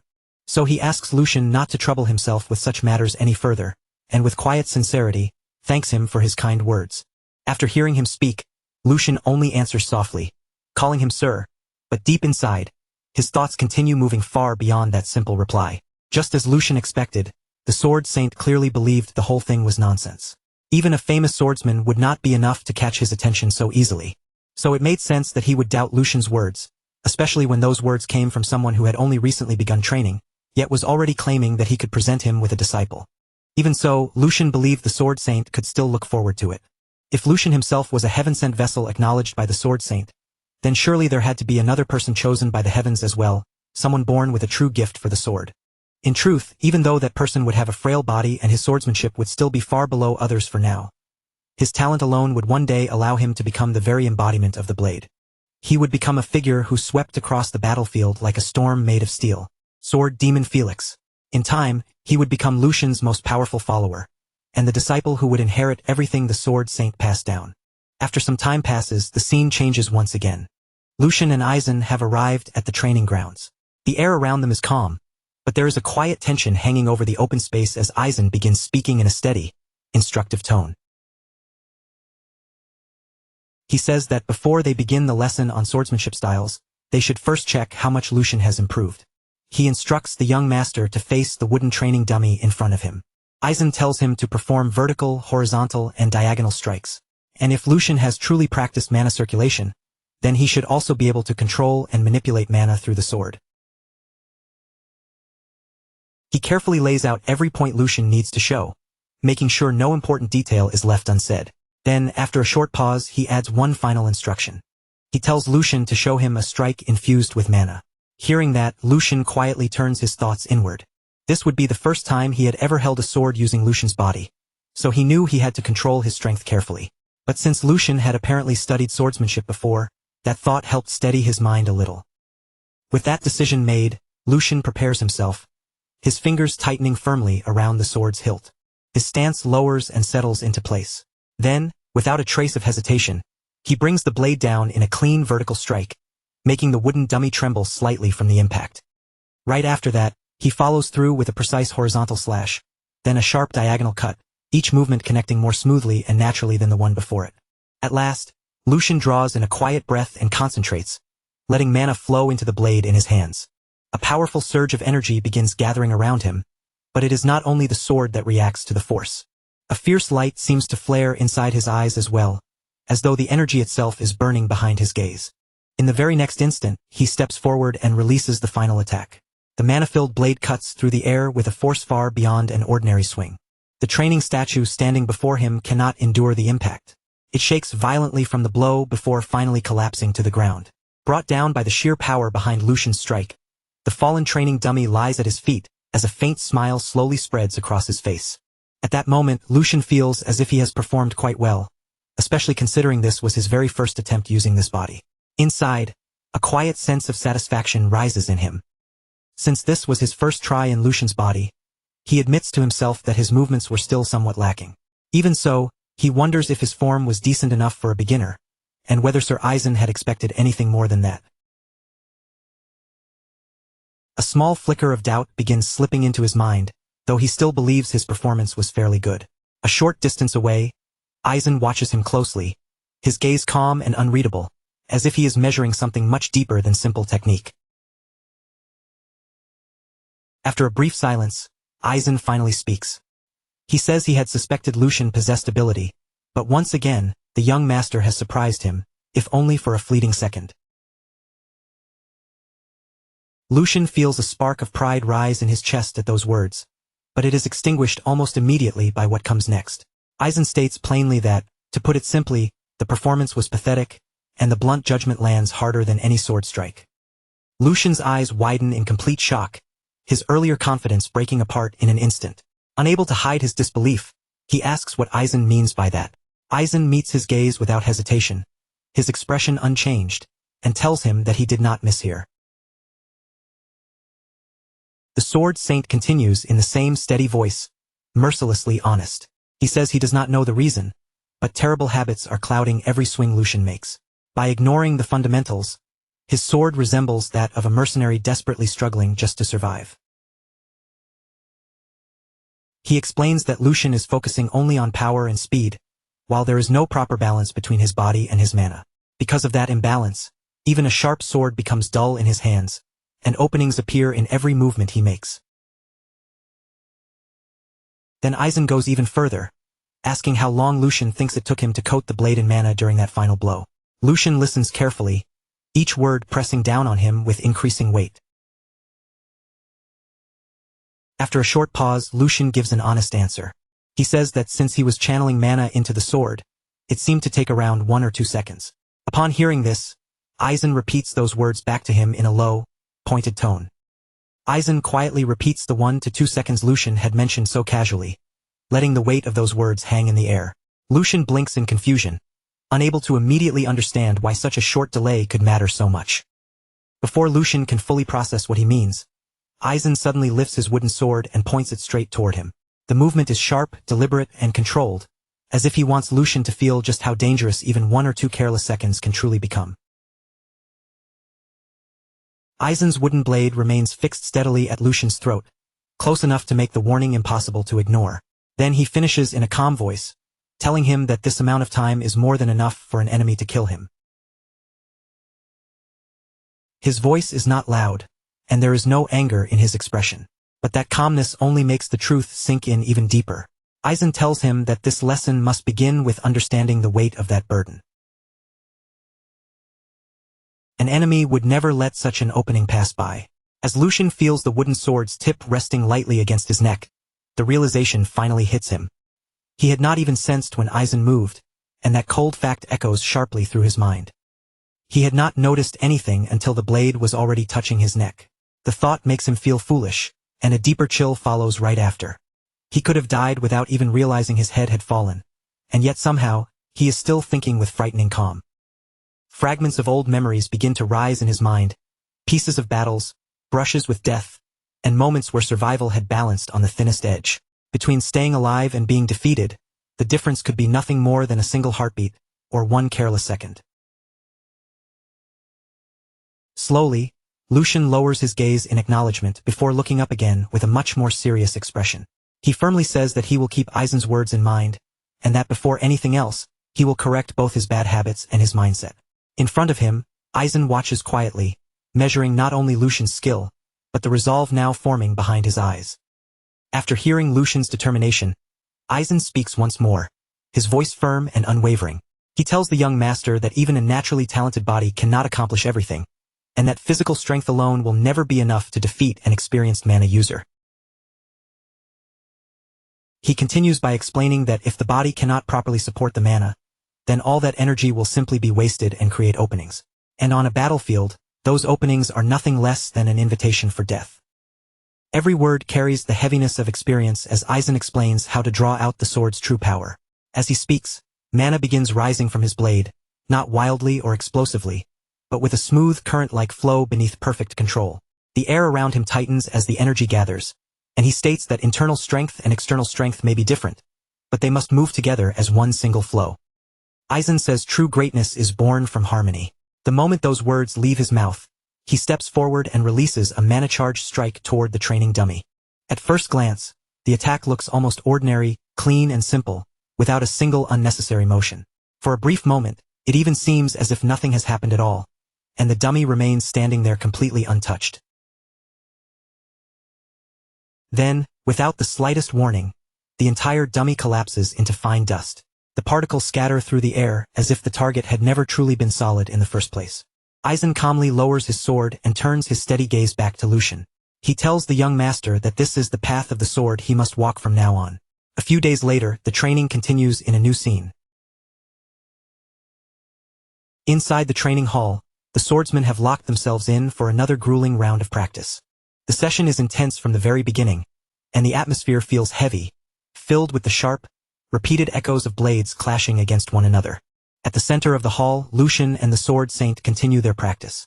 Aizen speaks firmly, his voice calm yet commanding, instructing the third young master that the flow of mana must never be interrupted. He explains that just as training the body allows each movement to become precise, mana control must also be refined until it can reach that same level of accuracy. Aizen's words remain steady, each one carrying the weight of long experience. In front of him, Lucian is clearly struggling, forcing his body to keep up while exchanging blows with a master far beyond him. Their swords collide again as Lucian launches another attack, only for Aizen to block it effortlessly. Without missing a beat, Aizen continues his lesson as if the exchange itself is part of the explanation. He tells Lucian that when reinforcing the entire body with mana, he must still leave enough power to circulate separately, so it can be released in the right place at the right moment. Aizen's blade moves with flawless precision, every motion controlled and every strike calculated. Lucian grits his teeth, gathers his strength, and then unleashes an incredibly powerful attack, driving all of his force forward. The force behind Lucian's blow is overwhelming, yet the Sword Saint calmly blocks it and redirects its energy straight back toward him. With that single exchange, Aizen displays complete dominance over both swordsmanship and mana control, and as the clash settles, his unwavering voice continues. He tells Lucian that only when all of these factors mesh together into proper balance will he truly understand the power of the sword. Lucian lands skillfully a short distance away, managing to keep himself from being completely thrown off. Even under that immense pressure, Lucian steadies his stance. Sweat runs down his face, his breathing rough, but he raises his sword again and prepares himself for the next exchange. Across the hall from him, the Sword Saint stands in silence. His blade now radiates an immense and terrifying energy, far stronger than before, and even the air around him seems to tremble beneath it. With sharp focus in his eyes, Aizen declares that Lucian must now apply what he has just learned and try to defend himself. Then he adds that this time, they will introduce a slightly more advanced step. With those words, master and disciple face each other once again, and the tension between them rises as the next stage of training is about to begin. Immediately after that, the Sword Saint suddenly moves from his position with unbelievable speed. His body shifts so quickly that his movement becomes almost impossible to follow with the naked eye. In the blink of an eye, Aizen appears directly in front of Lucian. In a firm and composed voice, he tells him to consider the enemy's speed and movements, then respond with the appropriate amount of force. At the same time, a powerful aura surges out from Aizen's body, making the air around him feel heavy and sharp. He raises his sword in one smooth motion, and in the very next instant, releases an extremely powerful and terrifying attack. As Lucian sees that monstrous wave of energy rushing toward him, his mind begins racing. Even in that critical moment, he remembers the core of Sir Aizen's teachings. He thinks to himself that the essence of Sir Aizen's instruction lies in naturalness, moving like the flow of water. And while that thought passes through his mind, the attack is already closing in dangerously fast. Even so, Lucian's thoughts continue moving at high speed. Through that flow, he can overcome the gap, reduce the loss of power, and draw out the greatest possible force. He tells himself not to be overwhelmed and to look straight at the attack. With that realization, Lucian gathers every bit of strength inside him, and mana bursts from his body, surging violently as he concentrates it into his blade. Lucian steps forward and launches his own attack straight ahead. Their swords collide head-on, and the instant the blades meet, an explosive shockwave erupts from the impact. The force released from that clash is immense and destructive, shaking the entire training hall as if the room itself might come apart. On the other side of the clash, the Sword Saint watches Lucian with calm eyes. From his expression alone, it looks as though he has not used even the slightest bit of true strength. Lucian, however, is the complete opposite. His whole body is visibly strained as he struggles just to block the overwhelming power pressing down on him. After holding the clash for a brief moment, the Sword Saint finally pulls his blade back and lowers it. His voice returns to its usual composed tone. He says they can end today's training there, and tells Lucian to engrave the sensation he felt today deep into his body. The Sword Saint looks at Lucian one last time and calmly says that doing just that will be enough to make him a first-rate swordsman. Hearing those words, Lucian cannot help but smile. His body is exhausted, his breathing is heavy, and his arms are still trembling from the intensity of their clash. Even while he struggles to steady himself, there is clear satisfaction in his eyes, the kind that only comes after pushing himself past his limits. Lucian then lowers his head respectfully and thanks Aizen for the lesson. With that, the day's training officially comes to an end. The servants quickly begin clearing the training hall, which has suffered heavy damage from the violent shockwaves and powerful collisions, with broken tiles, cracked walls, and scattered debris spread everywhere. One servant looks around at the ruined hall in disbelief and mutters, wondering just what kind of training Lucian had gone through. Another servant glances worriedly in Lucian's direction and quietly asks whether the young master will be all right. The scene then shifts to Lucian, who is sitting alone off to the side, quietly trying to recover from the brutal training. Lucian's condition is clearly awful. His clothes are soaked through with sweat, his muscles throb with pain, and every breath leaving his chest feels heavy and strained. Even so, there is a strange calm resting on his face, as if his mind has already accepted this exhaustion. Somehow, he thinks to himself he managed to survive today's training as well. It almost feels absurd, but Aizen's harsh methods are clearly meant to tear away the bad habits he carried over from his past life. And if this is what it takes to correct those flaws, then there is nothing he can do except endure it and keep moving forward. Lucian closes his eyes for a brief moment, quietly going back over everything he just experienced. Because of that brutal training, he can feel himself grasping the sensation much faster than before. The more he watches Aizen, the more deeply impressed he becomes. Aizen keeps creating dangerous situations perfectly matched to Lucian's current level, then gives him precise instructions that pull the correct reaction out of him at the exact moment it is needed. That is something far easier to say than to actually do. Unless Aizen could see through Lucian's body, its condition, its limits, and even its weaknesses, such training would be impossible. Lucian slightly clenches his fist, still feeling the lingering trace of mana circulating through his body. He may only be entrusting himself to Aizen's guidance for now, but he can clearly feel his own growth through every aching muscle and every breath. Until now, Lucian had believed that the secret forms and refined techniques of excellent swordsmanship were the only true path toward reaching a higher realm. But today's training has made him realize something much deeper. Real strength is not only about mastering techniques, but about rebuilding the foundation itself, breaking apart old flaws and reshaping everything from the core. He had never thought this deeply about balance, reserve power, and flow before. As Lucian lowers his gaze, a quiet thought begins to echo through his mind. What truly mattered had been inside him all along, and if only he had understood these teachings back in his past life, things might have been different. For a brief instant, faint images from his previous life flash before his eyes, blurred battlefields rising out of memory like shadows. Unfinished duels, chances he failed to seize, and the crushing regret of never reaching the height he once desperately chased all passed through his mind. Those memories feel distant, yet painfully clear at the same time. Then, little by little, Lucian's awareness returns to the present. He exhales slowly and continues thinking. If he had learned this sooner, perhaps he could have at least exchanged a few proper blows back then. Ending things like this today feels a little shameful to him. As that thought lingers, he wonders whether there might be a perfect opponent for him somewhere.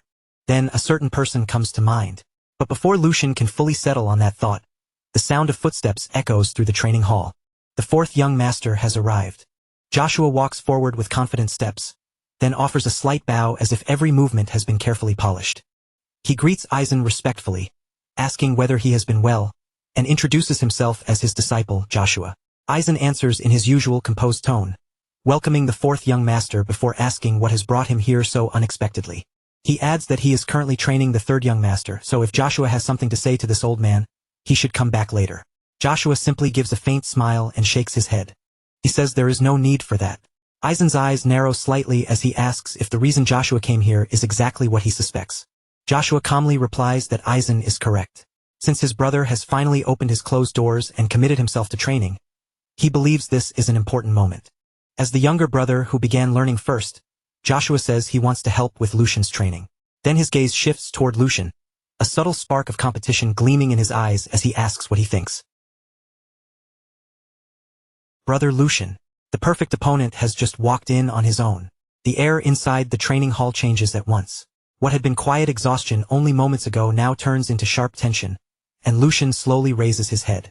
The entire training ground falls into a heavy, suffocating silence as knights, guards, and attendants stand frozen in place, their eyes fixed on the unfolding situation while they wait for Aizen's response. The atmosphere has become far too serious for an ordinary training session. It feels as though something far more important is about to happen.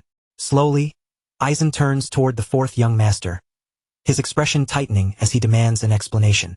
Confusion is clear in his voice as he questions why the third young master has suddenly been dragged into this. Joshua lowers his gaze with perfect courtesy, presenting the image of a respectful younger disciple. His voice remains calm and composed as he explains that certain training methods require sparring. He says sparring is useful for improving the practical use of mana. Then, when he lifts his head again, a bright and seemingly innocent smile appears on his face as he offers himself as Lucian's opponent. Turning toward Lucian, Joshua speaks with carefully measured humility, saying that recent circumstances have left him with very few chances to interact with his brothers. He claims that moments like this are precious opportunities for them to grow closer while improving their skills. Placing one hand over his chest, he admits that his approach may seem rude, but insists that it comes from sincerity, and respectfully asks for permission. Lucian remains silent while Joshua speaks. His head tilts slightly downward, making it seem as though he is listening without any visible reaction. But deep inside, a faint smile begins to form. To Lucian, the children of this household are remarkably talented when it comes to twisting their words into something that serves their own purpose. Joshua's explanation sounds noble on the surface, but the intention hidden beneath it is painfully easy to see. Lucian's gaze drifts toward Joshua's side, where a real sword has been carefully wrapped in cloth. His thoughts sharpen in an instant. Bringing a real blade against someone who has barely trained for a week leaves almost no room for doubt. Joshua's goal is clear. He wants to crush his weak older brother in front of everyone and use that victory to strengthen his own position within the family. Lucian slowly raises his eyes and meets Joshua's smiling face. The challenge has been dressed up as an offer of help, which makes refusing it difficult without creating consequences. So Lucian carefully weighs the situation. If Aizen acknowledges this spar, then the match will carry real meaning. And if Lucian backs down now, Aizen, who has already been pressuring him to withdraw from the succession, would be placed in an awkward position. After a brief pause, Lucian steps forward. That one simple movement immediately draws every pair of eyes in the hall toward him. With a calm expression, Lucian asks Aizen to accept Joshua's proposal. Aizen's eyes widen slightly in surprise. He clearly did not expect the third young master to agree so easily. Lucian makes a light gesture as he explains his reasoning. He says that his younger brother's enthusiasm for training is admirable, but such disrespectful behavior cannot simply be overlooked. As he speaks, his gaze shifts directly toward Joshua. If that is the case, Lucian says, then he will personally teach his immature younger brother a lesson. At those words, Joshua's expression stiffens. Lucian's calm statement strikes straight at Joshua's pride. Anger flares inside him, but he forces it down, keeping his face from openly twisting. Lucian continues in the same steady voice, telling Joshua that this will be the last time such childish behavior is tolerated. If he causes further trouble, it will only place Aizen in a difficult position. As the exchange continues, Aizen watches the brothers carefully. He understands Joshua's intentions completely, yet the third young master has chosen to walk straight into the trap rather than avoid it. After thinking for a moment, Aizen grants permission, but only under strict conditions. The spar will happen once, and if it becomes dangerous, he will stop it immediately. Both brothers place their hands over their chests and agree to Aizen's terms. Lucian then turns toward Joshua with a calm smile and suggests that they have a proper sparring match. As he finishes speaking, Lucian casually pats Joshua on the shoulder. That simple gesture irritates Joshua at once, and although he forces out a laugh in response, the annoyance on his face is impossible to completely hide. A little later, Lucian, Joshua, and Aizen stand together at the center of the training ground. Aizen steps forward between the two brothers and announces the rules in a clear, steady voice. He makes it clear that this is not a fight meant to injure one another, but a sparring match intended to test how far each of them has progressed. Then Aizen turns his attention to Lucian and reminds him that this will be his very first spar. Because of that, Lucian should focus on learning from the exchange rather than obsessing over victory. After that, Aizen shifts his gaze to Joshua, reminding him that as the one with more experience in swordsmanship, he carries the responsibility to act with proper dignity. Finally, Aizen addresses both brothers at once, instructing them to conduct themselves in a way that upholds the honor of House Veldic. The signal will begin once both of them draw their swords. That moment finally arrives, and the sound of steel sliding free from its sheath cuts through the air as the two brothers raise their blades into position. The tension thickens in an instant. Joshua fixes his eyes on Lucian, frustration simmering beneath his stare, while the name Lucian Veldic echoes in his mind with growing irritation. He cannot understand when his older brother started acting like a proper elder. Every word Lucian says seems to remind Joshua that he is the younger one, and that constant reminder scrapes painfully against his pride. To Joshua, the difference between them is nothing more than a slightly earlier birth. And yet Lucian keeps behaving as if that small gap places him far above him. Joshua tightens his grip around the sword until his knuckles begin turning pale. Fine then. If Lucian wants to act superior, this spar will settle everything. By the time it ends, Joshua intends to strip away every bit of that confidence, and his anger burns so fiercely that even his reflection on the blade looks distorted. In Joshua's mind, today will prove who truly stands above the other. Across from him, Lucian quietly studies Joshua's expression, and even when facing actual enemies, he has rarely seen emotion so raw and uncontrolled. Lucian adjusts his grip, feeling the cold, familiar weight of the sword settling into his hand. It has already been 2 months since he last held a sword properly like this. For a brief moment, memories from his previous life rise to the surface, memories of ruthless battles where survival and victory mattered far more than honor. A faint smile touches his lips, but today is different. Today, he is not standing here as the man he used to be. He is standing here as the third young master of House Veldic. His gaze briefly moves toward Aizen. If he uses techniques from his past life, the Sword Saint will undoubtedly notice, so Lucian quietly reminds himself to stay cautious. Joshua may be arrogant, but in the end, he is still a child, and more than that, he is now Lucian's younger brother. So Lucian decides he will restrain himself within reason. That decision falls apart the moment Joshua suddenly lets out a mocking laugh. Joshua glances around the training ground and taunts Lucian, asking where all his earlier confidence has gone now that real swords are involved. He goes on to say that accidents can happen in actual sparring, but only when both sides are evenly matched. If Lucian is afraid, Joshua suggests they can switch to wooden swords instead. Lucian watches him in silence. Then, without saying a single word, he discards the thought of holding back for the sake of a disobedient younger brother. A proper beating may be the only kind of lesson Joshua will actually understand. Joshua's irritation deepens as Lucian's calm tone once again reminds him of his place as the youngest. His eyes widen with anger, and without waiting any longer, he steps forward and lowers himself into a combat stance.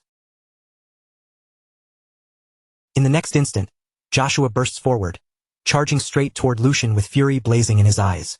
Lucian raises his sword and forms a defensive cross in front of himself. His mind stays completely calm as he begins analyzing Joshua's movement. Joshua has clearly received proper training. His fundamentals are solid, and that alone means he cannot be carelessly underestimated. At the same time, Lucian realizes that most of his own mana has already been drained away by his earlier practice with Aizen. Even so, Joshua's lack of real battle experience is painfully obvious.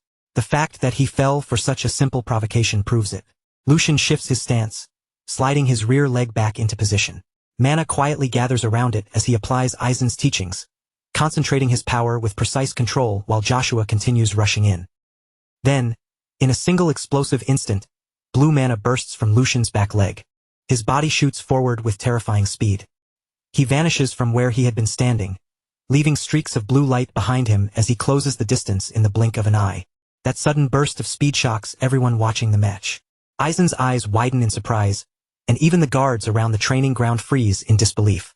Joshua barely has time to react before Lucian appears directly in front of him. Lucian raises his sword high over his head. In that brief moment, he decides to seize complete control of the fight, and his blade comes crashing down in a powerful vertical strike. Joshua instinctively looks upward, barely managing to respond as the attack descends toward him. Lucian's voice cuts coldly through the air, warning Joshua to grit his teeth and block it, unless he wants his jaw shattered by the impact. In the very next instant, steel collides with deafening force. The entire training ground rings with the thunderous clash of their first strike. News of the duel soon spreads through the family estate like wildfire, slipping through corridors, echoing across marble halls, and finding its way into every whispered conversation. Inside the mansion, a group of servants gathers in a quiet corner, their voices lowered but buzzing with excitement. One servant leans closer and asks if the others have heard what happened, while another blinks in confusion and asks what he means. The first servant glances around cautiously before revealing the rumor that young Master Lucian had completely overwhelmed young Master Joshua, and the words hang in the air between them. Not far away, several maids continue with their duties, though their attention is clearly nowhere near their work. They whisper and giggle among themselves, unable to hide their amusement, as one maid covers her mouth and laughs softly. She says that the fourth young master entered the duel overflowing with confidence, only to leave looking utterly miserable.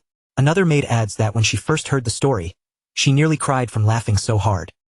With every retelling, the tale grows more dramatic. Each person adds a little more force to it, making the story louder, sharper, and more exaggerated as it passes from mouth to mouth.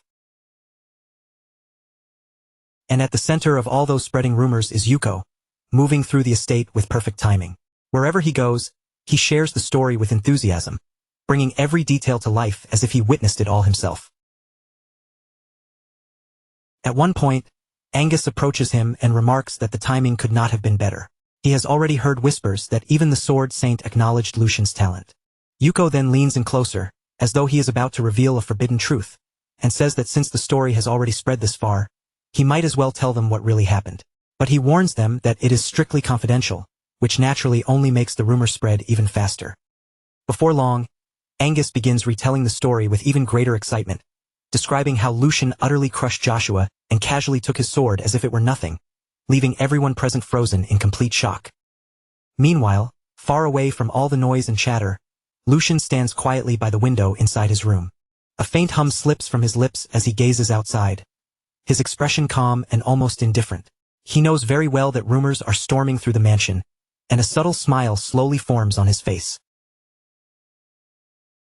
It is the perfect day for rumors like these to spread. As Lucian stands by the window, his thoughts drift back to the duel. He could still clearly picture Joshua looking up at him from below. Fear spread across his face as he desperately called him brother only after he had been driven into a corner. At that moment, Lucian had lifted his sword high above him, his gaze cold and his expression completely unyielding. So now Lucian had said in a sharp voice, "I am your brother. Only when you have nowhere left to run." And with those words, his blade came crashing down in a powerful vertical strike. Joshua panicked at once, shouting apologies and calling out Brother Lucian again and again. But by then, it was already far too late to stop what was coming. Lucian's strike landed cleanly, cutting straight through the weapon Joshua had raised to defend himself. The blade split apart and shattered into two pieces. Lucian slowly lowered his own sword, looking down at Joshua with quiet authority as he warned him never to try something like that again. Next time, Lucian told him the result would be far uglier. That warning alone was enough to break Joshua's strength, and his legs gave out beneath him as he collapsed to his knees, trembling. Lucian looked down at him with a faint, grim smile and told him to learn his place. If he understood, then he should nod. Joshua immediately nodded in response. He nodded again and again, completely swallowed by fear and unable to do anything else. Back in the present, Lucian's gaze moved away from the window and settled on the document resting on the table. That should be enough to keep the troublesome young masters quiet for a while. With the internal tension temporarily suppressed, Lucian turned his attention toward a far more urgent matter, the issue surrounding Marcus Rogrand's house. Not long after, that same document was placed beneath the Duke's hand as Lucian and his father sat together in the garden. The Duke studied the paper in silence for a moment, his eyes moving across its contents before he finally lifted his gaze toward Lucian. "So this is the letter you received from Yuko," he said. Lucian nodded calmly and explained that within a week, Yuko was expected to meet someone from the Logran faction in the Vestra territory. At the mention of that place, the Duke's brows tightened slightly. The Vestra territory. He tapped one finger lightly against the table as he thought it over. Although the territory had lost much of its former importance, it was still dangerously close to Kalovitz. "Preposterous," he muttered under his breath. Lucian agreed, explaining that the location had most likely been chosen for that very reason, because it sat in a blind spot that could slip past the Duke's notice. The Duke fell silent for a short moment, then looked directly at Lucian. He asked him to state his real reason for bringing this matter to him, reminding Lucian that he had entrusted the entire affair to him. Lucian answered without hesitation. He needed power. The Duke raised an eyebrow at once, repeating the word back to him. "What kind of power?" he asked. Lucian met his father's gaze without looking away. "Catching a beast in a trap," Lucian replied, "does not mean I have the proper tools to finish it." His meaning was unmistakably clear. The Duke leaned back slightly, understanding immediately.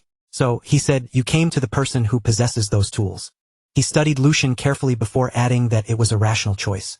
However, for someone who claimed he wanted to prove himself, it sounded as though Lucian was relying on his father's authority. Would people truly view the result as Lucian's own achievement? Lucian remained quiet as the Duke continued, his voice growing firmer. "The Duke said that a man earns his reputation by bringing down his prey with his own strength. If he cannot do that, then the result is nothing more than a half-finished achievement." He had given Lucian both the authority and the opportunity to handle this matter on his own, and yet Lucian had chosen the safer path. Suddenly, the Duke struck the table with his hand and demanded to know whether this was truly the best Lucian could do. Lucian lowered his gaze briefly, carefully considering his answer. Then he looked up again, calm and unwavering.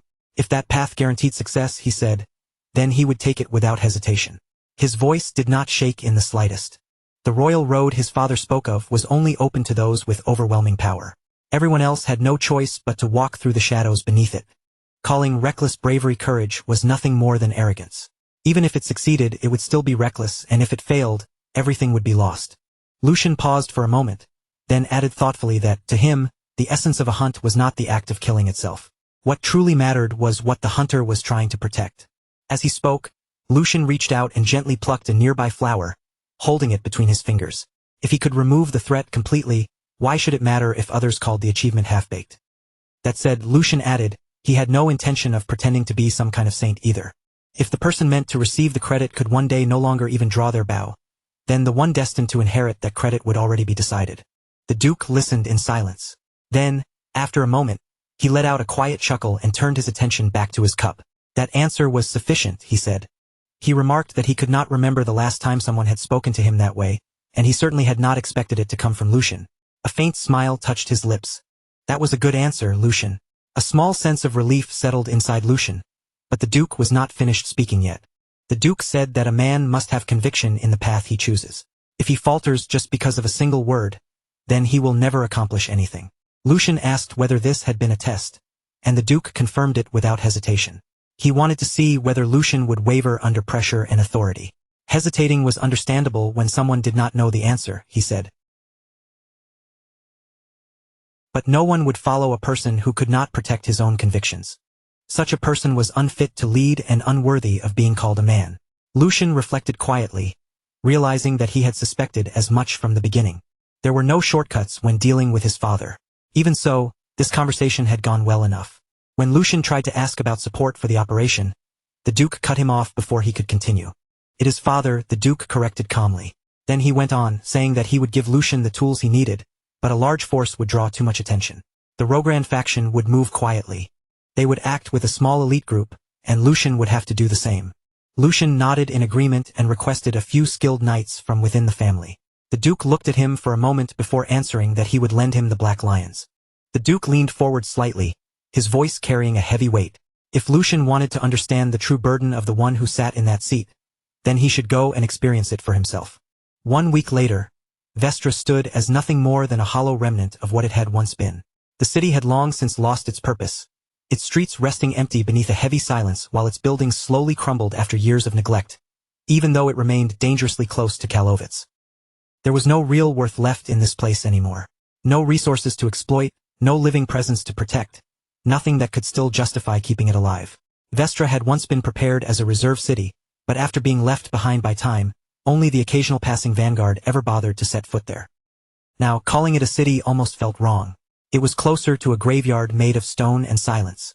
The air hung too still, so quiet it became unsettling, as if the emptiness itself had been shaped for secrets that were never meant to be seen. Lucian and Hugo moved through the abandoned streets, their steps giving off faint echoes against the cracked stone road. As they walked, Lucian's eyes swept calmly from building to building, quickly catching the most obvious detail of all. There wasn't a single person anywhere in sight. Something about that silence felt wrong. Even for a forgotten place like this, it was far too quiet. Hugo seemed to notice the unease in Lucian's gaze, and without waiting to be questioned, he explained that Vestra had lost its strategic value long ago. That was precisely the reason this place had been selected. No one paid attention to it. No one would interfere here. For setting a trap, there could hardly be a better location. As they continued deeper into the deserted city, Hugo finally could not suppress the question that had been pressing on him. He glanced toward Lucian, his voice edged with sharp curiosity, and demanded to know how Lucian had managed to see through the plan with such terrifying precision. Lucian stopped briefly, then let out a low, amused laugh, as if the answer was hardly worth making a fuss over. He remarked that even Hans had known nothing about it, which meant Hugo's attempts to keep everything hidden had been completely useless in front of him. But Lucian did not continue from there. Instead, he let the matter drop with an almost careless ease, brushing the question aside as though it had no importance right now. He said he would explain it later. For the moment, there were more urgent matters waiting in front of them. Before anything else, they needed to focus on the prey that was about to enter their net. Lucian's gaze shifted forward, calm on the surface but sharpened like a drawn blade, and he asked whether the trap had been prepared properly. Hugo answered without hesitation. Everything inside the plant had been arranged exactly according to plan. The layout, the goods, even the smallest details that had been included in the false reports had all been carefully reproduced.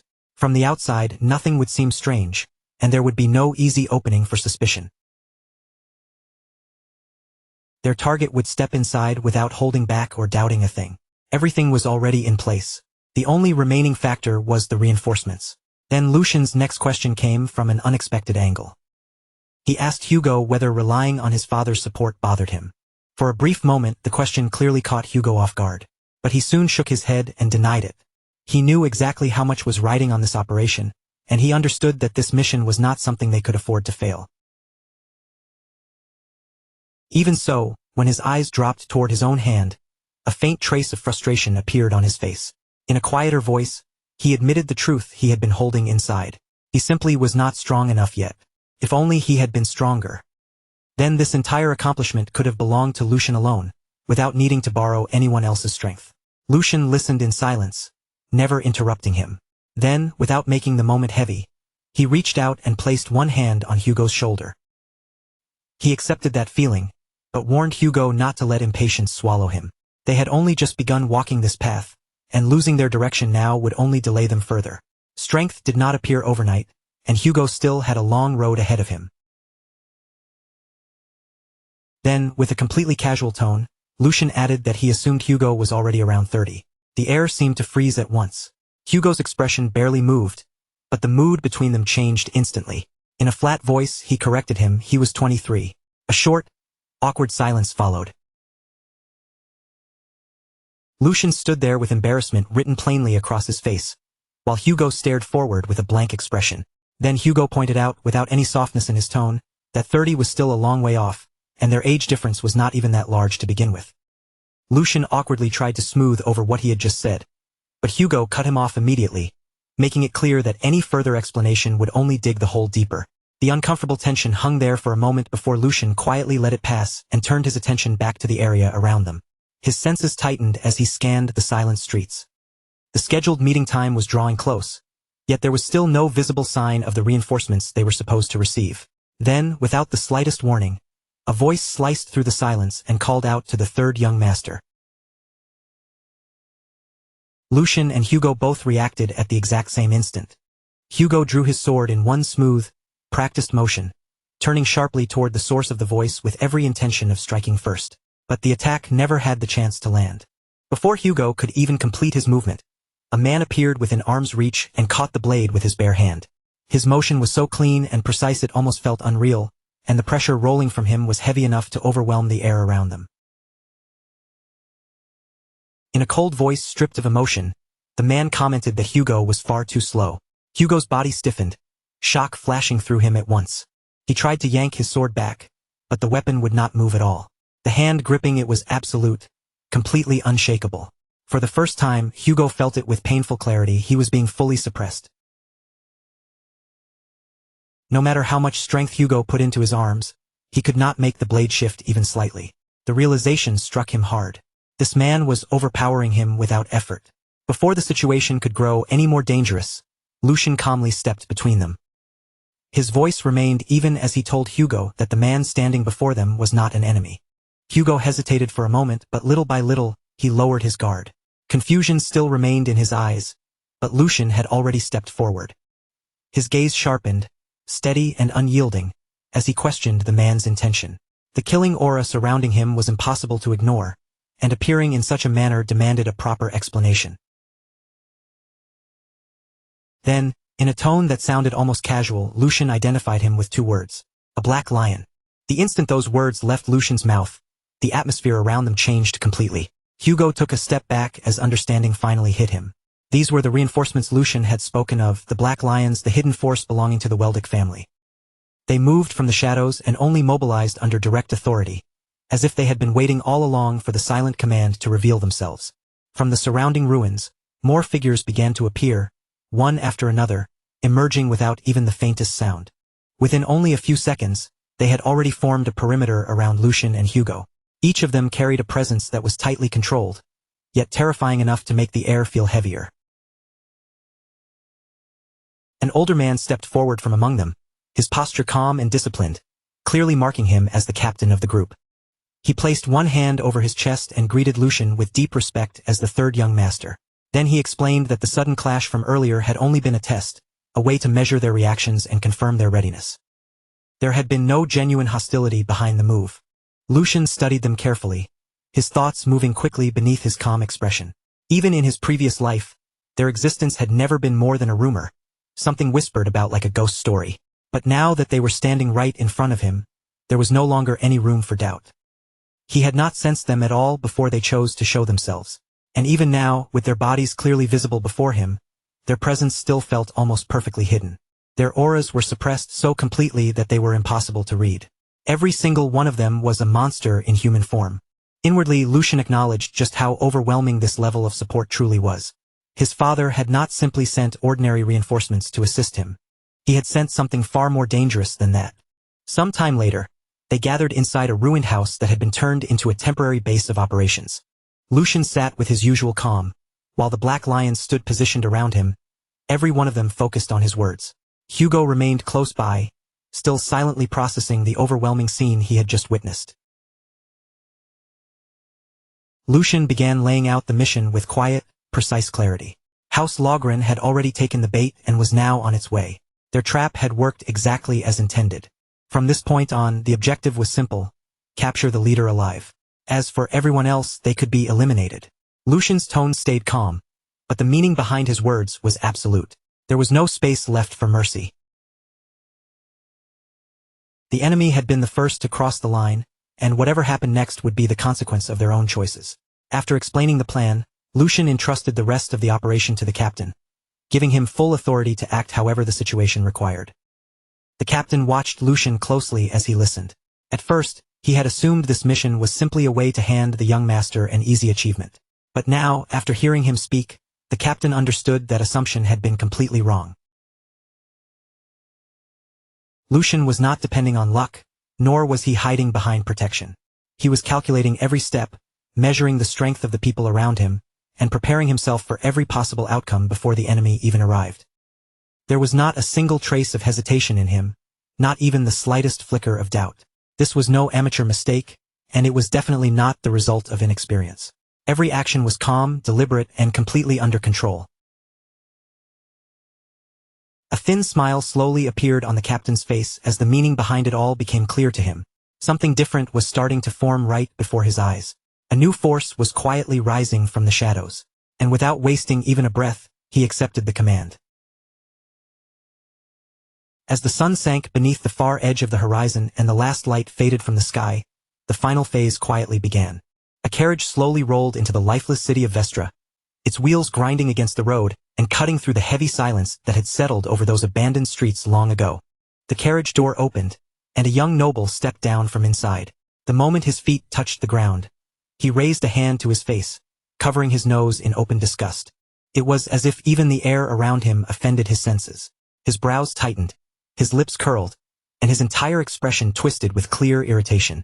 A maid hurried forward at once, lowering herself slightly as she offered him a handkerchief. He snatched it up and pressed it firmly against his nose and mouth. The journey here had clearly been unpleasant enough, but the sight of the city only made his mood worse. In his eyes, Vestra was nothing more than a filthy, forgotten place, rotten to its core and completely unworthy of someone like him. If it had not been for his father's direct orders, he would never have bothered setting foot in a place like this. Even so, his purpose was simple.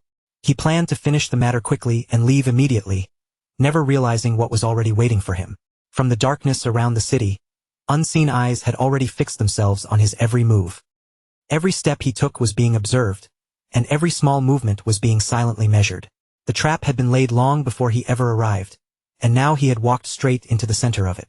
The fourth son of House Logren, Pap Logren, had entered the stage, and with that, the hunt had finally begun. Lucian quickly stepped forward with controlled, hurried strides, bending his body into a deep and respectful bow. His voice came out drenched in exaggerated humility as he said, "Oh, my lord, please forgive me. I have committed a grave discourtesy by failing to recognize such a noble presence the moment you arrived." His tone carried just enough urgency and fear to make the act convincing, carefully shaped to match the pitiful image he wanted them to see. But before he could approach any closer, one of the knights moved sharply. The man raised his sword and aimed the blade straight at Lucian's chest, his voice cold and steady. "Take one more step, and I'll cut you down. State your identity, now." Lucian instantly flinched, his shoulders tightening as his whole body seemed to shrink beneath the threat. His voice shook as he answered, the words spilling out in a frightened stumble. "Please forgive me, Sir Knight. I was only sent here under Boss Hugo's orders. I am just a guide, nothing more than a lowly wretch. I would never dare cause trouble here." A brief silence followed, hanging heavily in the air, before the young master finally spoke. Philip Logren's voice came out thick with disgust. "Put your sword away. It is beneath you to even speak with something like this." The knight hesitated for only a moment before lowering his blade and obeying. Lucian dropped his head even deeper, acting as though he had been overwhelmed with relief. "Thank you for your mercy, my lord," Lucian said softly. Then, without wasting another second, he turned and began guiding the group forward, just as he had intended from the very beginning. Yet behind that trembling, fearful mask, his mind remained sharp, calm, and completely different from the role he was playing. So this was a much bigger catch than expected. That arrogant tone, that complete lack of caution even after stepping into hostile territory, there was no mistaking it. He had to be one of the Marquis's sons. A person like that would never even imagine that danger could be waiting for him in a place like this. As Lucian walked ahead, he quietly studied the group without drawing attention to himself. There were fewer guards than he had expected. Roughly a dozen of them. And they were not just ordinary escorts either. At the very least, they had the bearing of apprentice knights. Trained, certainly, but not enough to become a real problem if everything unfolded the right way. Lucian's gaze shifted ever so slightly. He took in every detail without turning his head too obviously or letting his disguise slip. That man standing beside the brat was the only one who needed real attention. His aura was different from the rest. And then there were the maids. He had actually brought maids with him into a situation like this. Lucian could hardly believe it. Just how careless could someone be? "Why have you stopped?" Philip's irritated voice suddenly cut through Lucian's thoughts like a sharp blade. Lucian immediately started walking again, dipping his head slightly as he answered in a nervous tone. Forgive me, my lord. This is my first time standing so close to someone of your stature. I must have grown nervous without even realizing it. Philip clicked his tongue, his face twisting with annoyance. Pathetic. Lucian kept his head lowered, but for one brief moment, he stole a glance behind him. His eyes flickered toward one of the maids, and the instant he saw her face, something in his thoughts wavered. That face. Why did it feel so familiar? No, that could not be right. It had to be nothing more than a resemblance. Nothing beyond that. Lucian quickly forced the thought aside and continued moving forward, pushing the unnecessary distraction out of his mind. Before long, they arrived at the main location. The moment they stepped inside, Philip's expression twisted once again in disgust. This place is even worse on the inside. The smell alone is unbearable. That commoner Hugo. Did he misuse the funds from my house? The outside was clearly nothing but a display. A calm voice answered him without the slightest hesitation. What matters is what lies inside. Is it not? Philip's gaze snapped toward the person who had spoken. And you are. The man stepped forward slightly, then bowed with measured politeness. Hugo, the one responsible for this place. I offer you my greetings. The item required careful handling, so our preparations took a little longer than expected. Philip looked him over carefully, suspicion clear in his narrowed eyes. Since you are standing here in front of me, I assume you have not done anything foolish. Hugo gave a quiet chuckle, completely calm under that hostile stare. Would I truly throw away the Logren family's leash over something as petty as profit? After all the reports I sent, the fact that you came here in person proves just how curious you were. As he spoke, Hugo's smile deepened slightly. There was a sharpness hidden beneath his polite words, an edge that did not quite match his respectful tone. Curious about the item that could rot Rockelheim from the very core. For a short moment, silence filled the room, heavy enough to make the air feel tense. Then Hugo slowly gestured forward. Please, allow me to show it to you. Standing off to the side, Lucian watched quietly, and a faint trace of approval passed through his thoughts. Hugo really had been the right person to entrust with this. To lie that smoothly, without even the smallest pause or crack in his expression. It was impressive. Meanwhile, Philip's patience was already wearing thin. His face hardened as irritation began turning into anger. What an insolent dog. If this turns out to be a disappointment, you will regret wasting my time. Then he turned sharply, his cold gaze landing directly on Lucian. You, go and bring it. Lucian bowed immediately. Yes, my lord. Without the slightest delay, Lucian stepped toward Hugo and lowered his head. Boss, please bring out the item we prepared. Hugo handed it over in silence. For one brief second, their eyes met, and a silent understanding passed between them.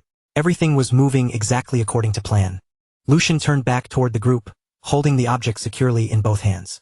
His posture stayed humble, and his face remained obedient. I have it right here. And then, with one smooth and perfectly timed motion, everything was set into motion. Lucian's words had barely begun to settle in the room when something about him suddenly changed. It was subtle, almost too small to point out, yet impossible to ignore. His body was still bent with humility, and his voice still carried that same submissive edge, but underneath it all, something else had surfaced. There was arrogance hidden there now, a quiet and unshakable confidence that had no place in the face of a frightened guide. The shift was enough to make everyone present tense up. The knights stiffened by instinct, their hands tightening around their weapons, while even Philip felt a strange, creeping dread coil deep inside his chest. And before anyone could fully understand what was happening, Lucian moved. I'll make sure it's delivered. In the very next instant, he hurled the object straight toward them, and the entire room erupted into chaos at once. You bastard! What do you think you're doing? Philip's voice broke into a furious shout, panic mixing with his rage. Have you lost your mind? Do you even know what that is? But the moment had already crossed the point of no return. As the object flew through the air, something struck it midway with flawless timing. The strike was so fast, so clean, and so precise that it was almost impossible to see with the naked eye. The item shattered instantly. From inside it, an overwhelming burst of light exploded outward, flooding the entire space in one violent surge and swallowing everything within reach. The guards reacted on pure instinct, throwing themselves forward to form a protective wall around Philip. Young master, stay behind us. The light did not fade. Instead, it swelled even brighter, growing harsher and more intense with every passing second, until simply facing it became unbearable. Even with their eyes squeezed shut, The brilliance stabbed straight through their eyelids. It swallowed every outline, every shadow, every sense of distance and direction.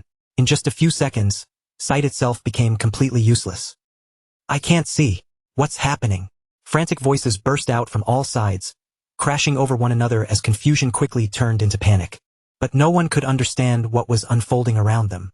The room had become a blinding maze of noise, fear, and helpless movement. In the middle of that chaos, Philip crouched lower, desperately trying to steady himself and figure out where he was. His voice shook with anger and disbelief as he shouted, "You useless fools! I'll have every one of you punished when we return." Why is no one answering me? But no answer came back. There was only the suffocating glare pressing in from every side, and beneath it, the slow, horrifying realization that something had gone terribly wrong. Then, cutting through the panic, a voice suddenly called out, "Young master!" Philip immediately shouted back, his desperation breaking through his pride. "Yes, I'm here. Hurry up and protect me." He forced his eyes open despite the burning pain, but the fading glare still overwhelmed his vision. Only vague shapes began to appear, blurred and twisted, like shadows struggling to form in front of him. Right before him, he could barely make out a figure, indistinct and ghost-like through the haze. The voice reached him more clearly than the image, strained and urgent as it shouted something at him. It was telling him to run, to get away as fast as he could. At that same moment, another voice tore through the confusion, filled with shock and fury. "He betrayed us." Before Philip could even understand those words, a man collapsed right in front of him. The heavy thud of his body hitting the ground sent a jolt of terror through Philip's entire frame. His breath caught in his throat, and his thoughts spun wildly, but there was no time for him to collect himself or react. All around him, one guard after another began to fall. In the blinding aftermath of the light, no one could properly follow the movement. But death was moving through that chaos, swift, silent, and merciless. The members of the Black Lion group struck with ruthless precision, cutting down the disoriented knights before they could even raise their weapons in defense. Philip's mind raced, and broken pieces of understanding started forcing their way through the fear. A flash magic stone. A tool that released a blinding burst of light the instant it was struck or shattered. It was rare, expensive, and difficult to use properly, but in the right hands it was perfect for stealing an enemy's sight in a single instant. Even so, wiping out all of the Marquis's guards in such a tiny window of time should have been impossible. But before Philip could finish that thought, it was abruptly cut off. A man stepped out from the chaos, his presence calm and controlled, completely untouched by the panic around him. His voice was steady, carrying a quiet authority. "All threats have been neutralized. I will escort the women and the one in charge to Kelheim." Not far away, Lucian stood silently. His expression revealed nothing, but his gaze had grown distant as his thoughts turned inward. His father's words echoed in his mind, heavy and unmistakable. "The weight of the seat you occupy, bear it yourself." Lucian slowly exhaled, as if finally letting go of something he had been holding inside for a long time. "I think I finally understand." On the other side, Philip had lost every trace of composure he had left. He stumbled backward, his legs weakening beneath him until he dropped onto his knees. His voice trembled uncontrollably as fear swallowed him whole. Don't come any closer. I said stay back." Even then, his pride clung desperately to the last scraps of his authority. "Do you even know who I am? I am the fourth son of Logren, a noble." A knight stepped toward him, his expression cold and completely unmoved. "Your fate will be decided by His Highness, Grand Duke Valdic. Submit quietly." Philip went completely still. That name struck him like a blow to the chest. What? His voice faltered as realization slowly began to sink in. "House Valdic." His eyes darted around wildly before finally locking onto Lucian. His voice dropped into a trembling whisper. "Then, don't tell me. The one disguised as a commoner is a son of House Valdic." Panic surged through him all at once. If that was true, then being captured was not an option. He spun around in desperation and screamed at the top of his lungs. "What are you all doing? Guards outside. Get in here and protect me. Are they all dead too?" Lucian stepped forward calmly, his voice steady and almost indifferent. "It's over. There are no more threats." But then he suddenly stopped. In the middle of his sentence, his eyes widened, and his gaze snapped sharply toward one of the maids. At that same moment, Philip, clinging desperately to the last fragments of control, shouted, I grant you permission to take up the sword. You should be able to handle this. And then the maid moved. At first, it was only a single step. But something about that movement felt wrong. Too composed, too deliberate, and far too steady for an ordinary maid trapped in chaos. Lucian watched her closely, unable to look away as she moved toward the fallen weapon. His thoughts spiraled as realization came crashing down on him. That face. The resemblance he had noticed earlier. That faint sense of familiarity he had tried to dismiss. Even the atmosphere around her seemed to change the moment her hand reached the blade. Lucian's voice sank into a whisper. It was barely audible, filled with disbelief. This can't be. His eyes remained fixed on her as the truth settled over him, undeniable and overwhelming. Sword demon, Felix, is it really you?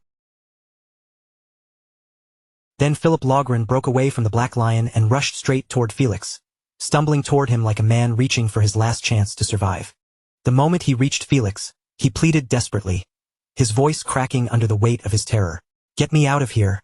If you do, I'll give you whatever you want. I'll make sure no one ever insults you again for the lowly blood of your mother. As those words spilled out, his dignity crumbled even further. He practically collapsed in front of Felix, trembling and begging like a frightened child. Then he continued in a panicked voice, "Say something! Isn't protecting me the reason you exist?" Felix, the sword demon, answered coldly, "Shut your mouth if you want to live." His stance settled, his grip firming around the weapon as he prepared himself for battle. Then, with clear irritation in his voice, Felix added one more thing. "I'm sick and tired of your stupidity, young master." And as that cold reply landed, the others watched in silence. The white-haired knight looked on and spoke with a strange mix of disdain and respect. "Unbelievable. To think you would hide behind a woman without even a shred of dignity. Still, I will commend your will to fight. However, do not throw your life away. Do not mistake foolish bravado for courage. This mercy is something I offer to a child and a woman." Then his gaze shifted forward, and all of his attention settled fully on Felix. At that moment, a terrifying and overwhelming energy began surging from Felix's body. Sensing the pressure rising in the air, the knight muttered, "So that is your choice. Very well." In the next instant, the white-haired knight shot forward with incredible speed, closing the distance between them almost immediately. Their swords collided with a sharp, ringing clash that cut through the room like metal screaming against metal. The knight's blade flashed dangerously close, stopping just short of Felix's eyes as the force of the strike pressed in. Yet Felix did not flinch. Even with the blade flashing so close to his face, there was no fear in his eyes, only a chilling calm that refused to break. With precise footwork and perfect control over his balance, Felix shifted his body at just the right angle, letting the force of the attack slide past him instead of meeting it head-on. He deflected the strike cleanly, guiding the knight's blade away with a smooth motion that made the dangerous attack look almost effortless. A faint smile touched Felix's lips as he pushed the knight's strike aside, his expression calm and composed, as though this entire exchange had already played out in his mind. Then, in that same flowing motion, Felix launched a sudden counterattack straight toward the white-haired knight. The change was so quick and seamless that even the knight was caught off guard. For the first time, surprise showed clearly on the knight's face. But there was no time to dwell on it, because in the very next instant, the battle erupted again. A streak of blood flickered through the air as the clash grew fiercer, the sharp exchange of blades turning more dangerous with every breath.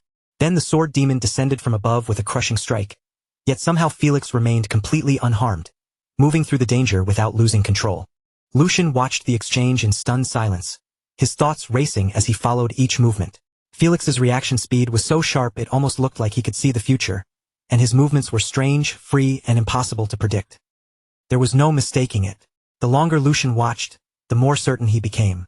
Then his eyes landed on Felix's sword stance, and in that instant, something buried deep in his memory suddenly stirred awake. Fragments from the past rose to the surface, one after another, and the truth finally settled over him. This was the sword demon, Felix. Even back then, Lucian remembered it clearly. Felix had carried a kind of grace and bearing that never truly fit the harsh, bloody world of mercenaries. Brief flashes of those earlier days crossed Lucian's mind, each one reinforcing the same thought. Felix had always been different from everyone around him.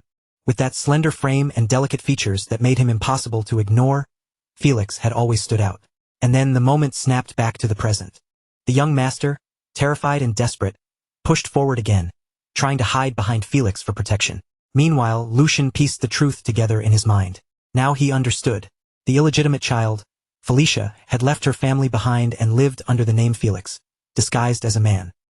The focus returned to the white-haired knight as he steadied himself after their fierce exchange. His expression had turned serious as he admitted. If my defense had been even a moment slower, my head would already be rolling on the ground. I still have a long way to go. To think I underestimated her without even noticing the fangs she had hidden. His tone changed as he spoke, his pride giving way to a colder and sharper resolve. Then his voice rose with intensity. I will swallow my pride and treat you as a true enemy. At that moment, an overwhelming and terrifying surge of energy began pouring out from the white-haired knight, making his presence heavier with every passing second. Across from him, Felix continued to face him head-on, but his body trembled under the immense pressure pressing down on him. Deep inside, Felix accepted the brutal truth. This was a master several levels above him, an opponent he could not overcome with his current strength. He could not even depend on luck anymore. And to make things worse, there was another swordsman of the same caliber waiting upstairs. His gaze instinctively shifted upward toward the leader, and the weight of the situation became even clearer. Above even those two, there was someone who surpassed them. There was no real chance of surviving this. For one brief moment, that truth felt absolute and impossible to escape. And yet, instead of fear, a quiet resolve settled within Felix. If this was the final strike he would be allowed to make, then he would pour everything into it and leave not a single regret behind. With that thought burning inside him, Felix steadied his stance, tightened his grip on the sword, and prepared himself for one final attack. Watching from above, the leader's voice cut through the tense air with open admiration. Amazing! She is not wavering, even in this situation. Beside him, another voice agreed without hesitation, adding, furthermore, she is taking Nixon's killing intent head-on. Even they began to ready themselves, fully aware that the next exchange below would decide how everything unfolded from here. Below them, both fighters moved at blinding speed, charging straight toward each other with unstoppable force. Their movements became so fast that the eye could barely follow them, turning their figures into flashing shadows across the battlefield. In the next instant, their swords crashed together, and a violent surge of energy burst outward, rippling through everything around them. Every eye in the area locked onto the two of them, unable to look away as the clash grew more intense. When their blades met fully, the sheer force of the collision caused the energy between them to spike even higher, shaking the air itself. And just as the battle reached its most dangerous point, Lucian suddenly shouted with all the strength in his lungs, his voice echoing across the battlefield. Stop! Both of you stop! The moment Lucian's voice rang out, both Felix and the white-haired knight froze for an instant. The deadly intensity between them broke, and they instinctively pulled back, creating distance before the clash could continue. Lucian stepped forward, now clearly revealing himself as the young master. Both fighters retreated slightly in acknowledgement of his presence, while his firm expression carried the weight of command. Restrained anger sharpened his voice as he declared, "That is enough. I will not tolerate any more bloodshed." But the white-haired knight was still brimming with frustration. He immediately protested, his voice sharp as he addressed Lucian. "Third young master, you gave us full discretion. If she is left alive, she may grow into a serious threat to Valdic." His concern was obvious, but so was his refusal to accept the sudden order to stop. Lucian's gaze hardened, and he answered without hesitation, his tone carrying unmistakable authority. "Black Lion, have you forgotten who granted you that discretion?" His words carried undeniable weight as he continued, "I fully understand your concerns. However, if this continues, it will surely end with someone's death." Lucian stepped forward and formally declared his identity, his presence dominating the tense scene. "I am the third young master of House Valdic, Lucian Valdic. As the one in charge of this mission, I have a proposal for you, Felicia." His eyes locked onto Felix, now fully acknowledging her true identity. "Let us settle this matter with a duel between us. If I lose, I will allow you to leave this place safely. However, if you lose, then you must lay down your sword and surrender peacefully." Lucian stood perfectly still, his presence calm and unwavering, as if the suffocating tension hanging in the air had no power over him at all. Across from him, Felicia hesitated, clearly caught off guard by his sudden proposal.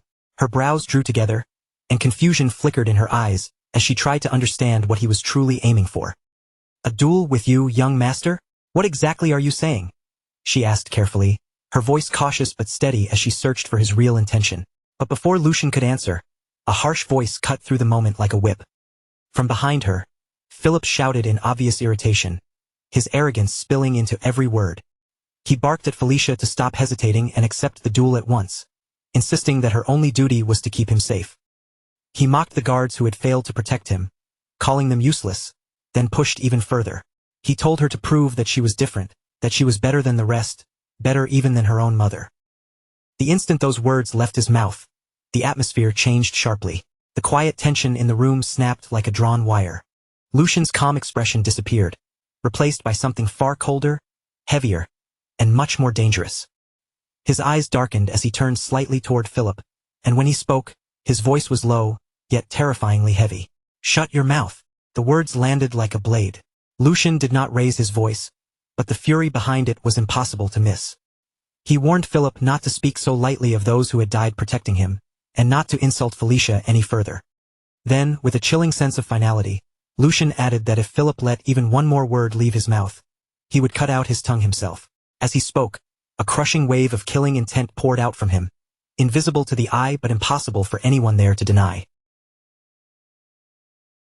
That pressure sank over everyone present, making the air feel thick and suffocating, as though every breath had suddenly become difficult to take. This was no ordinary burst of anger anymore. It was a clear, absolute warning, and not a single person there could afford to ignore it. Then, as suddenly as the killing intent had appeared, Lucian stepped forward and raised his voice. Not with rage this time, but with firm resolve that carried across the entire space. He declared that whatever consequences came from this decision would be his responsibility alone, even if he was defeated, and that his promise was not something to be taken lightly. His words rang through the silence, reaching the knight captains and Hugo, who were now watching him with sharpened attention. With quiet pride in his voice, Lucian formally introduced himself as Lucian Valdic, the third son of House Valdic, and then issued an official challenge to Felicia for a duel. After that, he took one more step forward, his steady gaze settling directly on her. His voice softened slightly, but the authority behind it did not waver. He told her to draw her sword, not for anyone else's sake, but for herself. The weight of Lucian's words settled over the battlefield, and a deep silence followed. No one spoke, no one moved. For a brief moment, it felt as if the entire world had stopped to watch what would happen next. As that stillness stretched on, a white-haired man stepped closer to his master. His expression was tight with concern, and when he spoke, he lowered his voice as if trying not to disturb the tense air around them. He questioned Raymond, asking whether they truly intended to simply stand there and watch. He admitted that when he had crossed swords with Felicia earlier, he had not been fighting with full seriousness. His intention had only been to subdue her. And yet, even under those conditions, she had not only blocked his strike but managed to wound him as well. He continued, explaining that although her swordsmanship clearly lacked proper formal training, that weakness was not enough to dismiss her. Her raw talent, sharp instincts, an incredible sense for battle more than made up for the gaps in her technique. In his eyes, her natural ability was so overwhelming that those shortcomings barely mattered at all. He paused for a moment, glancing between Lucian and Felicia, and the concern in his eyes only deepened. Judging from the third young master's current level, he believed there was no real chance of victory. Lucian's courage and decisiveness were certainly worthy of praise, but courage alone could not decide a duel. Combat was another matter entirely, and if they were going to intervene, that decision had to be made now. Raymond stayed silent for a moment, his gaze fixed on the scene unfolding ahead. When he finally answered, his voice was calm, controlled, and surprisingly firm. He agreed with the man's judgment, but even so, he chose to keep watching. Just this once, Raymond said, they would observe how events unfolded with their own eyes. The white-haired man frowned, clearly unable to understand what Raymond was trying to say. What did that even mean? Raymond's eyes shifted slightly, thoughtful but certain. He explained that when Lucian had borrowed his sword earlier, Lucian had already spoken about the exact things the white-haired man had only just realized. During that brief clash with Felicia, Lucian had already noticed her extraordinary talent and her terrifyingly sharp instincts. That meant he was not acting out of ignorance. He understood exactly what kind of opponent was standing in front of him. And because of that, Raymond concluded they would wait. They would watch this through without interfering. They would see what kind of outcome the third young master was trying to create, and what role Felicia would play in that result. As those words lingered in the air, Felicia quietly repeated his name in her mind. Lucian Valdic. To Felicia, he felt completely different from every noble she had ever met before. He had disguised himself as nothing more than a servant in order to observe Logren's forces, and now he was willingly stepping forward to fight a duel that, by all common sense, seemed completely unnecessary. Nothing about him made sense to her. The more she tried to understand his intentions, the more impossible they became to grasp. Still, no matter how strange he was, one conclusion remained firm in her mind. Lucian was not someone who could defeat her. Even so, Felicia straightened her posture and spoke with quiet respect. She thanked him for giving someone like her such an opportunity, and promised that if she managed to subdue him, she would accept her shame and disappear without leaving a trace. She would vanish as though she had never existed at all. But Lucian did not hesitate for even a second. His reply came immediately, his voice cold but steady. If he was the one who subdued her instead, then she would come with him to Helheim. His gaze remained fixed on her as he spoke, never wavering. It was as if, in his mind, everything had already been decided. He added that it seemed she had already made her own resolve as well, and with those words, the silence around them deepened once more. This time, that silence carried the unmistakable weight of a clash about to begin. The air between Lucian and Felicia grew sharp as they stood face to face. Their eyes locked on one another. Their bodies remained perfectly still, but both of them looked ready to explode into motion at any moment. This was no longer a conversation. It had become a battle waiting to happen. Inside her mind, Felicia made her final decision. She did not want to leave any unnecessary wounds on him. She would neutralize him with a single strike. Her eyes sharpened, and a cold glint flashed through them as her focus reached its peak. In the very next instant, Felicia moved. Her figure blurred forward with incredible speed, closing the distance between them in the span of a single heartbeat. Her blade sliced through the air, aiming a precise and decisive attack straight toward Lucian. But Lucian reacted just as quickly. With perfect timing, he lifted his sword and met her strike head-on, blocking the attack before it could reach him. A flicker of surprise crossed Felicia's eyes. He blocked her attack. The thought echoed sharply in her mind, but she did not allow herself to freeze. The moment Lucian tried to counterattack, Felicia immediately leapt backward, creating distance between them in one smooth and fluid motion. Her landing was light and controlled, her stance already prepared for the next exchange. Not once did her eyes leave Lucian. The duel had only just begun, but the intensity between them had already reached a level where neither side could afford to underestimate the other. As the clash continued, a sharp and unsettling thought echoed through Felicia's mind. His breathing and reaction speed should not have been able to keep up with her movements at all. So how had he blocked her sword? That question stayed with her, refusing to disappear as doubt slowly crept into her thoughts. But before she could find an answer, her eyes widened slightly. In the very next moment, Lucian was already right in front of her, closing the distance with terrifying precision. His sword came down without hesitation. Caught off guard, Felicia barely managed to raise her blade in time, struggling to block the incoming strike. The impact jolted through both of her arms, forcing her to tighten her grip and steady her stance. From that moment onward, the duel escalated at a frightening pace. Their swords crashed together again and again in a relentless exchange, each clash ringing sharply through the air. Every impact felt as if sparks might burst from the blades. Yet despite her skill, Felicia found herself being forced back, one step at a time. Every swing of Lucian's sword carried pressure, driving her into a defensive position she had never expected to take. In the middle of that storm of clashing steel, Lucian's voice cut through with calm clarity, as if he already controlled the flow of the duel. He told her that the reason she was being pushed back was because she had exhausted herself by overusing her mana during the clash with the Black Lions. And even if she was holding some strength in reserve just in case, the gap between them in that moment was still painfully clear. Before Felicia could fully process what he meant, Lucian launched a powerful and lethal strike. The force behind the attack was overwhelming, far beyond what she had expected from him. Felicia gritted her teeth and struggled to hold her ground, her body straining under the pressure as she blocked the blow. Then, as if that were not enough, Lucian spoke again, his tone steady and almost chilling in its certainty. He told her that he knew her better than she knew herself, her habits, her weaknesses, and even the flow of her sword's path. His words carried a weight that went far beyond simple confidence. It felt as though he was not merely fighting her. He was reading her, predicting her, and controlling the very rhythm of the battle. In the past, even though his encounter with her had been brief, it had left something behind. As his words echoed between them, the present seemed to overlap with fragments of the past. Back then, the two of them had stood face to face just like this, their blades meeting without hesitation. They had clashed fiercely and taken what the other possessed into themselves. It had not been just a fight, but a silent exchange of skill. Instinct, understanding. In that fleeting encounter, they had learned from one another, absorbing movements, reading intentions, and sharpening themselves through the clash of their blades. Felicia, his body remembered her. Out of everyone he had crossed swords with, it remembered her and her alone. The memory slipped away like a fading echo, and reality came rushing back all at once. In the present, the result of the duel had already been decided. Felicia's sword had shattered in her hand. The broken blade caught the light in jagged fragments, reflecting the stunned faces of everyone who had been watching. A heavy silence spread across the battlefield, so complete that even breathing felt loud.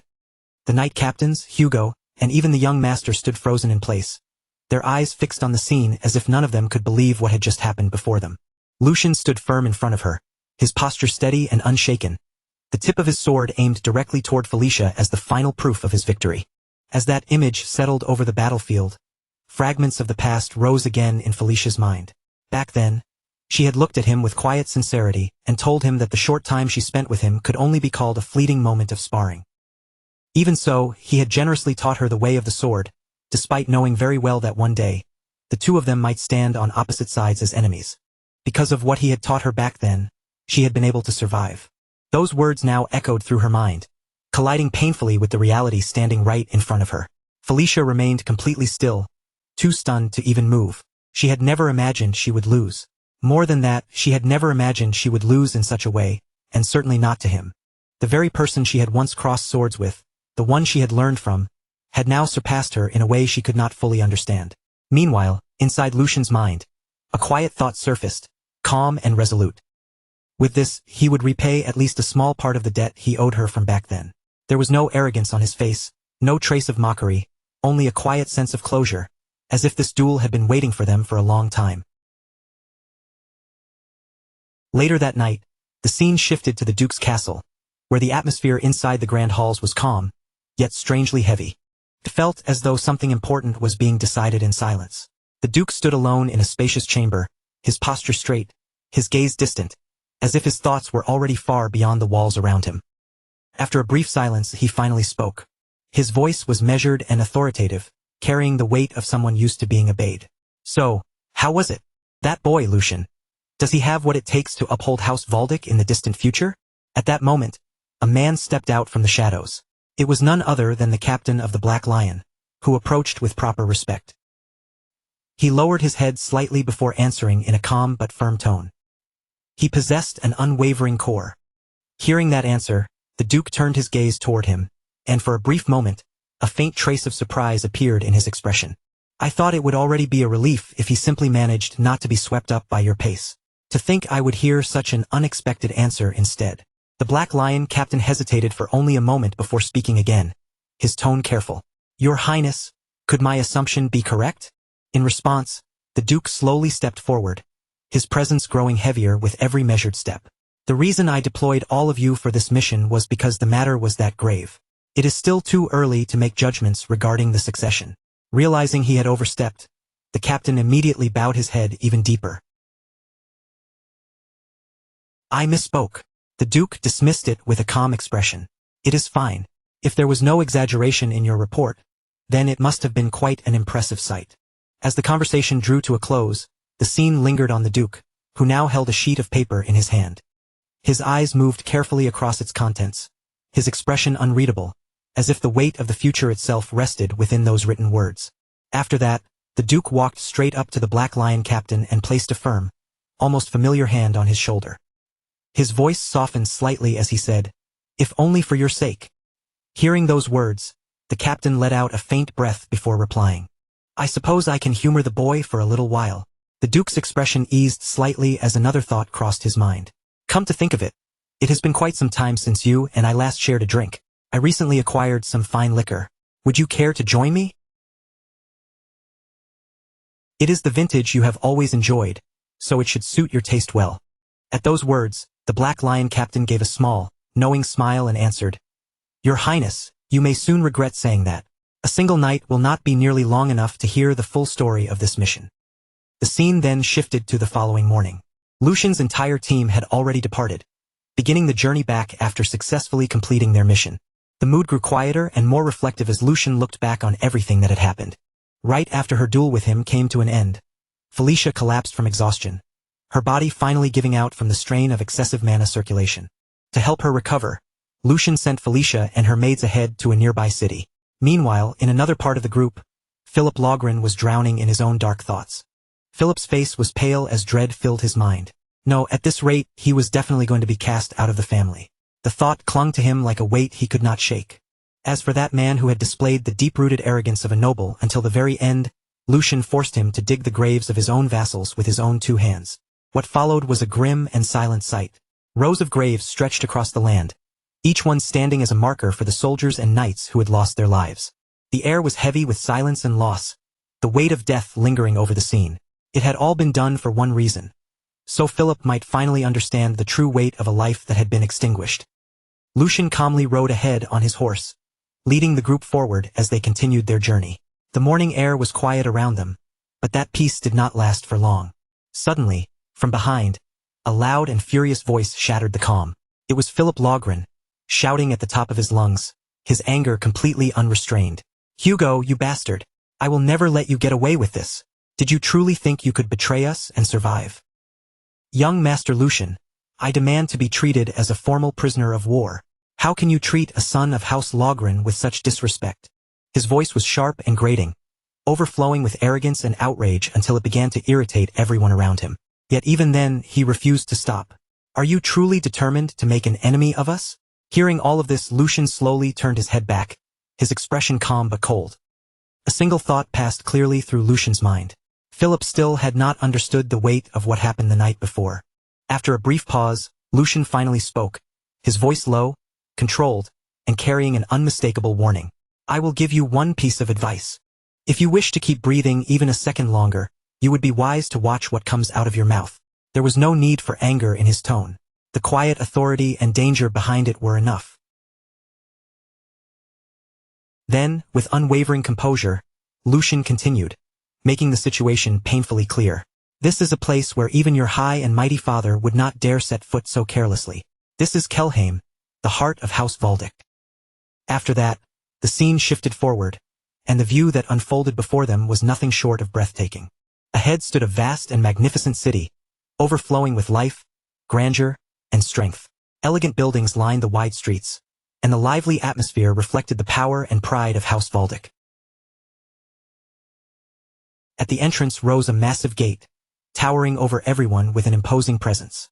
Slowly, it began to open, releasing a deep echo that rolled through the air. Lucian was the first to move forward, riding his horse with calm confidence as he passed through the opening gates. Behind him, Hugo and the knights followed, escorting the captured prisoners along with them. The moment they entered, the city's calm broke apart under the rising cheers of the people. Crowds gathered along both sides of the street, their voices rising higher and higher with excitement and admiration. "It's Lord Lucian, the third young master has returned.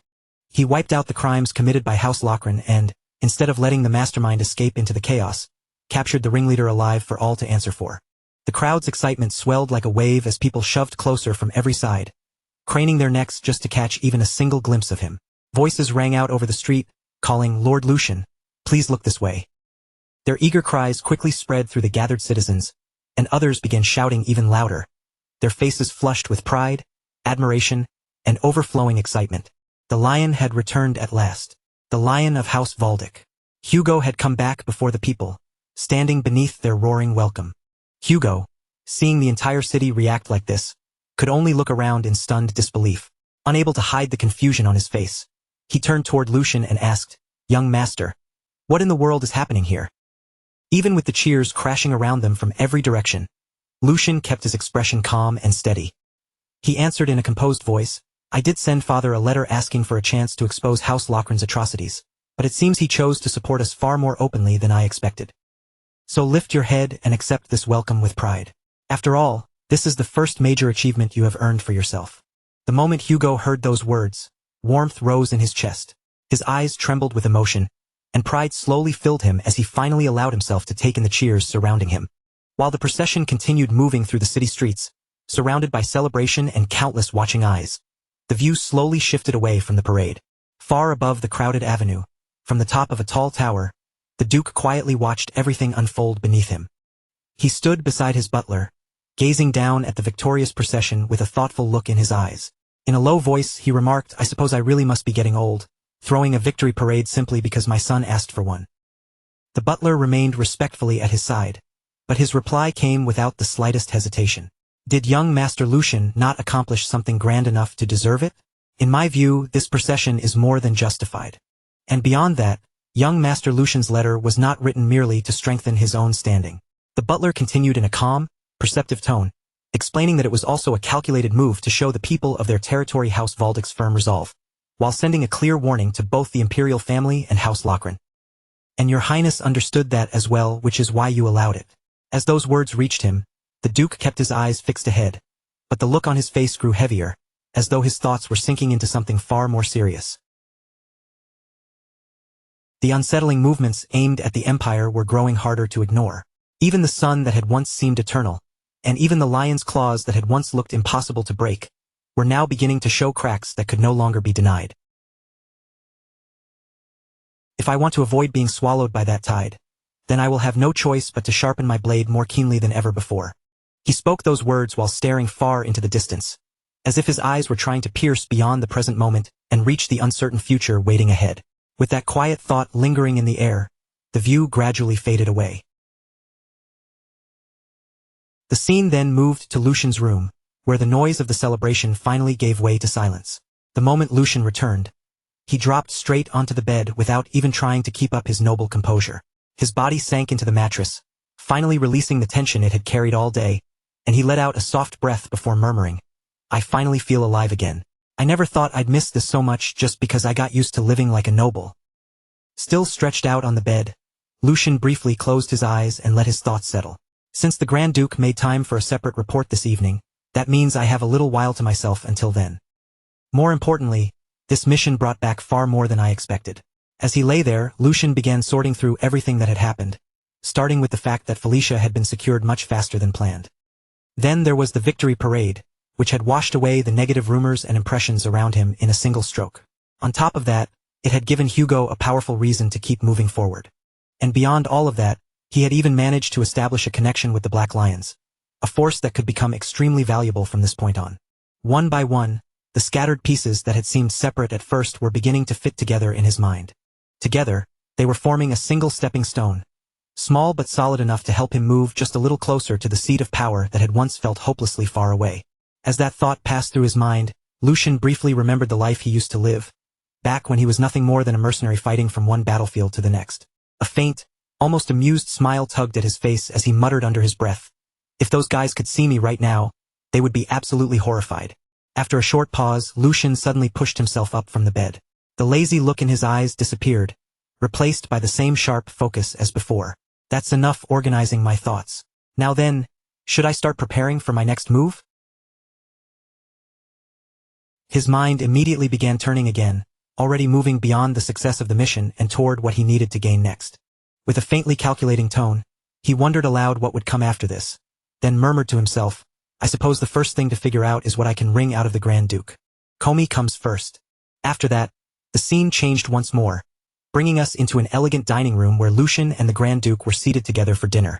The room was refined and quiet, every detail polished with noble elegance, yet the calm atmosphere carried an unmistakable weight. Sitting across from Lucian, the Grand Duke spoke in a composed, authoritative voice and praised him for the outcome of his mission. He said that Lucian had been blessed with remarkable luck on his very first assignment. After carefully cross-checking the information, they had confirmed that the child Lucian captured alive was indeed the offspring of the Marquis family, making that child the clearest and most decisive evidence they could have obtained. Recognizing the success of the mission, the Grand Duke gave him a firm commendation. "Good work, Lucian." Lucian lowered himself with practiced humility and replied that his father honored him too greatly, because this success had only been possible thanks to the sharp sword the Grand Duke had lent him, the Black Lion. But soon, Lucian's thoughts shifted from praise to a more serious concern. He raised his eyes and asked what would happen now regarding Philip Lochran. After all, Lucian pointed out, Once the Marquis witnessed his own child die in such a manner, it was hard to believe he would simply remain quiet and do nothing. The Grand Duke, however, did not appear shaken in the slightest. He simply answered in a calm, unreadable tone that they would have to wait and see. He described Bernhard Lohengrin as a snake-like man, the sort of person who would calmly place even his own child on one side of the scale and the interests of his family on the other. In the Grand Duke's view, as long as one child remained to inherit the family line, the Marquis would not be foolish enough to act recklessly out of grief or rage. He then brushed aside Lucian's concern, telling him there was no need to trouble himself over what came next. As far as the Grand Duke was concerned, Lucian had already done more than enough. Then, shifting the conversation, the Grand Duke looked at Lucian and asked what reward he wanted for completing the mission so successfully. He noted that Lucian had gone out of his way to send a letter, which meant he must have wanted something more specific than a simple celebratory procession. Hearing that, Lucian gave a faint, slightly awkward smile and admitted that being asked so directly made him feel somewhat embarrassed. Still, since the matter had already been brought up, he decided to make his request humbly. Before speaking, however, he hesitated for a brief moment, questioning whether he should truly say it aloud. Then, gathering his resolve, he began about Hugo, who made a great contribution this time. But before he could even finish the sentence, the Grand Duke cut him off with a cold, decisive word. Impossible. The sudden rejection struck so quickly that Lucian froze where he sat, completely caught off guard. Confused and visibly shaken, Lucian stared at his father and stammered, "Father, I have not even finished speaking yet." But the Grand Duke had already seen through him. Without any hesitation, he replied that Lucian had been about to request a knighthood for Hugo, had he not? The Grand Duke's expression did not change in the slightest as he answered in a firm, immovable tone. He acknowledged that Hugo had contributed this time, but made it clear that the fact changed nothing. Hugo's past connection to the Marquis family was not something that could simply be overlooked. If Lucian had not stepped in and captured him, Hugo would have followed them to the end without hesitation. Lucian immediately pushed back, his voice controlled but carrying a clear edge of urgency. He argued that such a conclusion was only a possibility, and what truly mattered was the reality before them now. Hugo had chosen to cooperate, and his actions had played a major role in their success. But before Lucian could press the matter any further, the Grand Duke sharply cut him off again. Calling his name, he told him that was enough. His voice left no space for argument as he explained that a knight must build his own honor and stack up achievements so clear and undeniable that no one could dare question them. Then, looking straight at Lucian, he asked the question that struck at the heart of the matter. Did Lucian truly believe Hugo already possessed such qualifications? Lucian fell silent at once. A faint shadow of disappointment crossed his face, though he forced himself to remain composed. Deep down, he had already expected this answer, but hearing the refusal stated so plainly still stung. Inwardly, he admitted the result for what it was. It really was a no. The Grand Duke continued in the same measured, practical tone, offering other possibilities instead. If Hugo wanted wealth, he could reward him with chests filled with gold coins. If needed, he could even arrange an entirely new identity for him. But becoming a knight was impossible, at least for the time being. The timing simply was not right, and the Grand Duke made that point clear. Lucian could only accept it. His expression settled into resignation as he quietly lowered his hopes, and deep down, he offered Hugo a silent apology. It seemed they would have no choice but to wait for another chance in the future. On the surface, Lucian gave a calm nod and agreed with his father's judgment. He admitted that perhaps he had rushed into making such a request too soon. Seeing him back down so readily, the Grand Duke eased slightly and told him to ask for something else instead. Something more realistic this time. Lucian stayed quiet for a brief moment, as if carefully choosing his next words. Then he raised his head again and said that, in that case, there was one very small favor he wished to ask. Then, with a smile that was just a little too free and a little too mischievous to ignore, Lucian made his request. He asked the Grand Duke to allow Felicia to meet the Sword Saint. The instant those words came out, even the Grand Duke could not hide his reaction. His steady composure cracked for the first time, his eyes sharpening in genuine surprise as he questioned what Lucian had just said. Before that sudden tension could fully settle over the room, the scene shifted away in an instant. The story moved to a completely different place, a guarded prisoner camp with a far colder and heavier atmosphere. Outside, Stan stood watch like a silent sentry, while inside the facility, Felicia sat alone, surrounded by an uneasy stillness. Felicia quietly looked around the room, taking in every detail of her surroundings. The more she observed, the clearer it became to her that this was not some ordinary prison cell. From the structure, the treatment, and the atmosphere, it seemed more like a special holding facility prepared for nobles. But that only confused Felicia even more, because the way she was being treated made no sense to her. After all, she was supposed to be nothing more than a maid. Yet she had been placed in a facility like this, given proper meals, and even provided with medical care for her condition. No matter how much she thought about it, Felicia could not understand their real purpose. Why would they go this far for someone like her? What could they possibly be hoping to gain? But after sitting with those thoughts for a while, the hardness in her face slowly faded. Perhaps, she told herself, this outcome was not entirely bad. As the quiet room settled around her, Felicia's eyelids gradually lowered, her expression softening as she slipped deeper into her own thoughts. In that silence, her mind drifted back over everything she had endured. With a feeling that carried both exhaustion and faint relief, she admitted to herself that, at the very least, she had finally managed to escape that hellish place. Sitting alone in the stillness, Felicia continued to think, her thoughts growing softer and more fragile, almost like she was whispering one last wish to herself. She thought that it would be nice if, before dying, she could hold a sword just one final time. And if she were allowed to be a little more selfish, even for just a moment, there was one more desire buried deep within her heart. As that longing rose inside her, the scene slipped into a vivid memory. The fierce sparring match she once shared with Lucian, where every movement had burned itself into her mind. The ringing clash of blades, the swift footwork, the sharp pressure between them, and the tension of every exchange returned to her as clearly as if it were happening right before her eyes again. Watching that memory unfold within her mind, Felicia quietly admitted the truth to herself. If she could ask for anything, she wanted to cross swords with him one more time. But almost as soon as the thought appeared, she rejected it herself, calling it absurd, as if such a wish could never be granted. And right then, a voice from outside suddenly cut through the silence. The voice stated that, according to the physician's assessment, her mana control was still unstable. Then the speaker became clear it was Lucian. In a calm, even tone, he continued, adding that she was also suffering from severe malnutrition and accumulated fatigue. His voice remained steady but direct as he asked whether her body felt any better now, and whether she was strong enough to hold a sword again. At those words, Felicia visibly froze in surprise. The question struck her so suddenly that she could barely process it. Still startled, she immediately asked what he meant by that. More importantly, what exactly did he mean by holding a sword again? Lucian looked at her with a composed expression and answered her confusion with a question of his own. Did she truly intend to stay in this place forever? Then, with a faint trace of dry irony, he remarked that, surprisingly enough, prison life seemed to suit her. He stepped closer and gestured toward the bed nearby, making it clear that this was not the reason he had gone through all the trouble of bringing her here. Dropping any roundabout words, Lucian faced her directly and asked whether she truly did not want her talent with the sword to bloom in this place.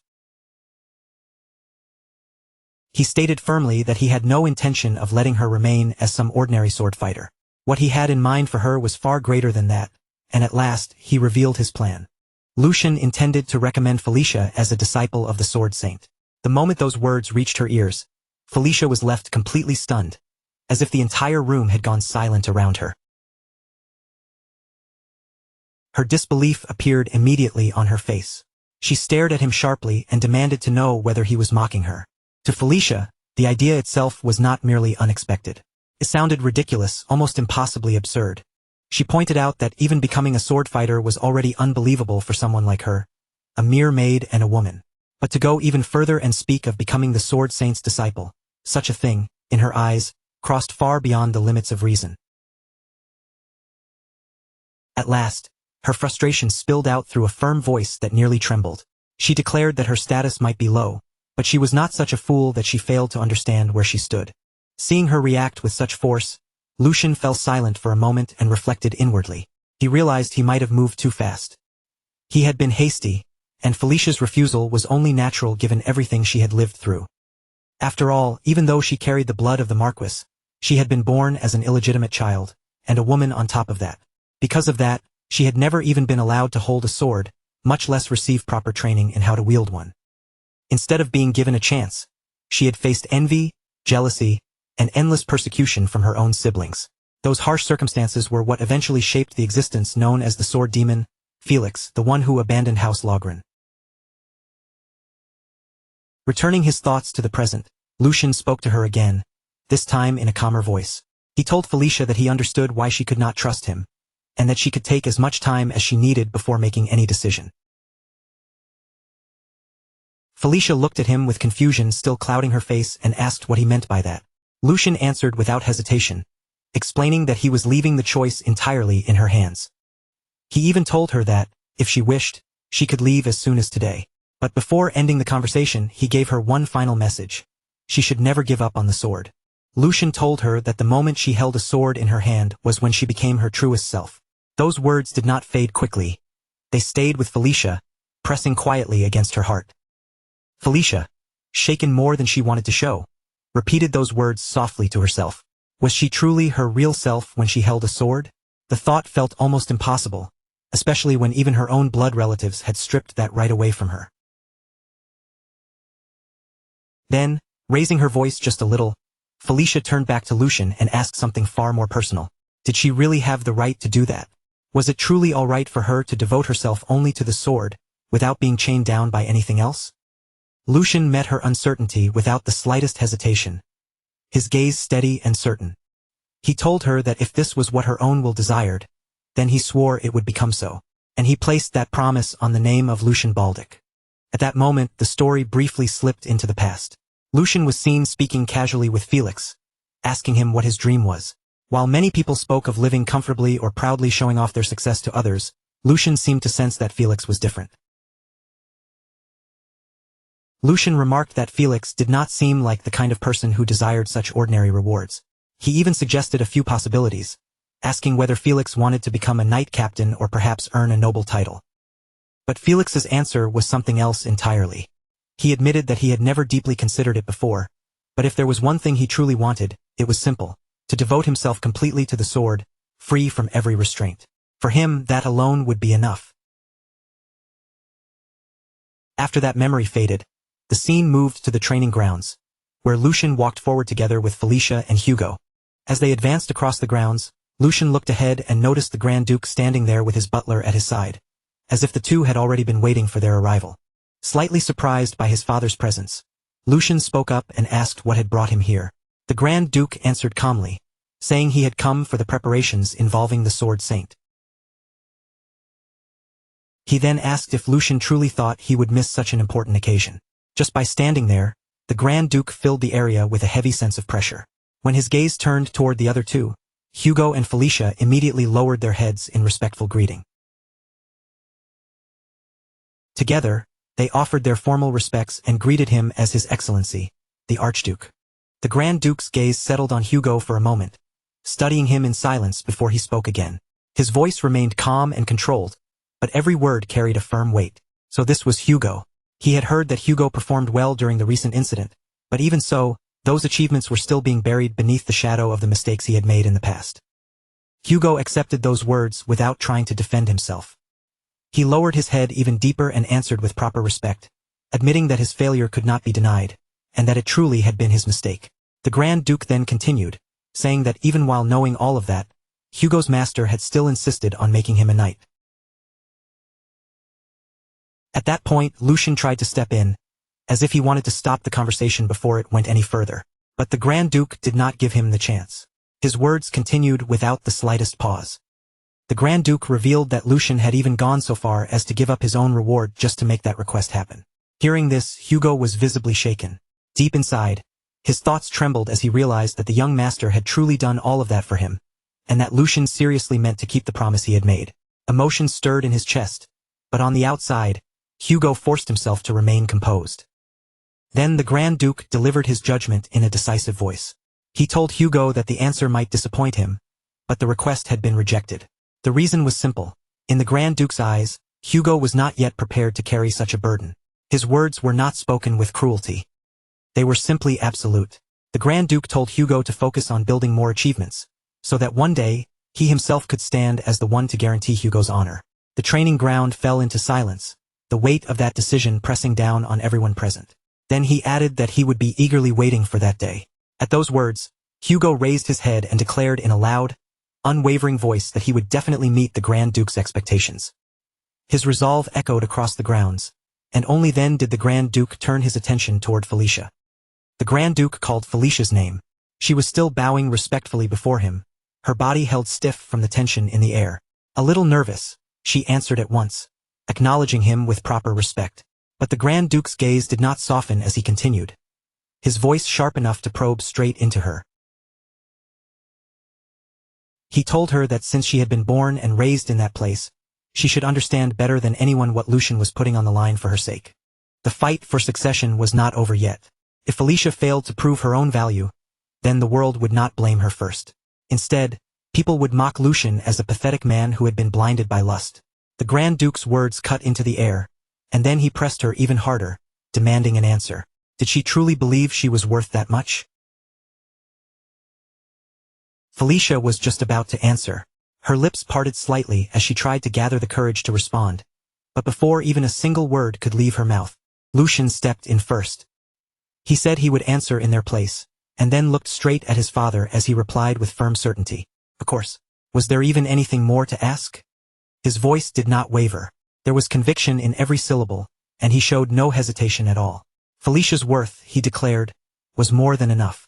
Even if everyone doubted his choice and called him a fool, he would not take those words back. Even if Felicia herself still felt uncertain about it, that doubt would end today. Lucian kept his eyes fixed forward as he continued, because from this moment on, everyone would finally see the truth for themselves. Felicia was a diamond in the rough, someone held back only because of her low status and because she had been born a woman. Then Lucian turned slightly toward her, his tone growing more direct, almost as if he were pushing her to step forward herself. He asked what she was waiting for and urged her to hurry up and say that she was certain.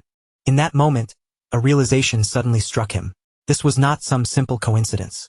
The Archduke had truly been waiting here for them, watching everything unfold with his own eyes. The Grand Duke remained silent for a short while, his expression giving away almost nothing, though his thoughts ran far deeper than his face revealed.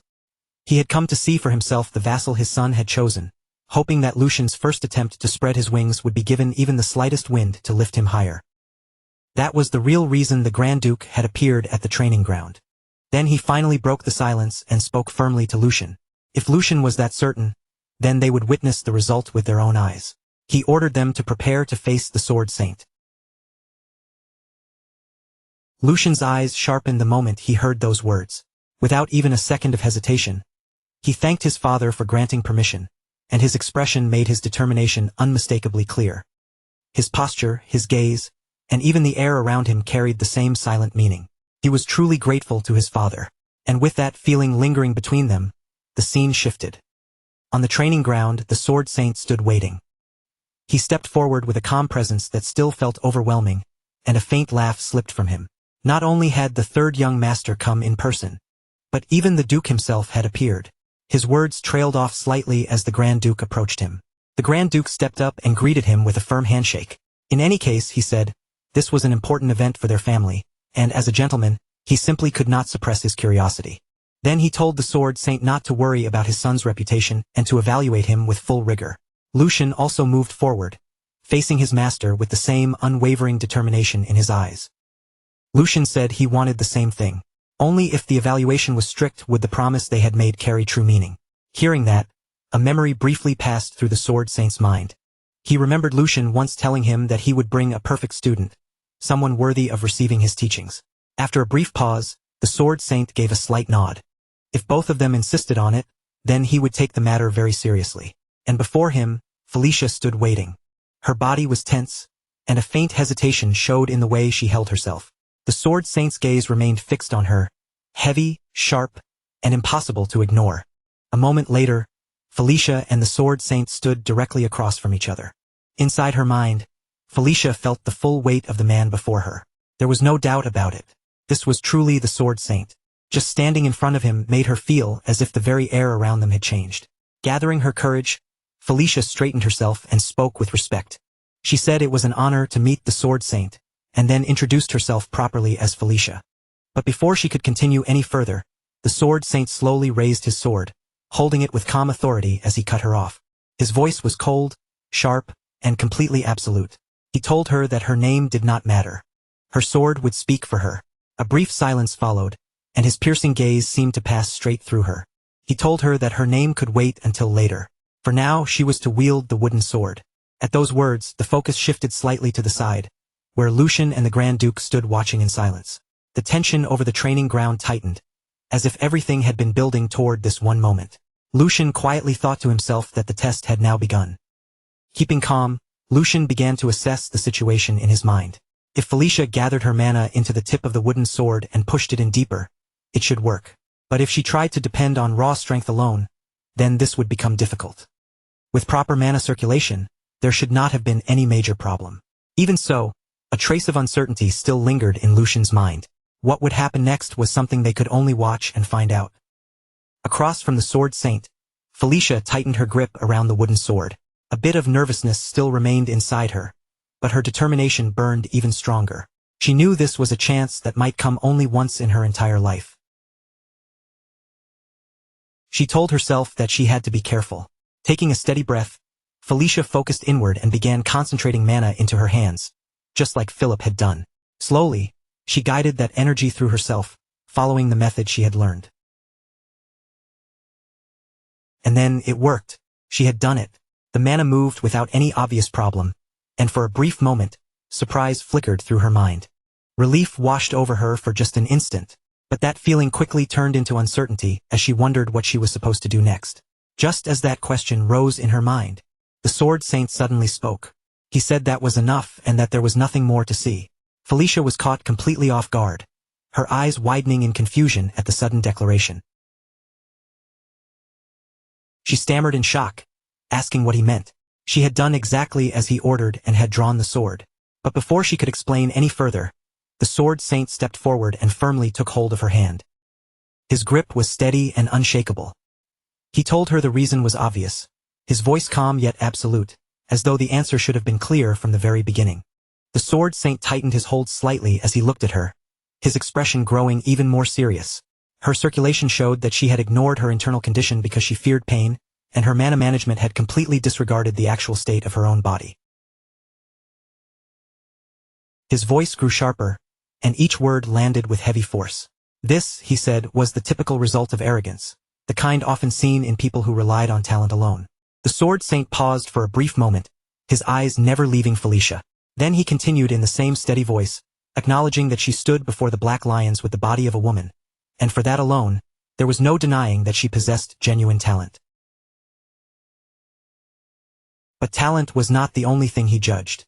His tone grew even colder as he told her that flaws rooted in a person's character were far harder to correct than any lack of skill. Then, with his gaze still fixed on her, he asked whether that explanation was enough. He told her to go back and properly understand the words of the master who had taught her. The first lesson she needed to learn was how to listen. Then he turned slightly away, as if the matter had already been settled, and said he had nothing more to tell her. But just as he was about to end it there, Felicia's voice suddenly cut through the air. She admitted that she had never even had the chance to learn under a teacher. Her words stopped him in place, and there was no arrogance in her tone. Only honesty, embarrassment, and a quiet shame she could not hide.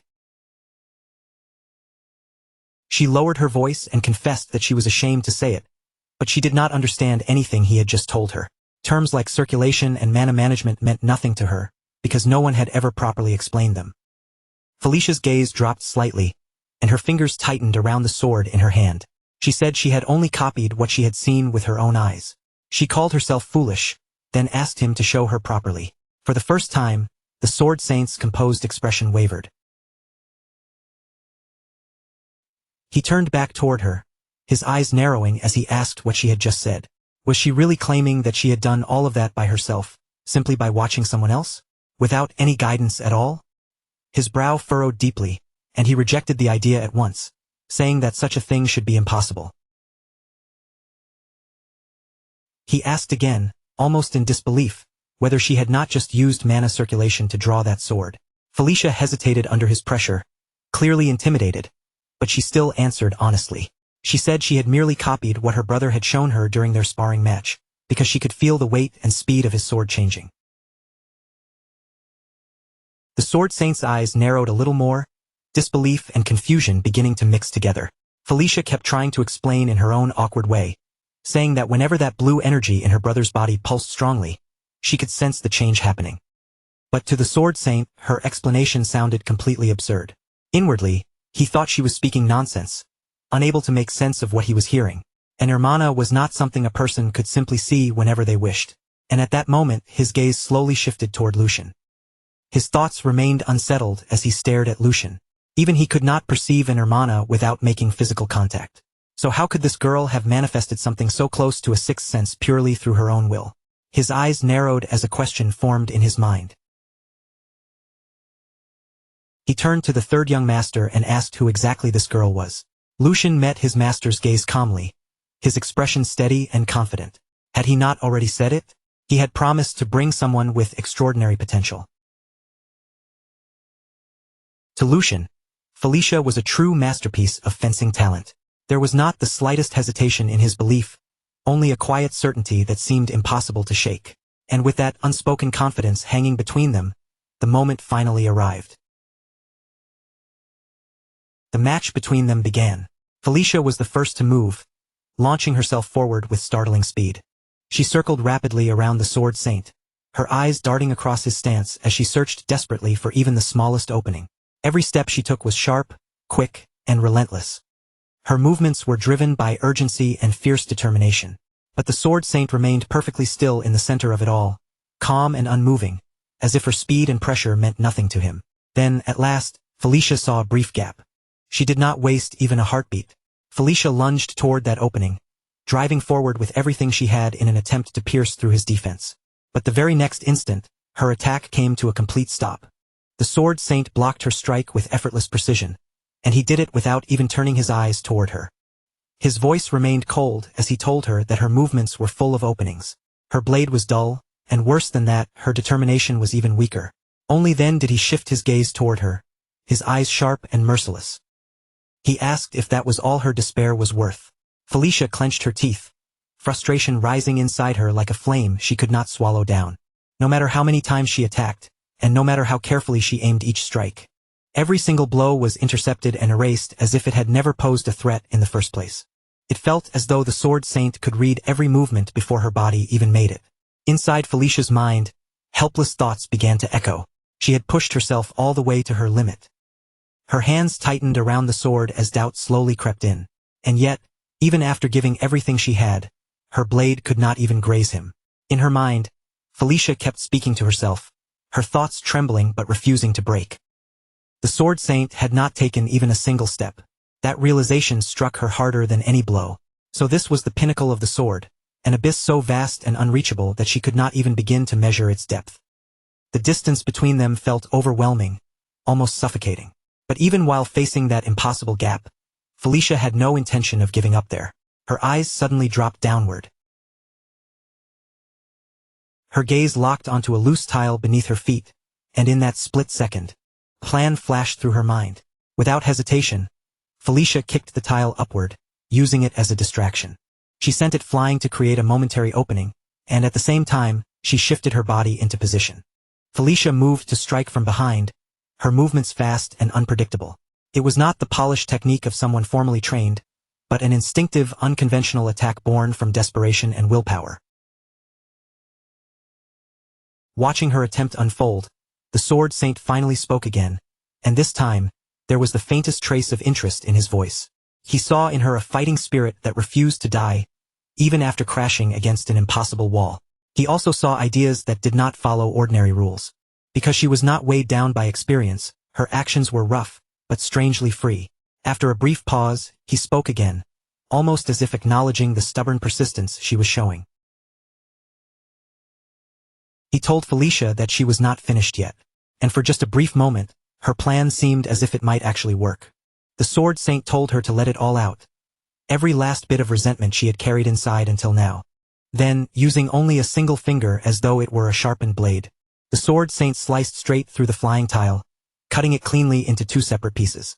The movement was so effortless that it almost looked unreal, as if the tile had simply split apart on its own. Even after seeing that, Felicia did not stop. She forced herself forward, refusing to back away, her body continuing to move beneath the crushing pressure. But just as she advanced, her eyes suddenly widened in shock. Before her, an immense surge of power began to take form, gathering into the figure of a massive lion, vast, terrifying, and overwhelming. The sheer presence of that power froze Felicia for a single instant, and the air around her seemed to tremble beneath its weight. Then, without warning, a hand reached toward her sword. That sudden movement startled her, and a flicker of fear rose sharply in her chest. But even with that fear gripping her, Felicia forced herself to respond. She held tightly to her weapon and swung forward with every last bit of strength she had left. At the same time, the Sword Saint stood before her, his entire body radiating an overwhelming force that seemed impossible to oppose. A faint smile appeared on his face as that power surged outward, spreading in every direction like a storm suddenly unleashed across the training ground. And then, as abruptly as it had begun, everything fell silent. The energy faded away, the air grew still, and the entire training ground returned to calm, almost as if nothing had happened at all. But the weight of that brief clash remained heavily suspended in the atmosphere. From above, Lucian and the Grand Duke watched the entire exchange in silence, their eyes fixed on the scene below. After a moment, the Grand Duke finally opened his mouth and spoke. The Grand Duke's voice came out calm, but there was a heavy meaning beneath it. Looking at the scene below, he asked Lucian if he knew what truly made a swordsman someone worth trusting. But he did not wait for Lucian to answer. A trustworthy swordsman was someone who had carved the price of endless training deep into their very soul. It was someone whose fundamentals had been sharpened through boring, repeated practice, and whose experience had been forged on battlefields where one wrong move meant death. It was a cruel and unforgiving road, but that harsh road was also the foundation of what made a true swordsman. Lucian listened in silence, his face steady, though his thoughts moved quietly beneath the surface. He understood exactly what his father meant. That was why, until now, he had only ever kept people like that close to his side. But then the Grand Duke continued, and his tone shifted slightly. Even so, in this world, there were rare people who could leap over that enormous mountain of effort. With a single bound, they could cross what others spent their entire lives climbing. The Grand Duke's gaze sharpened as he looked down at the training ground below, speaking of people who shone like the blazing sun. Their talent was so overwhelming that the world had no choice but to recognize them, like a rising tide powerful enough to swallow everything in its path. After a brief pause, his eyes remained fixed below. That girl was exactly one of those people. The view returned to the ground, where Felicia stood frozen in place, her sword still firmly caught in the Sword Saint's grasp. No matter how much strength and will she had poured into that strike, the Sword Saint held it with effortless ease, as if her blade had no weight at all. From above, the Grand Duke's voice carried down, calm but filled with certainty. He told Lucian that he had made the right decision. Lucian kept his eyes on the scene below as he answered, his voice steady with conviction. If his father had not trusted Felicia, and if he had not given her this chance, then that light would have been extinguished. There was a quiet confidence in Lucian's words. Talent was not truly rare in this world. More often, it simply remained buried in the dark, because no one ever gave it the opportunity to shine. Meanwhile, on the ground below, not even the smallest scratch could be seen on the Sword Saint's hand, despite the force of Felicia's attack. Yet the Sword Saint's thoughts were no longer dismissive. He looked at Felicia's unwavering eyes and understood something clearly. This girl had been born for the sword. No matter what trials she had endured, that truth had not been broken. His eyes narrowed slightly as his realization deepened even further. More importantly, she could actually see it. She could see beyond the limits of ordinary sense, toward the endless path of the sword stretching into infinity. Standing calmly before her, the Sword Saint slowly loosened his grip. Then he looked at Felicia with an expression completely different from before. He asked her to tell him her name once again. This time, his voice was no longer cold, carried weight, and within that weight was clear acknowledgement. He told her that today, she had proven her courage through her sword. From this moment forward, no one would be allowed to doubt her name, so she should say it again with pride. Felicia stood frozen for a short moment, overwhelmed by the sudden change in his attitude. Then, with her voice lowered slightly but her resolve still intact, she answered that she would say it once more to the Sword Saint. Her name was Felicia. After a small pause, she continued in a quieter voice. She had no surname from her mother's side, and House Logren, the family of her father, had refused to grant her theirs. Felicia was the only name she had. The Sword Saint listened without interrupting, then gave a small nod, as if the pieces had finally settled into place. He understood now, so that was how it was. He looked at her with a faint hint of approval and told her that she had held her ground very well. Then, in a firm and unmistakable voice, he declared her name to be Felicia Brittner. From that day onward, that would be her name. Felicia's eyes widened slightly as he continued, declaring that he would take her as his adopted daughter. He would teach her everything, not only swordsmanship, but even the etiquette required of a noble. His voice remained steady, and there was no uncertainty in it. The training would be exhausting, and not a single moment of it would be easy. Then he asked her if she was truly prepared for that. Felicia did not hesitate for even a second. She dropped to her knees before him, and the sword saint gently placed one hand on her shoulder. His voice lowered, carrying a rare sincerity that had not been there before. He told Felicia that he was a stubborn old man. He had judged her character too quickly and spoken too lightly. After a brief pause, he admitted that there would surely be days when his pride and rigid beliefs clashed against her free spirit. Then he looked straight at her and asked if, when that happened, she would convince him with her sword. A faint smile touched his face as he said that he, too, would try to accept her sincerity through the blade. Their paths until now had been different, but their hearts both beat for the sword. His hand tightened slightly on her shoulder, as if sealing the bond between them from that moment forward. He told her that they would walk this path together. His voice carried the weight of an ending and the promise of a new beginning as he called her by her new name, Felicia Brittner. After that, the night fell over the land, and rumors began moving through the darkness. As always, whispers spread fastest from the places closest to the truth. In a dark, secluded area, a man urgently handed a letter to another person. His face was tense as he ordered him to deliver it to the family elders. The future of House Toledo depended on that letter, so it had to reach them as quickly as possible. Hearing the seriousness in his lord's voice, the man receiving the letter looked confused and could not help but ask what exactly he meant by that. The other man answered slowly, his voice heavy with concern. He had heard that the Sword Saint had finally taken on a disciple. The Sword Saint had always stayed neutral in every succession dispute, but there was no guarantee that his disciple's will would remain neutral as well. If the child backed by the Sword Saint chose to support one side, then it would only be a matter of time before the balance within House Baltic was completely overturned. He paused for a moment, and when he spoke again, his voice had turned colder. If the ship they had boarded, the one named Geordie, could no longer carry House Toledo to greater heights, then it would be wiser to abandon it before it sank entirely. Instead, they should move toward the one who had recently earned merit and managed to bring the Sword Saint's disciple onto his side. That person was Lucian Baldic. The moment Lucian's name was spoken, the scene shifted once again. This time, the view moved into a room inside the Baldic mansion. Inside the luxurious chamber, the Grand Duke sat calmly while his butler stood respectfully nearby and delivered a report. In a composed tone, the butler explained that everything had unfolded just as his grace predicted. Not only had the elders continued sending letters filled with concern, but even the maternal relatives of the young masters had begun sending letters of their own.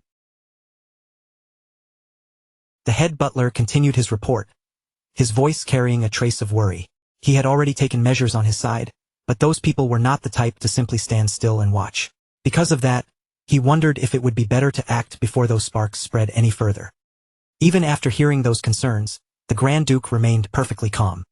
His expression showed neither fear nor hesitation, as if he had already expected every reaction now unfolding around him. After a short silence, he finally began to speak, his voice deep, steady, and impossible to ignore. He said that if those people truly intended to make their own children the head of the family, then they were exactly the sort who would do anything for that goal, without even realizing that their own actions were slowly destroying the very children they wished to elevate. The atmosphere inside the room grew heavier as the Grand Duke continued. He ordered the head butler to summon every child within the domain for a family dinner. If there were complaints, then all they had to do was offer everyone a fair opportunity. Was that not right? A cold, imposing aura spread from him as he spoke. A true man, he declared, had to know how to open doors with his own strength. And if someone carried the name of Baldic, then he had to speak with his own blood. They would see who truly possessed the lion's fangs. Right after those words, the scene shifted once more into the quiet night inside the Grand Duke's mansion. At the same time, Lucian was walking forward beside a servant, moving through the grand halls of the estate with his usual calm steps. As he continued ahead, the eyes of countless servants immediately turned toward him. Their faces were filled with shock and disbelief, as if they still could not fully process the sudden changes taking place around the young master. Then, almost all at once, the servants lowered their heads respectfully and greeted him in unison, offering their formal greetings to young Master Lucian. Lucian looked calmly toward them without showing even the slightest arrogance. In a composed and gentle voice, he told them they had all been working hard, and that they should not mind him, just continue with their duties. As Lucian looked across the servants gathered around him, he quietly began to reflect on the change. It was not only the annex where he lived that felt different now. Even here, in the main house where his father resided, the servants' attitudes had shifted far more than he had ever expected. A faint smile slowly touched Lucian's face as he finally understood what that change meant. His position within the family had risen much higher than he himself had imagined, and the way everyone looked at him now made that impossible to deny. At the same time, another thought quietly crossed his mind. He had believed that becoming a direct disciple himself would already be considered an enormous success, enough to change how others viewed him. But the treatment he was receiving now went far beyond even that achievement. This was not simple respect anymore. It was a clear sign that his influence had begun to spread through the entire mansion. And now that Felicia had met the Sword Saint, Lucian could not even begin to imagine what kind of monster she would eventually become in the future once her talent truly started to bloom. After walking through the long halls for a while, Lucian finally arrived before a large door, its heavy frame standing quietly in front of him. He stopped there for a brief moment and neatly adjusted his tie, preparing himself with a calm expression. Then he thought to himself that it was probably time for him to begin handling his own role as well. Without hesitating any longer, Lucian reached forward and pushed the door open. The instant the door opened, the tense atmosphere inside the room came clearly into view. Seated within were the fourth young master and the second young master, Jordy. Both of their faces were dark and unpleasant, making the pressure in the room obvious at a glance. Looking directly toward Jordy, Lucian calmly thought to himself that their expressions said everything. Just as he expected, every one of them had a long face. Even so, Lucian showed no trace of unease. He walked forward calmly toward his seat, keeping his posture relaxed and his expression composed the entire time. Once he sat down, Lucian glanced around at everyone gathered there, and spoke with a polite smile, saying it was wonderful to see them all gathered together again after such a long time. He added that it was truly a shame brothers found it so difficult to even see each other's faces these days. Then his gaze shifted toward Jordy as he asked if his brother did not agree. Jordy responded to Lucian at once, his expression cold and rigid. Staring straight at him, he spoke in a sharp warning tone, saying that Lucian seemed quite triumphant because of everything that had happened recently. He asked whether Lucian truly believed that good fortune would keep following him forever. Nothing had really changed, Jordy warned, so Lucian would be wise to watch how he behaved. But instead of being intimidated, Lucian suddenly began to clap lightly, as though Jordy's warning had genuinely moved him. A faint smile appeared on Lucian's face as he replied that, as expected, the only person truly looking out for him was his brother. He even asked how Jordy had known he had been feeling a little too excited lately. His tone sounded polite and harmless on the surface, but every word carried a thin blade of mockery underneath. Lucian calmly continued, saying that he completely understood brother Jordy. Even if Jordy's words sounded harsh, Lucian knew everything he did was ultimately for his sake. As Lucian kept speaking without giving Jordy any opening to interrupt, the air inside the room slowly turned colder. After the incident at the training grounds, Lucian said, Jordy had decisively cut ties with Sirhen and shown everyone the true image of what a noble lord should be. Not only that, but when it came to the money embezzled by the former head maid Jenny, Jordy had generously compensated her and even provided her with a rather generous allowance afterward. Lucian asked how he could possibly fail to understand such kindness from his brother. Then, as if something important had only just occurred to him, his expression turned innocent again. He suddenly asked whether Jenny was doing well these days. After all, he had stopped right before she died. The moment those words left Lucian's mouth, Jordy's face twisted with fury. The anger he had been suppressing finally burst through, and he slammed out in rage. He shouted Lucian's name, demanding to know how he dared speak that way. At the same time, the fourth young master silently watched the entire exchange play out before him. Seeing Jordy being completely dragged around by Lucian's words, he could only think in irritation that if his second brother was going to be overwhelmed this easily, then he should have simply stayed quiet. The fourth young master continued watching the situation unfold, and the frustration on his face became more and more obvious. In his mind, he angrily thought that Jordy was only helping Lucian build even more momentum. He could not just sit there and allow things to continue like this. Unable to stay silent any longer, he suddenly rose from his seat and shouted toward Lucian. He said that second brother had only been telling Lucian to restrain himself, worried that his excitement might cause him to make a mistake. Then he demanded to know whether Lucian really had to respond with such sarcastic mockery toward brother Jordy. The fourth young master ordered Lucian to admit his mistake to Geordie immediately. After saying this, he felt as if he had stepped forward at exactly the right moment and done something important. In his own mind, he even believed that he had successfully intervened to calm the situation. He told himself that he had only been trying to lighten the mood. But before that thought could even finish forming, Lucian's cold voice cut across the room like a drawn blade. He said this was exactly why being nice to people never paid off. The instant those words landed, the fourth young master's entire body stiffened. Cold sweat began sliding down his face as Lucian slowly turned a furious gaze toward him. In a dangerously calm tone, Lucian said he knew they should have had a much deeper physical conversation that day. Just looking at him now proved he still had not come to his senses. The pressure inside the room became overwhelming as Lucian continued. He asked whether the fourth young master truly could not read the atmosphere at all. Just because Lucian had let things slide because he was the youngest, did he think that meant he could do whatever he wanted? Lucian asked if he really wanted to be shown what true terror looked like. The moment the fourth young master heard those words, all of his earlier confidence vanished. Fear spread clearly across his face as he instinctively shrank back and nervously muttered for his brother. And at that exact moment, the door to the room suddenly opened. Before anyone could react, a heavy voice echoed through the room. It said that all of them seemed to possess an excessive amount of vigor that they were unable to properly control. The Grand Duke slowly entered the room, and an overwhelming presence seemed to follow with every step he took. The moment he appeared, all three young masters immediately straightened themselves and bowed respectfully, greeting him as their father. The Grand Duke calmly swept his gaze across the entire room before speaking again. He remarked that seeing them raise their voices even during a rare family dinner proved that they had plenty of vigor. And yes, that kind of vigor was certainly necessary. Then, without the slightest change in his expression, he continued, saying that he had already been planning to send all of them to the battlefield anyway. The instant those words were spoken, all three young masters froze in shock. None of them had expected such a statement to come from the Grand Duke's mouth, and for a moment, their faces were completely overtaken by disbelief. A short while later, everyone was seated around the grand dinner table, and the atmosphere was thick with tension. Candlelight flickered across polished silverware and noble faces, but despite the elegant setting, no one dared to be the first to speak. At the head of the table, the Grand Duke calmly looked over the young masters before finally breaking the silence.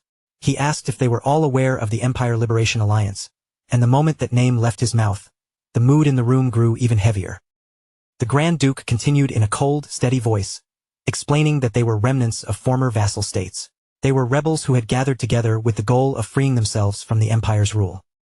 Across various regions, they had been stirring up local rebellions and spreading unrest.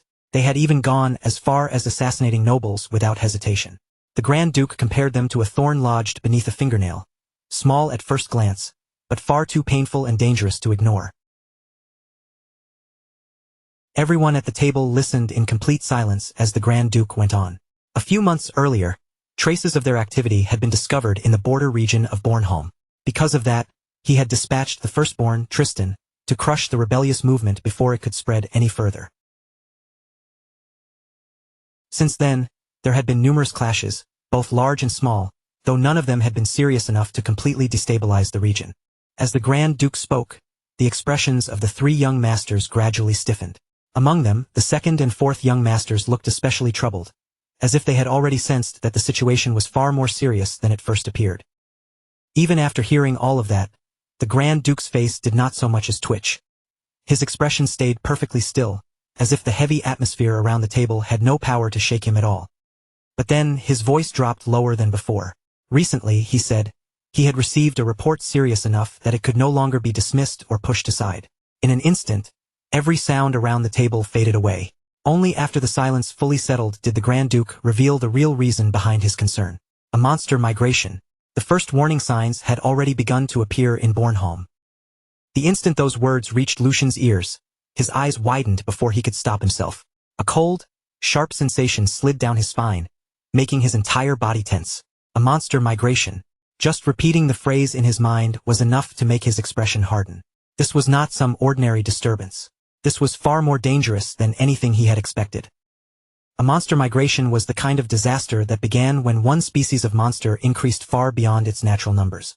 Once their population grew too large for their original territory to contain, the monsters would abandon their habitats and move together in enormous waves, driven by hunger as they searched for food, prey, and new ground to overrun. Wherever that flood of monsters passed, peace could collapse into chaos almost overnight. The true danger depended entirely on how large the outbreak became and what kind of monsters were involved. If the scale was small, a few remote villages might be wiped out before help could even arrive. But if the migration grew into something larger, entire cities, borderlands, and defensive territories could be crushed beneath an endless tide of monsters.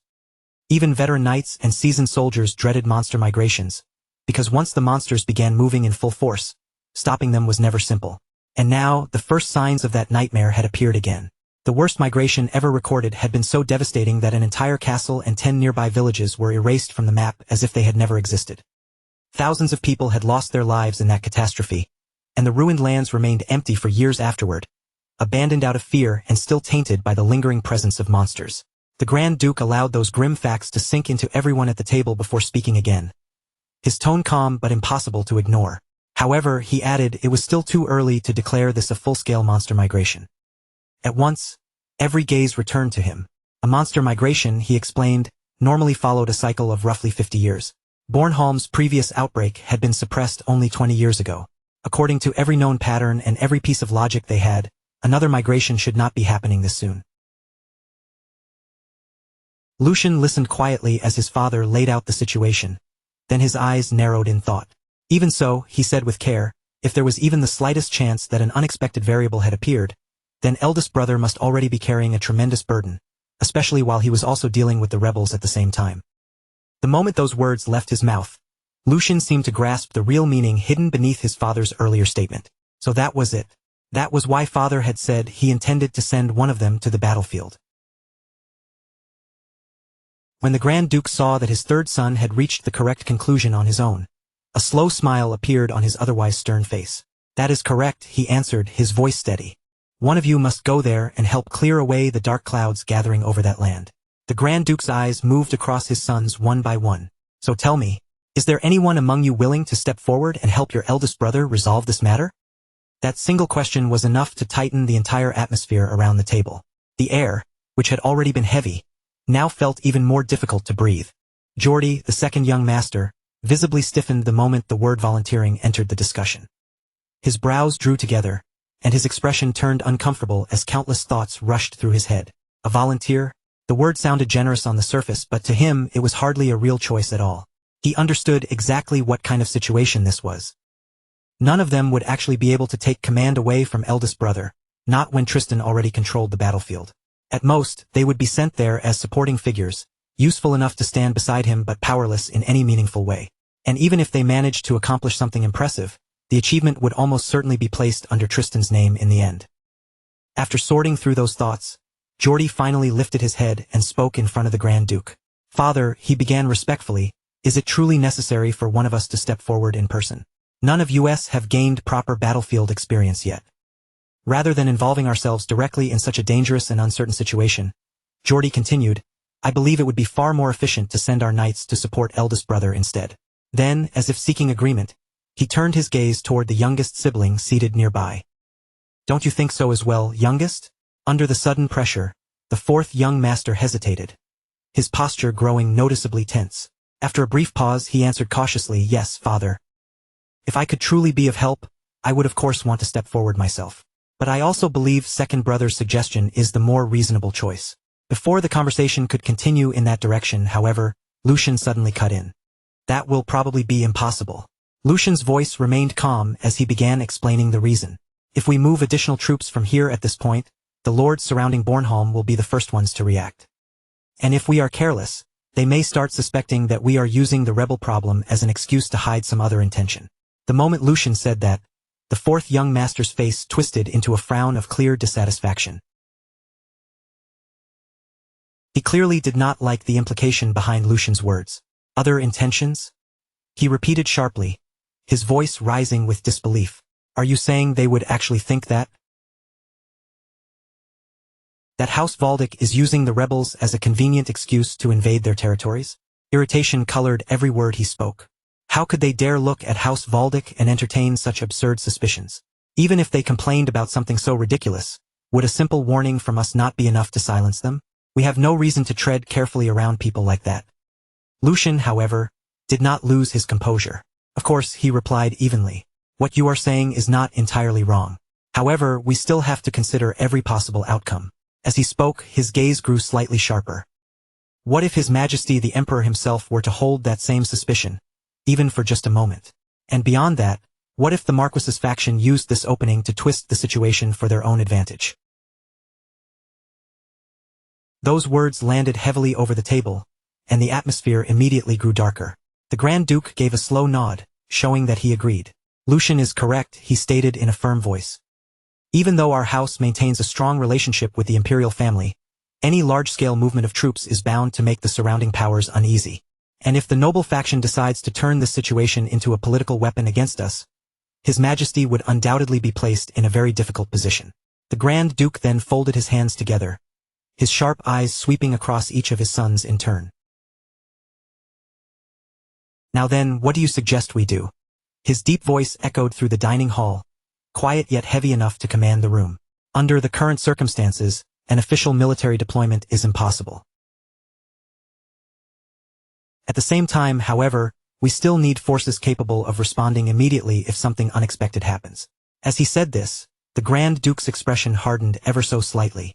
We need a method that can stabilize the region without stirring unnecessary anxiety or provoking tension among the surrounding territories. Silence followed his words.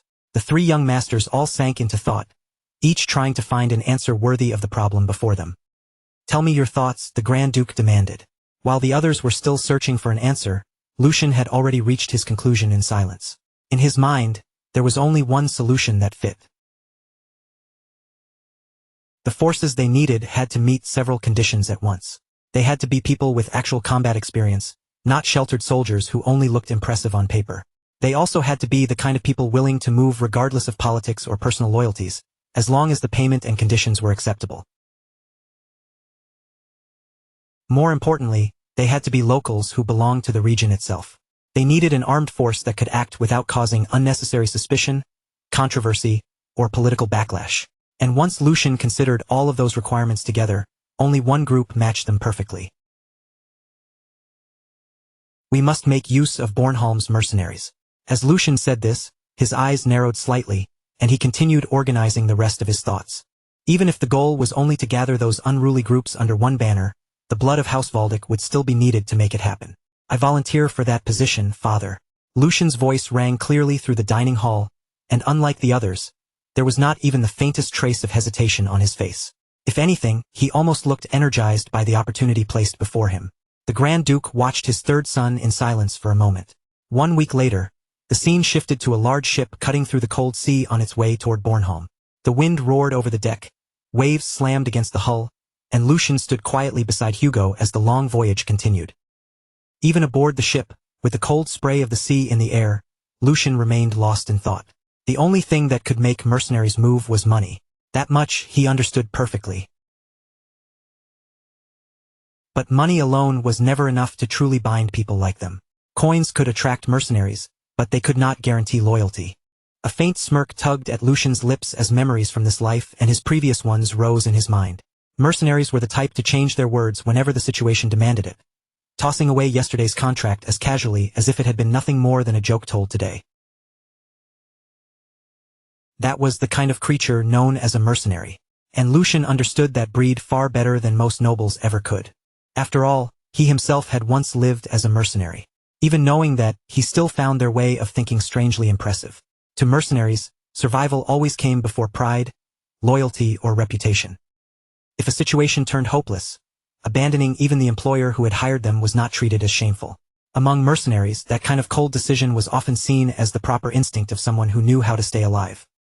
Lucian's gaze drifted out toward the distant horizon. Of course, troublesome personalities were nothing new to him. Managing a mercenary group itself was not the true problem waiting in Bornholm. Then his eyes narrowed a little. There was only one real reason Father had sent him all the way out here. And as soon as that thought crossed his mind, the image of one particular man surfaced clearly. The first young master, Tristan Valdic. The moment Lucian thought of his eldest brother, his expression tightened with open annoyance. That bastard had absolutely no flexibility whatsoever. Painful memories from his previous life began resurfacing one after another. From the exact design of the guards' uniforms to the precise timing of every break, Tristan was the kind of person who enforced every rule with unbending strictness. Even the smallest violation was enough to bring immediate disciplinary punishment. Dealing with him back then had been exhausting to a level Lucian still remembered far too clearly. Lucian released a quiet sigh. Considering Tristan's personality, there was no chance he would willingly sit down and negotiate with mercenaries who were trying to squeeze profit out of the Empire's crisis. But at the same time, Lucian understood the mercenary side just as well. Their choices, their greed, and their timing all made perfect sense to him. And there was no way those mercenary groups would ignore an opportunity like this once they noticed how the situation was moving.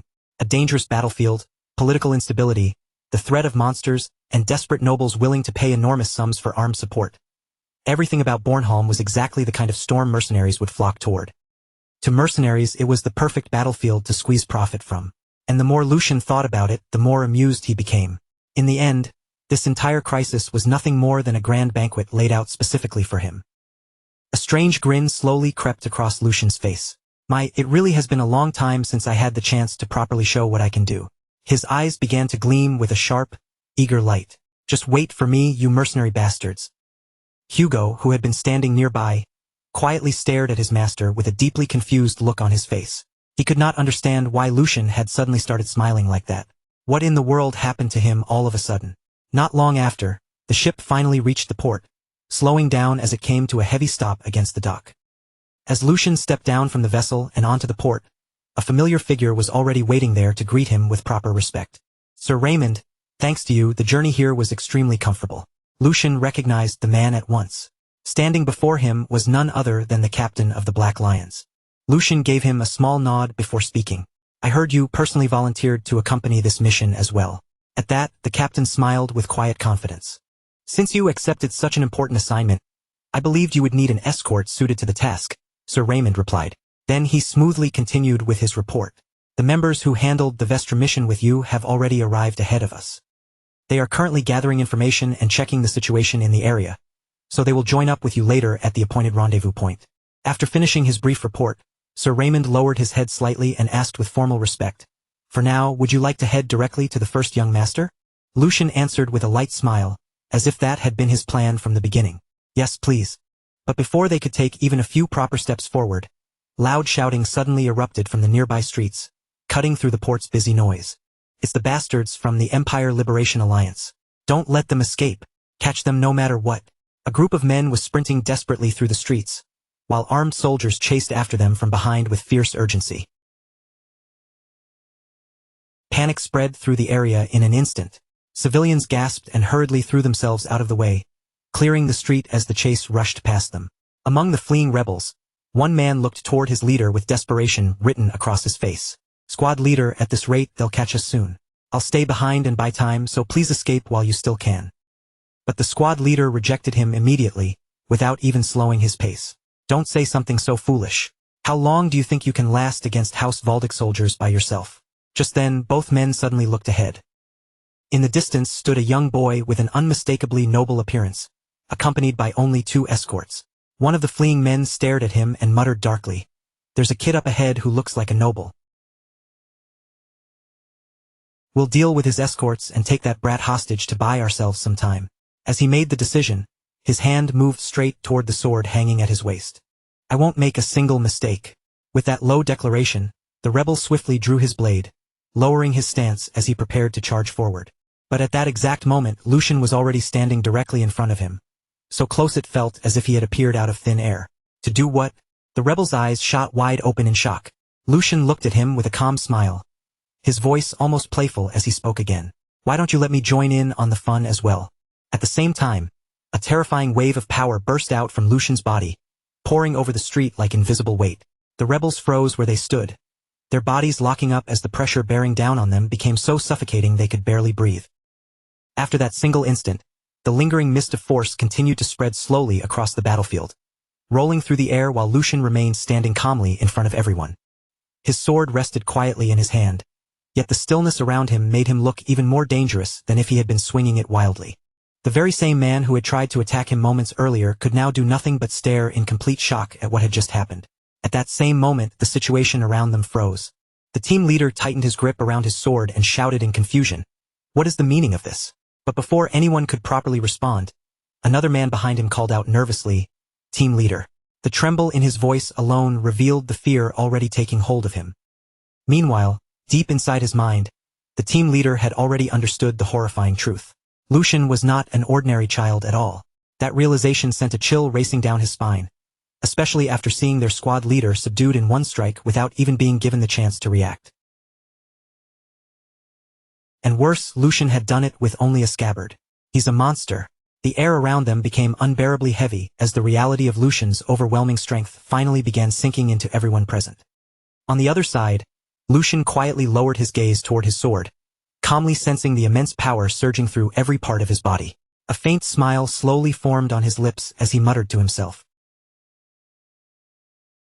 So this is what it feels like. His eyes sharpened little by little as he continued following the sensation. My body moves exactly the way I want it to. My fully recovered heart is burning as fiercely as a volcano. And in response, mana spreads through my entire body, flowing into every limb and unleashing a level of power that cannot even be compared to what I had before. The pressure around Lucian continued rising higher and higher with each passing second. It felt as though the mana inside his body was overflowing without end, turning his very presence into something terrifying. Lucian briefly looked down at his own hands, as if testing the reality of the strength, before whispering coldly, "This body's performance is beyond imagination." Immediately afterward, the remaining two men began stepping backward in fear, slowly retreating as they hurriedly drew their swords. Even though they tried to prepare themselves for a fight, the terror in their eyes was impossible to conceal. Their hands shook so badly that their blades trembled in the air, and neither of them could understand how they were supposed to face someone like Lucian. Seeing their fear, Lucian slowly lifted his gaze toward them and asked in a calm, overpowering voice, "Are you still unable to grasp the situation?" The instant those words left his mouth, an incredibly powerful aura exploded from his body. The air itself turned crushingly heavy under the pressure of his presence, making it difficult for everyone nearby to even breathe. Fear swallowed the two men completely as Lucian stared straight into their eyes and declared coldly, "There will be no more warnings." His terrifying pressure continued to crush them, and his cold gaze alone shattered what little fighting spirit they still had left. Then, in a calm voice filled with absolute authority, he ordered, "On your knees. All of you." The moment Lucian's command echoed across the street, the two men dropped their swords to the ground at once, not daring to hesitate for even a heartbeat. The sharp metallic sound of their weapons striking the earth rang heavily through the suffocating silence. One of the men lowered his head, trembling violently as he thought in desperation, "He's an opponent we can't endure for even a moment. For the sake of our great cause, we have to survive first." The fear of death had already swallowed them completely, leaving nothing behind but raw desperation. After a few tense moments, the team leader finally spoke, his face covered in defeat. "We surrender. We will cooperate. So please spare us." Panic filled his voice as he continued pleading with everything he had. "Please have mercy, if only for the sake of our innocent children." After those words, the atmosphere around them became even quieter. Lucian silently watched the surrendered men. He carefully observed every movement they made and every emotion they tried to hide. Even after surrendering, killing intent still seeped from their bodies. The hatred and resentment buried deep inside them had not disappeared at all. Lucian's gaze slowly shifted toward the children nearby, and in his heart, he quietly noted the anger burning in their eyes. Their stares were filled with resentment, and that sight left a bitter taste behind. This was why war always felt so cruel. Victory carried no pride or joy when hatred simply passed from one generation to the next. Without saying anything more, Lucian calmly returned his sword to its proper position. Then he looked directly at the surrendered men and declared in a firm voice, "As long as you fully cooperate, I will make sure you are formally judged in a court of law. So do not try anything foolish unless you want to make the situation worse." His words carried both authority and warning at the same time. It was clear he had no intention of showing pointless cruelty, but betrayal would never be tolerated. Shortly afterward, Imperial soldiers began approaching from every direction, moving in to capture the rebels who had surrendered. The sound of armor, boots, and weapons filled the street as the soldiers surrounded the men one after another, closing off every path of escape. At that very moment, an armed man dismounted from his horse and began walking slowly toward the scene. His presence alone carried the dignity and authority of the Empire. Looking toward the captured rebels, He spoke in a stern, unwavering voice. As citizens of the Empire, it is only right that you be judged according to proper procedures. That is a right you may demand regardless of your status, and it is one of the very foundations that supports the Empire. For a brief moment, his words made it sound as though he truly intended to grant them fairness and justice. However, his expression soon turned colder as he continued. But these men are different. The atmosphere instantly grew heavy again. Then, with absolute conviction, he declared, the moment they point their blades at the Empire, they become nothing more than rebels. There is only one verdict: execution for all of them. The man who had just delivered that ruthless judgment was finally revealed to be none other than Tristan Valdic, the first young master of House Valdic. The instant Tristan's merciless judgment rang across the battlefield, the rebel captain who had surrendered only moments earlier was swallowed by pure rage. His body stiffened, and the last trace of fear in his eyes was replaced by burning hatred. His face twisted violently as he suddenly spun around, revealing a hidden knife he had kept concealed until that very moment. The blade flashed in his hand, exposing the fact that his surrender had never been truly sincere. With fury blazing in his eyes, he lunged forward while screaming at the top of his lungs. By what authority do you bastards dare to judge us? Wasn't it your empire that exploited us and trampled us down from the very beginning? All the resentment, pain, and humiliation he had buried for years erupted from his voice in a single breath. But even as that hatred crashed toward him, Tristan Valdic stood completely still, calm and unmoved. Not a single word from the rebel seemed to reach Tristan's heart. His cold expression did not change in the slightest, as if the man's fate had already been decided long before he ever raised that knife. Then, in the very next instant, Tristan finally moved. His strike was so fast and precise that the eye could barely follow it. A brutal slash tore through the air, and the next moment, blood scattered across the battlefield in a violent spray. For one brief second, everything fell deathly silent. Then the rebel leader's body crashed heavily onto the ground. Deep wounds marked him from head to toe, making it painfully clear that Tristan had killed him instantly before he could offer even the slightest resistance. When the remaining two rebels saw their squad leader fall in such a brutal way, horror completely overtook them. Their faces went pale, and they cried out in desperation, "Squad leader!" But before either of them could rush forward, the surrounding soldiers acted at once, forcefully slamming their heads down against the ground and pinning them in place. A suffocating silence spread over the area, thick with terror and the smell of blood. After that, Tristan slowly walked toward his younger brother, Lucian, his steps calm and measured. Stopping in front of him, he spoke in a cold voice. "Lucian, make sure you engrave this clearly into your mind. This is the standard we must uphold, and this is our principle." His words carried the rigid ideology of the Empire itself, leaving no room for hesitation and no mercy for anyone branded as an enemy. But Lucian did not look pleased at all. His expression tightened with discomfort and dissatisfaction, as if he could not fully accept the harsh principle Tristan was trying to force into him. Not long after that, the scene shifted to the massive stronghold standing at the heart of the region, the imposing Bornholm fortress. Inside the fortress walls, the atmosphere was tense, uneasy, and heavy enough to press down on everyone inside. Soldiers moved constantly through the grounds, hurrying from one post to another, while the citizens nearby looked worn down and anxious. Their exhausted faces made it clear that fear had already spread throughout the territory. In the middle of that tense atmosphere, Lucian stood quietly by himself, sinking deep into thought. His expression had grown serious as question after question rose in his mind. Thinking back to what had happened earlier, he silently repeated one name: Tristan Valdic. Memories from his previous life began surfacing one by one.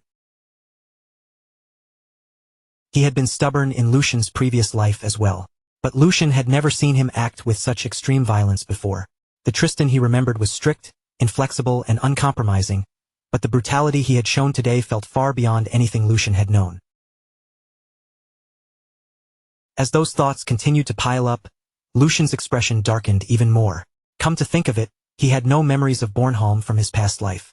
Even though he had been on active duty during this very period, that realization immediately stirred a deep unease inside him.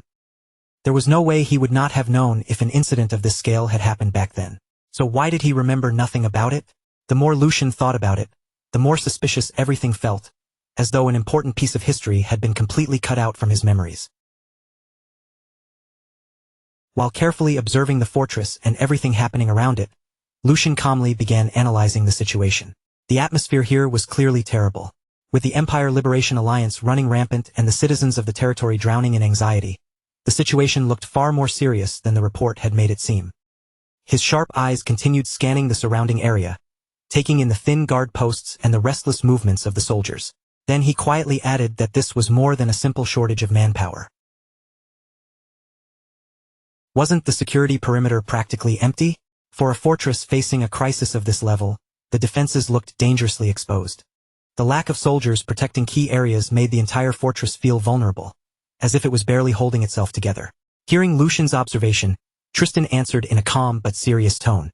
You're right. He did not try to deny how bad the situation had become. Most of our main forces are currently locked in a standoff with the rebel main force. The Empire had already committed much of its strength elsewhere, leaving Bornholm painfully weakened. Tristan continued, saying that the troops remaining here were barely enough to maintain public order. The soldiers left behind were under enormous pressure, and keeping the territory stable was becoming more difficult with every passing day. Then Tristan revealed the other major problem weighing on them. That is why we hired mercenaries to fill the gap. But as he said this, his expression turned colder. They are ignoring the contracts they first agreed to and demanding renegotiation. The crisis had clearly given those mercenaries a chance to act greedy and opportunistic. Tristan narrowed his eyes slightly before finishing in a cold voice. They intend to take the Empire's peril hostage so they can line their own pockets. After hearing Tristan's explanation, Lucian quietly fell into thought again. His face remained calm, but inside, he had already understood the real problem behind the situation. That was nothing more than noble logic, he thought to himself. That way of thinking would never work on mercenaries. Unlike nobles who cared about pride, authority, reputation, and loyalty, mercenaries cared first about profit and survival. To them, war was simply another business opportunity. Lucian slowly turned toward Tristan and calmly voiced his conclusion. To them, it probably just looks like a chance to make a fortune, especially because they do not know that you have no intention of negotiating with them again. Brother, Tristan replied immediately, without even the slightest pause. At least not here where I am in command. His tone remained cold, firm, and completely unshakable. Even in the middle of a crisis, Tristan had no intention of compromising the Empire's authority just to satisfy greedy mercenaries. After saying that, he looked directly at Lucian and added bluntly, even with things as they are, I do not expect much from you. His words were direct and dismissive, making it clear that he still did not fully trust Lucian's abilities. Tristan continued in a practical tone, saying that Lucian had probably been half-forced to come all the way down here anyway. To him, it seemed obvious that Lucian had only arrived because of their father's order or some political arrangement. Then Tristan explained the role he expected Lucian to play. Just keep an eye on the mercenaries and stop them from running away if things turn bad. The Empire's situation was already unstable enough, and if the mercenaries abandoned them in the middle of battle, the fortress could collapse into complete chaos. Tristan then added that as long as Lucian was placed in nominal command, the mercenaries would not be able to act recklessly so easily. That was all he expected from him.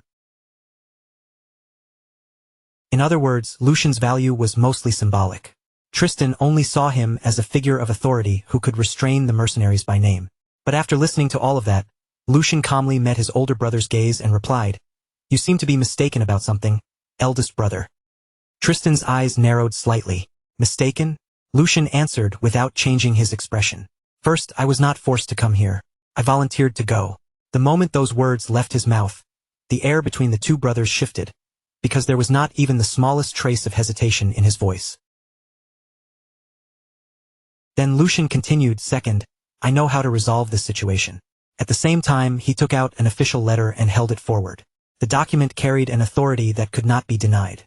Looking straight at Tristan, Lucian declared that since their father had entrusted him with full authority over the mercenaries, from this moment on, all negotiations and control involving them would fall under his jurisdiction. His calm confidence made it clear that he had already prepared for this from the beginning. Then, with complete assurance, Lucian finished by saying, So please put your mind at ease. Immediately after that, the scene shifted again, and Lucian's thoughts grew quiet and focused. His eyes had turned sharp and determined, while one firm thought echoed powerfully in his mind, because I will definitely resolve this.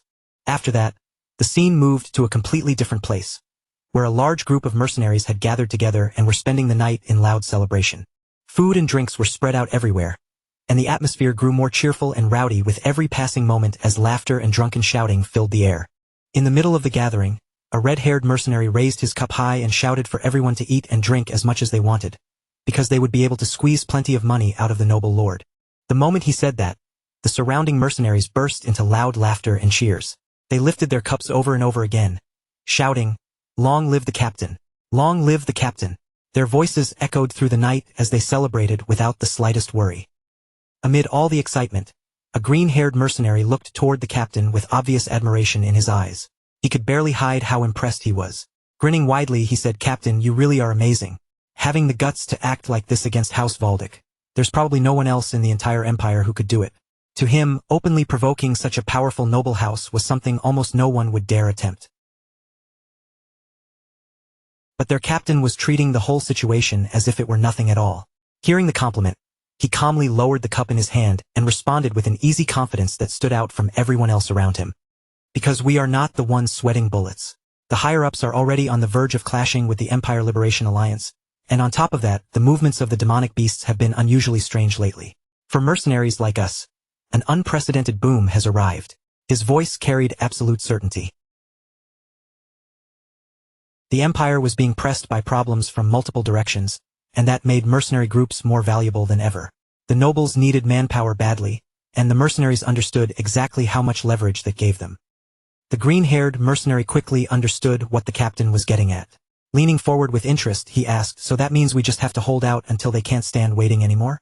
The captain's expression immediately shifted into a satisfied smile, as if the man had finally understood the entire plan. With a confident nod, he replied, "Right on. When they finally come carrying bundles of money in their hands, that is when we slowly open the door for them. I have already coordinated things with the other mercenary groups in this area, so from here, it is only a matter of time." The confidence in his voice made it clear that, in his mind, everything was unfolding exactly according to plan. The mercenary groups had already reached an understanding with one another, and now all they had to do was wait until the nobles became desperate enough to accept their demands. But outside the entrance, two silent figures were already standing in the darkness. The campfire's glow barely reached them, leaving only faint outlines and long shadows visible from afar. Those two figures were none other than Lucian and the captain of the Black Lions. After that, the green-haired mercenary suddenly seemed to notice that something was off. His gaze shifted toward the entrance, and before he could even open his mouth, the slow, deliberate sound of clapping echoed through the noisy gathering. The cheerful mood inside the camp instantly began to fade, and several mercenaries turned their heads toward the source of the sound. One of them frowned, narrowing his eyes as he muttered, "What's with that crazy bastard? There are some guys at the door I've never seen before." The sudden arrival of strangers immediately put everyone on edge. But before the mercenaries could make any real move, the newcomer calmly stepped forward. Ignoring the suspicious stares locked onto him from every direction, Lucian walked into the gathering as naturally as if the place already belonged to him. His expression stayed perfectly composed as his gaze settled directly on the mercenary captain. Then, in a calm tone that sounded almost approving, Lucian spoke. "Despite how you look, you actually have quite a talent for this. If I were a mercenary captain, I probably would have done something similar. Anyone leading a group should know how to grab an opportunity the moment it appears. However, that only applies before a contract has been finalized." As he said this, Lucian came to a stop directly in front of the captain, standing there without the slightest hint of fear. His words sounded like praise at first, but every mercenary present could feel the sharp edge hidden underneath. Lucian did not look away from the captain for even a moment. Then he continued in the same steady voice. "Once you have taken the money, you should at least pretend to work. Red Blade Sven." The moment that name left Lucian's mouth, the captain's expression changed instantly, and the relaxed look that had been sitting on his face vanished. For just a brief moment, his face went still before something far more serious replaced his earlier amusement. Around him, the air seemed to tighten. The other mercenaries immediately tightened their grips around their weapons. Swords, axes, and spears were quietly readied one after another as they prepared themselves for the possibility of a fight breaking out at any second. The festive mood that had filled the camp only moments earlier disappeared completely. In its place came a tense silence, so sharp and unstable that it felt ready to explode with the slightest spark. However, instead of showing anger, the captain suddenly began to smile. His grin spread wider and wider, as though Lucian's arrival had turned the situation into something amusing. Looking around at his men, he spread both arms and called out, "Everyone, pay your respects. It seems House Valdic has brought us bundles of money. Thank you, noble lord. His voice was soaked in mockery, and the surrounding mercenaries immediately caught his meaning, breaking into rough laughter among themselves. The captain continued with a sarcastic smile. Thanks to you, we'll be eating well tonight. If only there were more noble lords like you, life would be wonderful. Throughout his mocking remarks, Lucian remained perfectly calm. He did not interrupt, and he did not show even the smallest reaction to the ridicule being thrown at him. Instead, he simply stood there and listened, carefully watching the captain and the mercenaries gathered around him. Lucian's composed attitude only made the atmosphere feel heavier, as if he were calmly waiting for the perfect moment to act. Meanwhile, the captain kept that mocking smile on his face, behaving as though he were welcoming an honored guest rather than facing someone he had tried to cheat. Then the captain casually spoke again. It is going to be a long talk, so why don't you wet your whistle first? His tone sounded friendly on the surface, but everyone there could sense the hostility buried underneath. The lively drinking party had already turned into a direct confrontation. The captain kept his smile firmly in place and continued the conversation as if he were being completely reasonable. He spread his hands slightly, acting like an innocent man caught up in some unfortunate confusion. If there is a misunderstanding, should we not clear it up? I have been waiting so anxiously for your arrival. His words were polite on the surface, but the mocking tone behind them was impossible to miss. It was obvious he had no intention of treating Lucian seriously. Lucian, however, showed no sign of being provoked.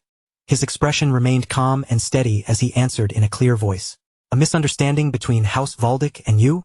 There is only a contract between us, so there should be no reason for such complications, especially when you have already taken half of the advance payment. His response was direct and left no room for excuses. To Lucian, this was not about hurt feelings or some unclear dispute. It was simply a business agreement the mercenaries had willingly accepted, then refused to honor. Hearing that, the captain let out a scoffing laugh and leaned back in his seat.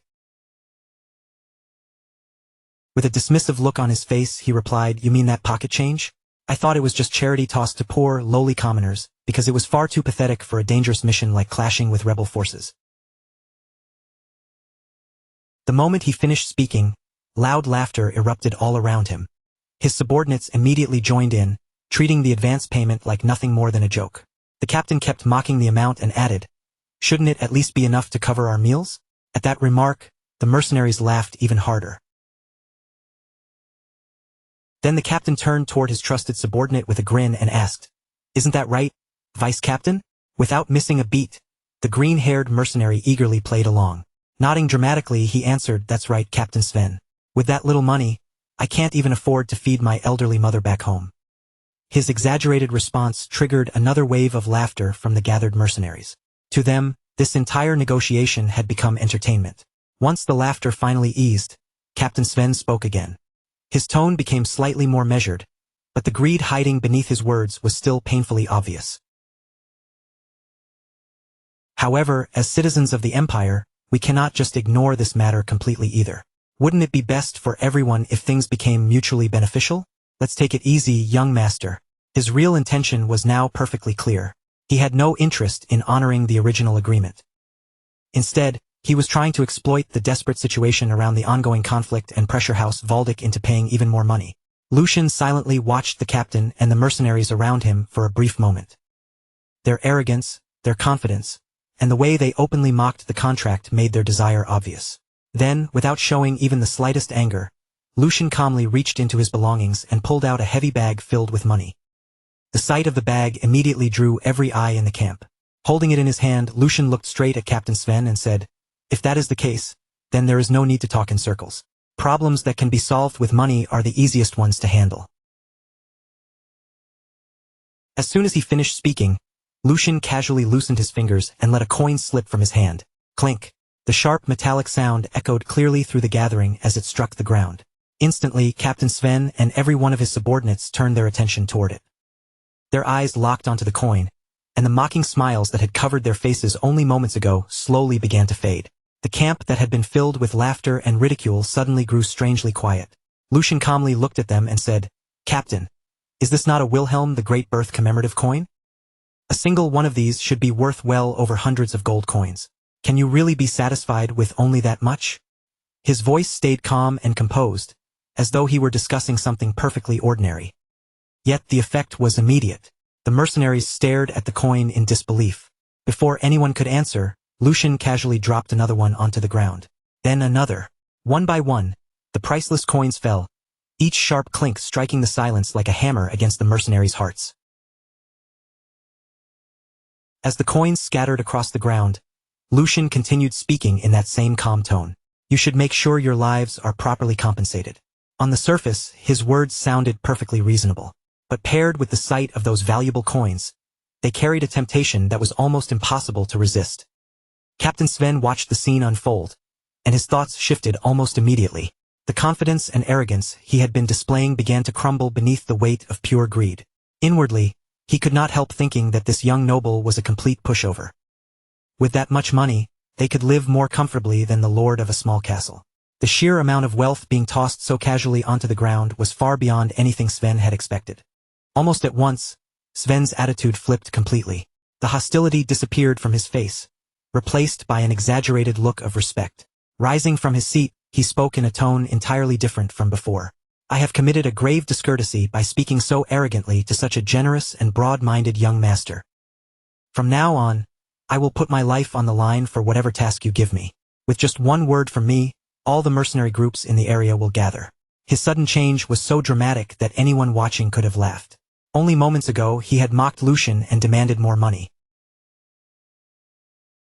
Now he was behaving as if he had been Lucian's most loyal supporter from the very beginning. As he spoke, Captain Sven even extended his hand forward, as though he intended to shake Lucian's hand and officially seal their partnership. But before he could actually do it, he suddenly bent down toward the ground. His eyes never left the scattered commemorative coins as he reached toward them with open greed. While lowering himself, he said, "But first, please allow me to tidy up these precious coins." Captain Sven had only just managed to pick up one of the platinum coins when Lucian's calm voice suddenly rang through the gathering. "In the name of Valdic, I issue a request to all of you. Kill Red Blade Sven. The reward will be all of these platinum coins." The entire camp fell silent in an instant. No one moved. Every mercenary stared at Lucian in disbelief, wondering if they had truly heard him correctly. Then Lucian glanced around at the crowd and continued in a composed tone. "You clearly heard me stake my family's name just now, did you not? And this is none other than House Valdic." The meaning behind those words was unmistakable. Lucian had just made an official public declaration under the name of House Valdic. This was no joke, and it was certainly not an empty promise. The mercenaries slowly looked at one another, and then their gazes drifted back down to the platinum coins scattered across the ground. A heavy silence spread through the camp. The temptation in front of them was overwhelming. The moment Captain Sven realized what was happening, the blood drained from his face. The greed that had filled his eyes only seconds earlier instantly turned into alarm. He stared at Lucian in disbelief and shouted, "What kind of trick are you trying to pull? What kind of trick are you trying to pull here?" Lucian met his gaze without the slightest hint of emotion. "A trick? I am simply solving this with money, just as you wanted. Use this opportunity to learn properly. A mercenary without credit is nothing more than—" Lucian paused for a brief moment before finishing in a cold voice. "And you have lost your credit." Those words struck harder than any blade, because for a mercenary, reputation was their greatest asset. Contracts, trust, and reliability were the foundation of their profession. By taking the advance payment and then refusing to honor the agreement, Sven had destroyed the very thing that gave him value in the eyes of other mercenaries. Without saying another word, Lucian casually picked up a mug of alcohol from nearby, as if he were simply joining the party. Then, with the cup resting in his hand, he said calmly, "You have until I finish this drink. The moment this mug is empty, the reward will be cut in half." The mercenaries' eyes immediately began moving back and forth between Sven and the pile of platinum coins scattered across the ground. Their expressions changed little by little. The hesitation in their faces faded away, and in its place rose the same ugly greed that had swallowed Sven only moments earlier. This time, however, that greed was aimed directly at him. Feeling those murderous gazes closing in around him, Sven's heart nearly stopped in his chest. "You idiots, you do not actually believe him, do you?" His voice shook as he desperately tried to regain control of the room. "I am Red Blade Sven. The first one who comes near me dies." But not a single mercenary stepped back, and not one of them looked afraid. They kept staring at him with cold, hungry eyes, as if Sven had already become a corpse waiting to be claimed. Meanwhile, Lucian simply continued drinking at his own pace. That calm, unhurried sight pushed Sven even deeper into panic. Turning back toward Lucian, Sven shouted desperately, "Young master, please withdraw your request." No, I will work for just a third of this money." But Lucian did not answer him. He merely kept drinking, while sweat poured down Sven's face in thick streams. As the alcohol in Lucian's mug steadily sank lower and lower, Sven's desperation grew unbearable. Finally, unable to withstand the pressure any longer, he rushed closer to Lucian and cried out, "I was wrong. Please forgive me." The pride and arrogance he had shown earlier had completely disappeared without a trace. "I will act like your loyal dog from this moment on." But Lucian offered no mercy and simply emptied the final drop from the mug. Setting the empty mug down, Lucian calmly said, "There is a reason you ended up in that position." The instant those words left his mouth, a blade flashed sharply through the air. Sven's eyes widened in shock. He immediately turned around, and what he saw made his expression freeze. The one standing behind him with a weapon in hand was his attacker. It was none other than his own vice-captain, the green-haired mercenary. Sven's face twisted in disbelief as he roared, "How dare you betray me?" The green-haired mercenary looked back at him without the slightest trace of remorse. "You climbed your way up to this position the exact same way. I simply struck first this time, that is all." A cold smile slowly appeared on his face. "You have worked hard all this time, Captain." In the very next instant, he finished the job. His attack landed cleanly, and Captain Sven's body lost its strength before collapsing to the ground. Sven's lifeless body hit the floor with a heavy thud. The feared leader of the mercenary group had not died at the hands of enemies or nobles, but because of the greed and betrayal of his own subordinate. For several long moments, no one said a word. All that remained in everyone's sight was Sven's corpse lying on the ground, surrounded by the scattered shine of platinum coins. The green-haired mercenary wiped the blood from his weapon, then turned toward Lucian and lowered his head respectfully. "Young master, I handled it swiftly. The promised reward will be honored, right?" His voice carried obvious expectation, because he had just murdered his own captain for the sake of that payment. Lucian looked at him in silence for a brief moment before answering calmly, "Of course." A faint smile then appeared on his face as he added, "Congratulations on your retirement." The words sounded strangely ominous, carrying a meaning the mercenary had not yet realized. Right after that, the green-haired man wastes no time at all. The moment he sees his chance, he snatches up the heavy bag stuffed with money, turns on his heel, and bolts straight toward the door. He doesn't even spare a second to look back. Clutching the money tightly, he rushes out of the building and keeps running, trying to put as much distance as possible between himself and that place. By now, he has already sensed it clearly. Something terrible is about to happen, and anyone still standing there when it does will only be dragged into danger. Lucian watches the man flee with that bag in his hands, and a faint, amused smile curls across his lips. Then, as if the whole thing is nothing more than a joke, he says, "Oh my, I was planning to offer him a celebratory drink, but it seems he's a little busy. In that case, let's take a generous share for ourselves and raise a toast to our retired vice-captain." Around him, the mercenaries remain frozen in place. Every pair of eyes silently follows the chaos unfolding in front of them, but not a single one of them speaks. For a while, the room is swallowed by a heavy silence. The mercenaries stand there, stunned, trying to make sense of everything that just happened so quickly before their eyes. Lucian, however, acts as if none of it has shaken him at all. He leisurely lowers himself into a seat, calm and composed, carrying himself like a man who has all the time in the world. Then he speaks again, his voice relaxed, but filled with quiet confidence. "Don't look so disappointed, everyone. I have no intention of letting tonight end on such a dull note. As you've just seen, as long as the mission is carried out properly, I'm more than happy to pay the reward that's deserved, even if that reward becomes far more excessive than expected." Then Lucian tilts the conversation in a new direction, as if he has just remembered something important. "Now that I think about it, your former captain had a point. This is dangerous work, after all. Going after the Empire's most vicious criminals." Lucian lets the sentence hang there for a moment, deliberately pausing so every mercenary in the room can feel the weight behind his words. The mercenaries keep their eyes fixed on him, listening closely to every word that comes out of his mouth. And as their attention tightens around him, Lucian's smile grows a little wider. He slowly looks across the crowd, finally revealing what he has truly been setting up from the beginning. Then he says, "However, from this moment forward, all of you will become absolutely determined to find those bastards. I'll pay 1 platinum coin for every head. The second those words leave Lucian's mouth, the atmosphere in the room begins to shift. He simply remains seated where he is, smiling calmly at the mercenaries gathered before him, fully aware of exactly what that offer is doing to them. A reward that large is more than enough to set fire to their greed. In an instant, the mercenaries are given a powerful reason to chase down their targets, and for many of them, the night suddenly feels far from finished. Lucian continues speaking as he looks over the gathered mercenaries. And if you bring them back alive, I'll add a bonus. The moment that promise reaches their ears, the men begin glancing at one another, their eyes widening as the meaning sinks in. For a brief moment, no one says anything. The offer is so outrageous that silence hangs in the air while they try to process whether they truly heard him correctly. Then, almost all at once, the entire crowd explodes into cheers. Their voices ring loudly through the room as the mercenaries start shouting with excitement. Long live the young master! The greed and enthusiasm inside them can no longer be held back. What had started as stunned silence quickly turns into a storm of noisy discussion.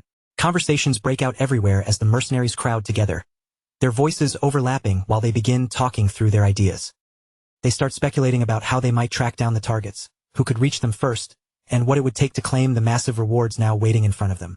Lucian watches the entire scene unfold with a quiet smile.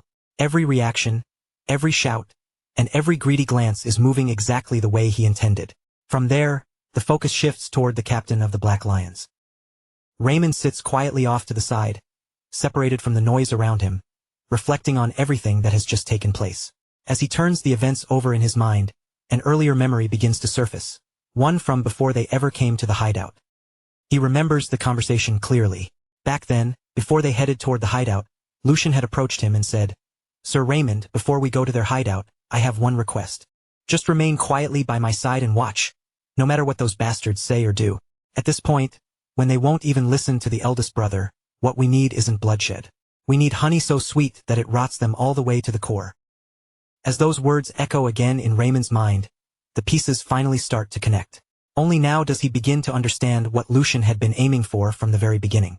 After carefully thinking through everything that has happened, Raymond realizes the truth and thinks to himself, "I thought he was simply trying to buy them off with money, but from the start, his real goal was to turn their own greed against them." These are men who can throw away trust without a second thought. To Raymond, they are the sort of people who could betray anyone at any moment if the reward was tempting enough. The third young master had understood that perfectly. Along with a warning, he planted a temptation so unreasonable and irresistible that the mercenaries would be pushed into cutting out the root of the problem with their own hands. The more Raymond thinks about it, the clearer Lucian's strategy becomes. This was never just a simple matter of handing out rewards. From the very beginning, Lucian had seen through the true nature of the mercenaries standing in front of him. He knew they were people whose loyalty could be bought, people who placed profit above trust, and people who would abandon whatever principles they claimed to have if the price placed before them was high enough. Instead of trying to control them through fear or force them to obey with harsh commands, Lucian chose a method that was far more effective. He dangled a reward so tempting that their own greed would do all the driving for him. By doing that, he transformed them into eager hunters. They would chase the targets with far more hunger and determination than any direct order could ever produce. Without lifting a weapon or spilling even a drop of blood himself, Lucian had quietly steered them exactly where he wanted them to go. And now, those mercenaries were already walking down the path Lucian had prepared for them from the very start. As the realization settles in, Raymond quietly murmurs to himself, "The third young master. He's far more interesting than I expected. Rougher, too, cruder than I imagined. But beneath all of that, he is chillingly meticulous." As Raymond says this, his expression remains serious, as if he has just seen a side of Lucian he cannot ignore. Raymond's gaze drifts into the distance, and the scene shifts once more. This time, the view lands on a grim and bloody sight spread across the ground. Platinum coins lie scattered in pools of blood, their cold shine standing out against the dark stains beneath them. The scene alone tells everything that happened without needing another word. In the middle of that aftermath stands the green-haired vice captain. To keep everything for himself, he has slaughtered every companion who followed him, leaving only bodies and blood around the treasure. The greed that Lucian had intentionally fed has reached its natural end. Yet even after taking the treasure for himself, the green-haired man does not look at ease. His hands are trembling visibly, betraying the fear and shock he is trying to bury. His breathing comes out uneven and strained, and the reality of what he has done begins pressing down on him. The weight of the blood around him is finally starting to settle on his shoulders. Trying to convince himself that everything is fine, he slowly lowers himself to sit down. Then, with a shaky sense of relief, he mutters, "Finally, I did it. It's finally over." A smile slowly spreads across his face, but it looks twisted and unstable as he begins speaking to the corpses around him, almost as if he needs them to hear his excuse. "Did you really think I'd just roll over and accept things like the captain did? Do I look like the same kind of brainless meathead as him? If you were all going to die such pointless deaths anyway, you should have just taken 1 platinum coin each and disappeared. You didn't know your place, and you let yourselves get blinded by useless greed." His words hang heavily over the blood-soaked ground. While he condemns the dead for being greedy, he completely fails to see the truth, that he himself has become the greatest victim of that very same greed. At that exact moment, a shadow falls behind him. The figure standing there is Hugo. The green-haired mercenary senses the presence almost instantly, and his entire body stiffens. Before he can turn around or make a move, Hugo calmly answers the words he had just spoken, his voice cutting through the tense silence behind him. "I tend to agree with that." The green-haired man's confidence disappears in an instant. The smug look on his face collapses, and raw fear takes its place as he realizes who is standing behind him. Knowing he is completely at Hugo's mercy, the green-haired mercenary starts pleading desperately for his life. "Spare me, I'll give you half."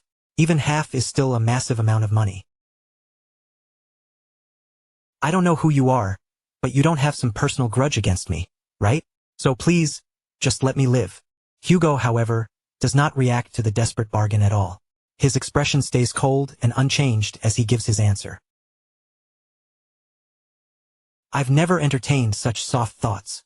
The moment the green-haired mercenary hears that, he understands there is no way out anymore. A bitter smile appears on his face as he accepts what is coming. "So I messed with the wrong guy, huh? Figures. There was no way my life would actually turn out this well." In the very next instant, Hugo makes his move. The attack comes so fast that the green-haired mercenary has no chance to resist, and the encounter ends almost as soon as it begins. With the last obstacle finally cleared from his path, Hugo calmly collects the scattered money along with the belongings that had been taken back. Without drawing any more attention to himself, he gathers everything together, turns away from the scene, and slips out of the area in silence. After some time has passed, Hugo reaches the place he was heading for. He steps inside and sets the recovered money bag down on the table with a quiet thud. Waiting there in front of him is Lucian, who had clearly been expecting his return. Everything has gone exactly according to the original plan, with the mission completed cleanly from beginning to end. As Lucian looks down at the bag that has finally been returned, his expression softens, and his voice carries a rare sense of sincere gratitude. Lucian admits that he owes Hugo a tremendous debt. It is a brief statement, but the weight behind those words is impossible to miss. After all, Lucian's plan had cleverly pushed the mercenaries into tearing each other apart, but when it came to making sure the matter ended without loose ends, it was Hugo who brought everything to a perfect close. The greed Lucian had planted as bait ended up swallowing every single person who reached for it. One by one, they were destroyed by their own desire. And when all the bloodshed was over, the very money that had sparked the chaos returned to the hands of the man who had arranged the entire scheme from the start.